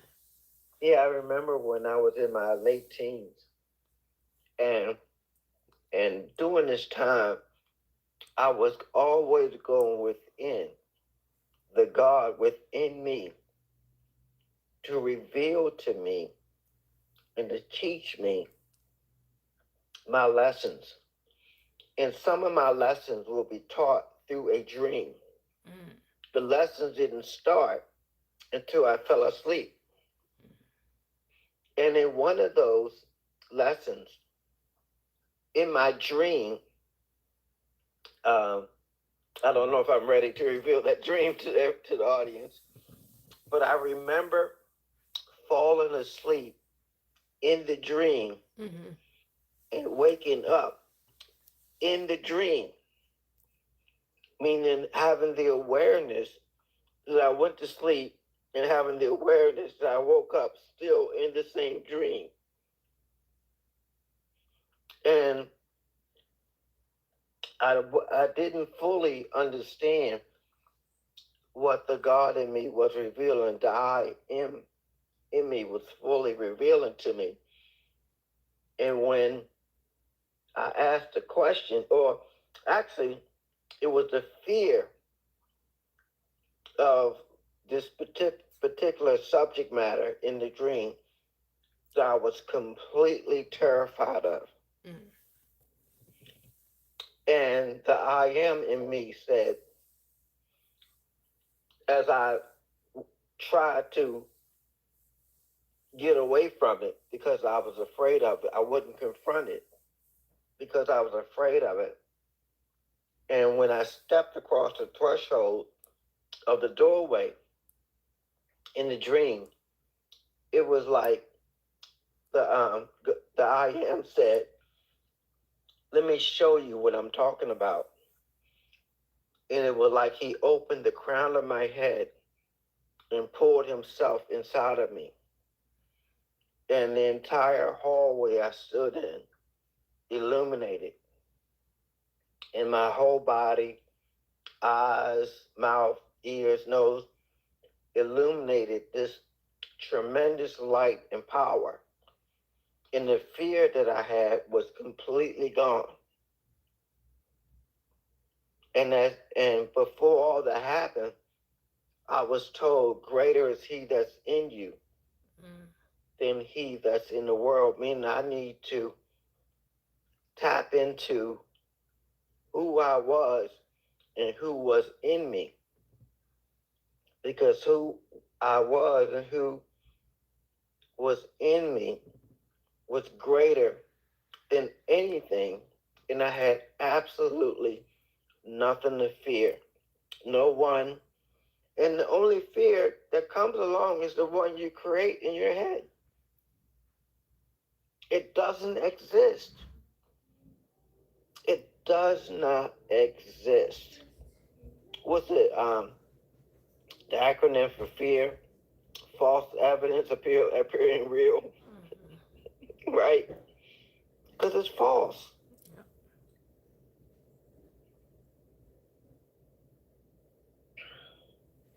So, didn't I tell you this was going to be an incredibly wonderful, fantastic live? Absolutely. Absolutely. Lived up to what Kevin spoke. That's it. Hello, Teddy girl. Hi, how are you? Great, great. How are you? Good. I'm good. I'm great as well.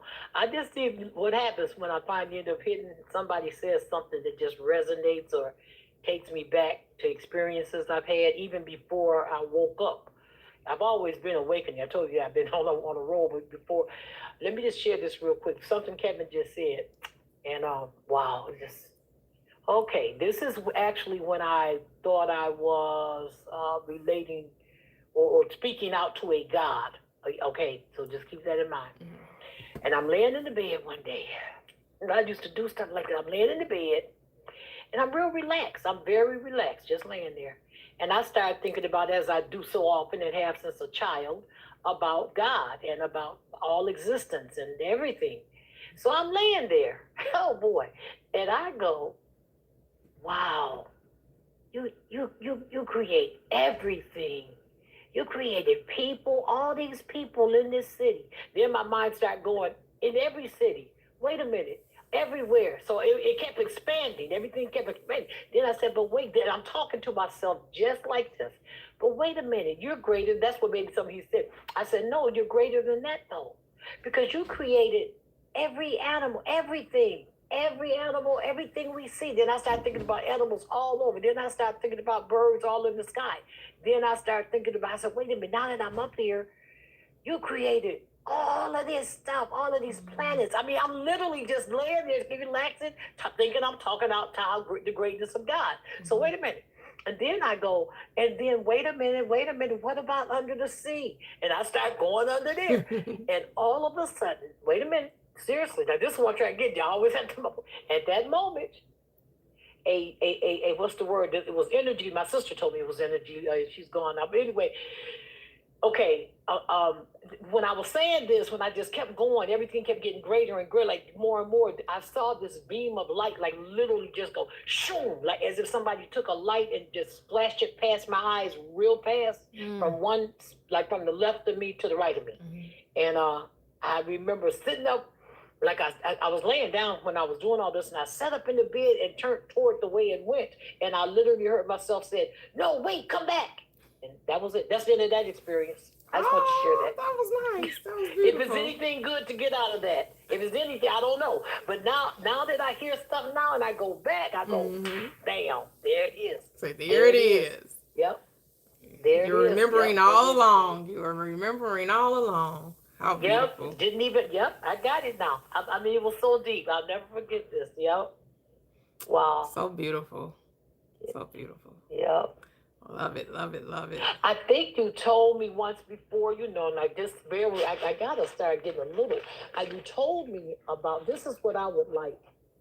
Now, I already, like, I'm into Neville because I got that book, but I think when we were talking the last time, Toya, you told me about some other books or another book. Am I correct? That's on the line of this. This type of awareness. Or the books that I've you could read, recommend? right?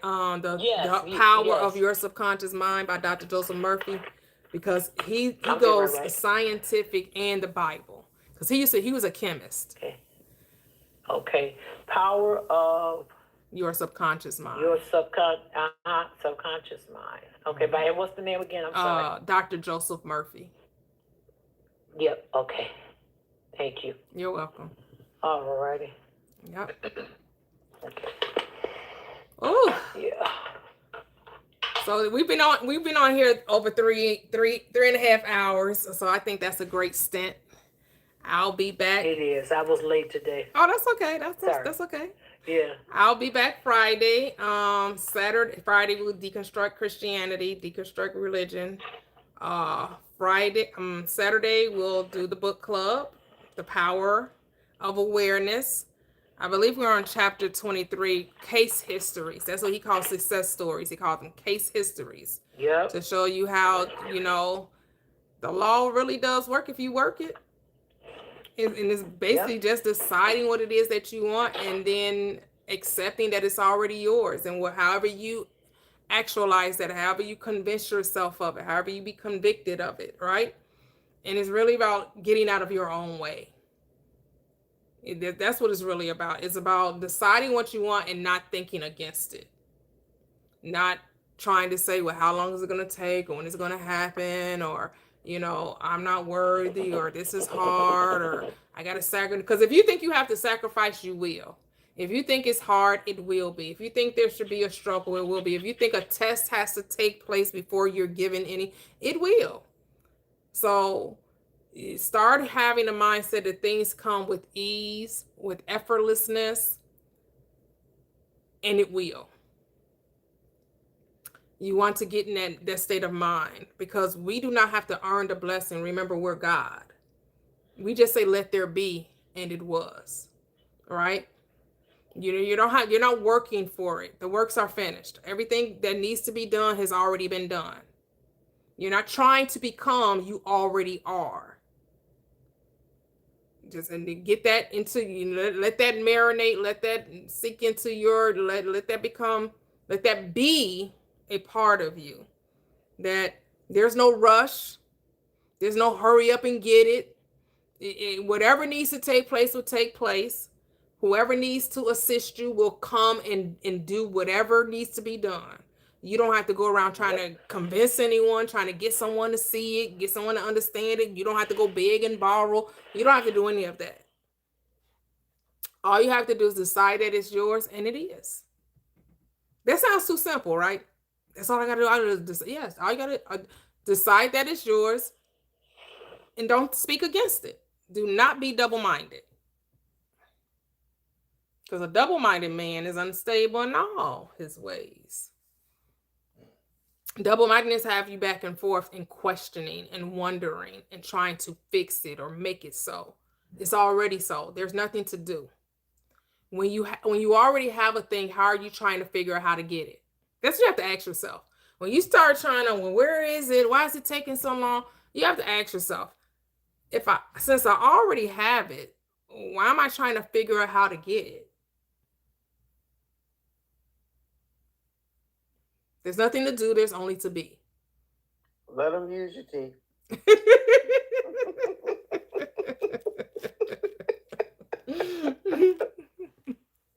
So it's already yours. Just loose. Just be still and know that I am God. How does God create? How does God bring forth? God just says, let there be, and it was. Cause those things that be not as though they were, and the unseen what becomes seen. You don't make anything happen, so stop trying to. Because it's not you. You, the personality, cannot make anything happen. You, the I am, has already done all the work. The I am has already did the heavy lifting.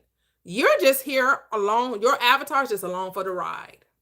Your personality is just along for the ride. Sit back and enjoy the ride. Take your hands off the wheel. Stop paddling. Stop turning the boat upstream, No, when you turn it downstream, there's nothing for you to do. You just effortlessly flow downstream. You don't know where you have to work because you got the boat turned the wrong way and you're going against the current. Stop rowing your boat upstream. Turn it around. Relax and let it go. Let it go, let it go, let it flow. Things are gonna work out, don't you know? Let it go. Let it go, let it go. As Lauryn Hill said, it could all be so simple, baby. But you rather make it hard, right? You rather make it hard. You want the gold medal in the Struggle Olympics. You just don't understand how hard I work. Blood, sweat, and tears. The grind, hustle. You want that gold medal. I'm out the race. There is no competition. When it's a one-man race, who you running against? It's a one-player game. Who are you running against? Who are you competing against when you're the only one in the race? This lets you know there is no race. There is no race when it's only one person running, right? There is no competition when it's only you. So remember, it's only you. There ain't nobody else. It's all you. Religion tell you got to run the race. That's because Paul used that analogy. Bad analogy, Paul. Bad analogy. I've run the race. I fought the good fight. See, he made you think there was a fight. He made you think it was a race. Like Paul, whoever translated for him, boy, they did some trickery there. That's some trickery. The whole armor of God, right? Oh my goodness, the armor of God. So you can defeat the wiles of the devil. But who's the devil? The doubter, the deceiver, the father of lies. That part of you that tells you it's impossible to be done. Right. The one we want to use our escape. But when you think about the armor, though, there is nothing that you fight with. You got a helmet on, you got a shield on. The sword. But that's the word. Right? It's an anagram for words, sword words, right? Your word is your wand, is your sword. They say my word is powerful and sharper than any two-edged sword, dividing between joint and marrow, right? Yeah. Divides joint and marrow, right? So it cut both ways. That word, that's what I'm saying. Feelings do not play in this equation. These people telling you about feelings. Whoa, feelings.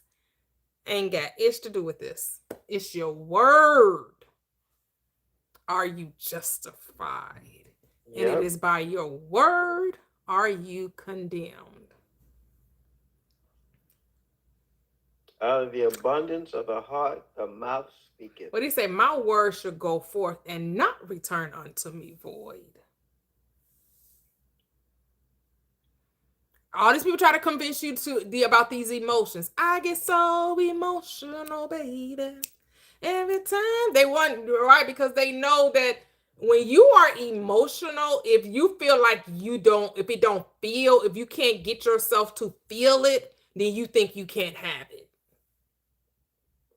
But the thing is, you already have do, right? So why do you need to feel emotional about something you already have? Just think about the things that you have in your world. They really don't have any type of any emotional attachment things. You don't have, I mean, you might have been a little happy when you got your car. After a week, 2 months, you know, the stuff that you knew you could have, when you got it, it wasn't, you know, I'm not gonna say that you were, some people do get excited over stuff, over things. I ain't one of those people. I don't get excited over things. Stuff I know that I could easily get and I could have and that I have manifested. It wasn't no, you know, maybe when I'm telling you, you may hear this kind of, you know, sense of accomplishment in my voice. But prior to the thing becoming something physical in my reality, it was a stillness. It was a calmness there. It wasn't like this overjoyment of it. Go ahead, Teddy. I agree 100%. See, there I go. Because remember the 2 times, well, it's more of that, but there's been times when I accomplished something, like you said, when something manifest. Now, manifest is the word. Remember, I told you, you feel like, you know, the whole thing, you feel that you got it, you're right there in it for that moment. And when you mentioned it, I never even reflected to it. There was no great excitement. There just was. I just thought, you know. You just kind of knew. You just kind of knew. You just like, yup. It's a done deal. Wow, I'm here. I got it. I got the car. I'm in the apartment. It was like that. Yeah. Now that you mentioned that, I never really looked back before. Excuse me. Got me some new earbuds here that I put over my head rather than in my ear. And so listen, yeah. So that is the truth. It's a matter of it just was, like you said. It just was. It just was. I never thought about it. I want to ask you if you got a moment and if it's something you can tell me briefly since you're about to go. Because I came in, I met you at a late time. Not late, but you know, later than you've been on here. I don't know how long you've been on TikTok with this. But can I ask you this? How and when, like briefly, the short version, did you awaken? 2018, the spring, 2018. Okay. Okay. Yep. And is it anything that, were you prior to that, were you like, you know, practicing some sort of religion or? No, I had left Christianity like in 2009, somewhere around that time. Okay. Yep. I was just curious about that. That role, you know. Okay. Thank you. Oh, you're welcome. You're welcome. Yeah. And it's like when you know, you know, when you come across this information, it's like, oh yeah, this is what I've been looking for. Yeah.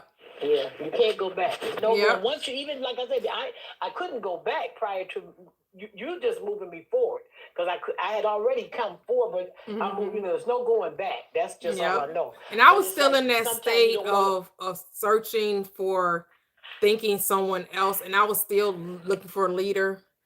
And once I let go of that, looking for it, right? Like, oh, they must know order, but it's really about studying self. And when you started studying yourself, you started like, oh, they missing something. Like that ain't they adding some stuff. They ain't making this a little bit more harder than it needs to. It ain't as hard as y'all trying to make it out to be. I'm like, y'all adding some little twist and spice to it. Yeah. I'm like, so my thing was, no, I want to keep it super simple because it is. The simplicity is key. We reducing it to its smallest terms.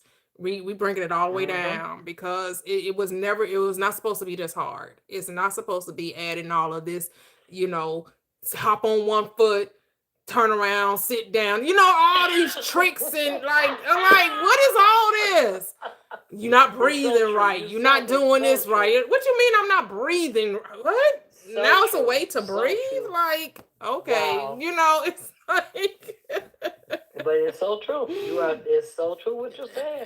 and It they is so just true. add Wow. too much to it. I'm like, you know, but you gotta do what works for you. So whatever works for you. Right, Yeah, right, you know, that right, is again, right. there's no wrong or right, but I just know it's not all that other stuff is not required. You know, I don't have to hop on Right. one leg and spin around and touch my big toe, and I don't need to do all that. Oh my That- God. It's Stop it. unnecessary.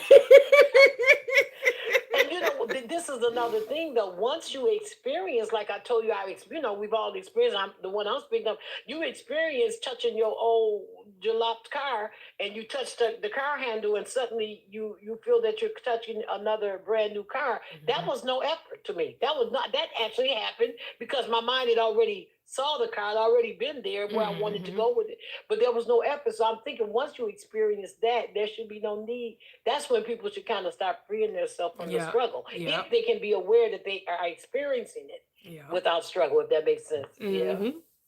Yep. Yep. Yeah. You know, but we validate struggle. You know, you hear it constantly, but you know, Yeah. I used to be guilty, but I'm good now. I used to Yep. be guilty. Oh Yep. yeah. And you can hear it. So no, you can hear it. So no, it's really seriously. And again, I'm trying. I'm no judgment zone. I'm trying to stay there too, because I have to remember I was there. I have to Mhm. always give that type of grace because but when I hear people that go, well, I've never been that, you know, there's degrees of everything. Like you said, Mhm. there's degrees on that pole. So I've never been the type, you know, I know, you know, some people who really, if they're not struggling to the umph degree, then it's not worth it. You know what I mean? Mhm. And then there's some that just got a little bit, you know. So I was kind of a little bit, really. But my point is, when I hear a person that does it, when I hear it, it starts to irk me so bad, and I have to be careful of that. See, I feel like, don't, just let them know it's. So I literally start speaking those things. That's what you do. You just kind of, Yep. you don't preach them to them because of that, but you just speak them. In Yep. other words, give them another perspective that this Yeah. could happen, what they're doing, or how they could do it. And a lot of times, even if I tell you what, if nothing else, I've watched it. Now this is tried and true. If nothing else, it calms them down. If that makes Good. sense. You know, Good. Yeah. they come out of the struggle. They don't know exactly where they're going with it, but they no longer keep talking about that struggle. Ooh. Okay. Beautiful. Yeah. That's Yeah. beautiful. Yep. But I'm gonna go ahead and close out the live. I'll see you Okay. guys on Friday and Saturday. Enjoy the rest of your week. And I'll catch you guys Okay. in. Thank you so much. Thank you guys. All righty. All right. See Bye-bye. you then. Okay. Bye bye.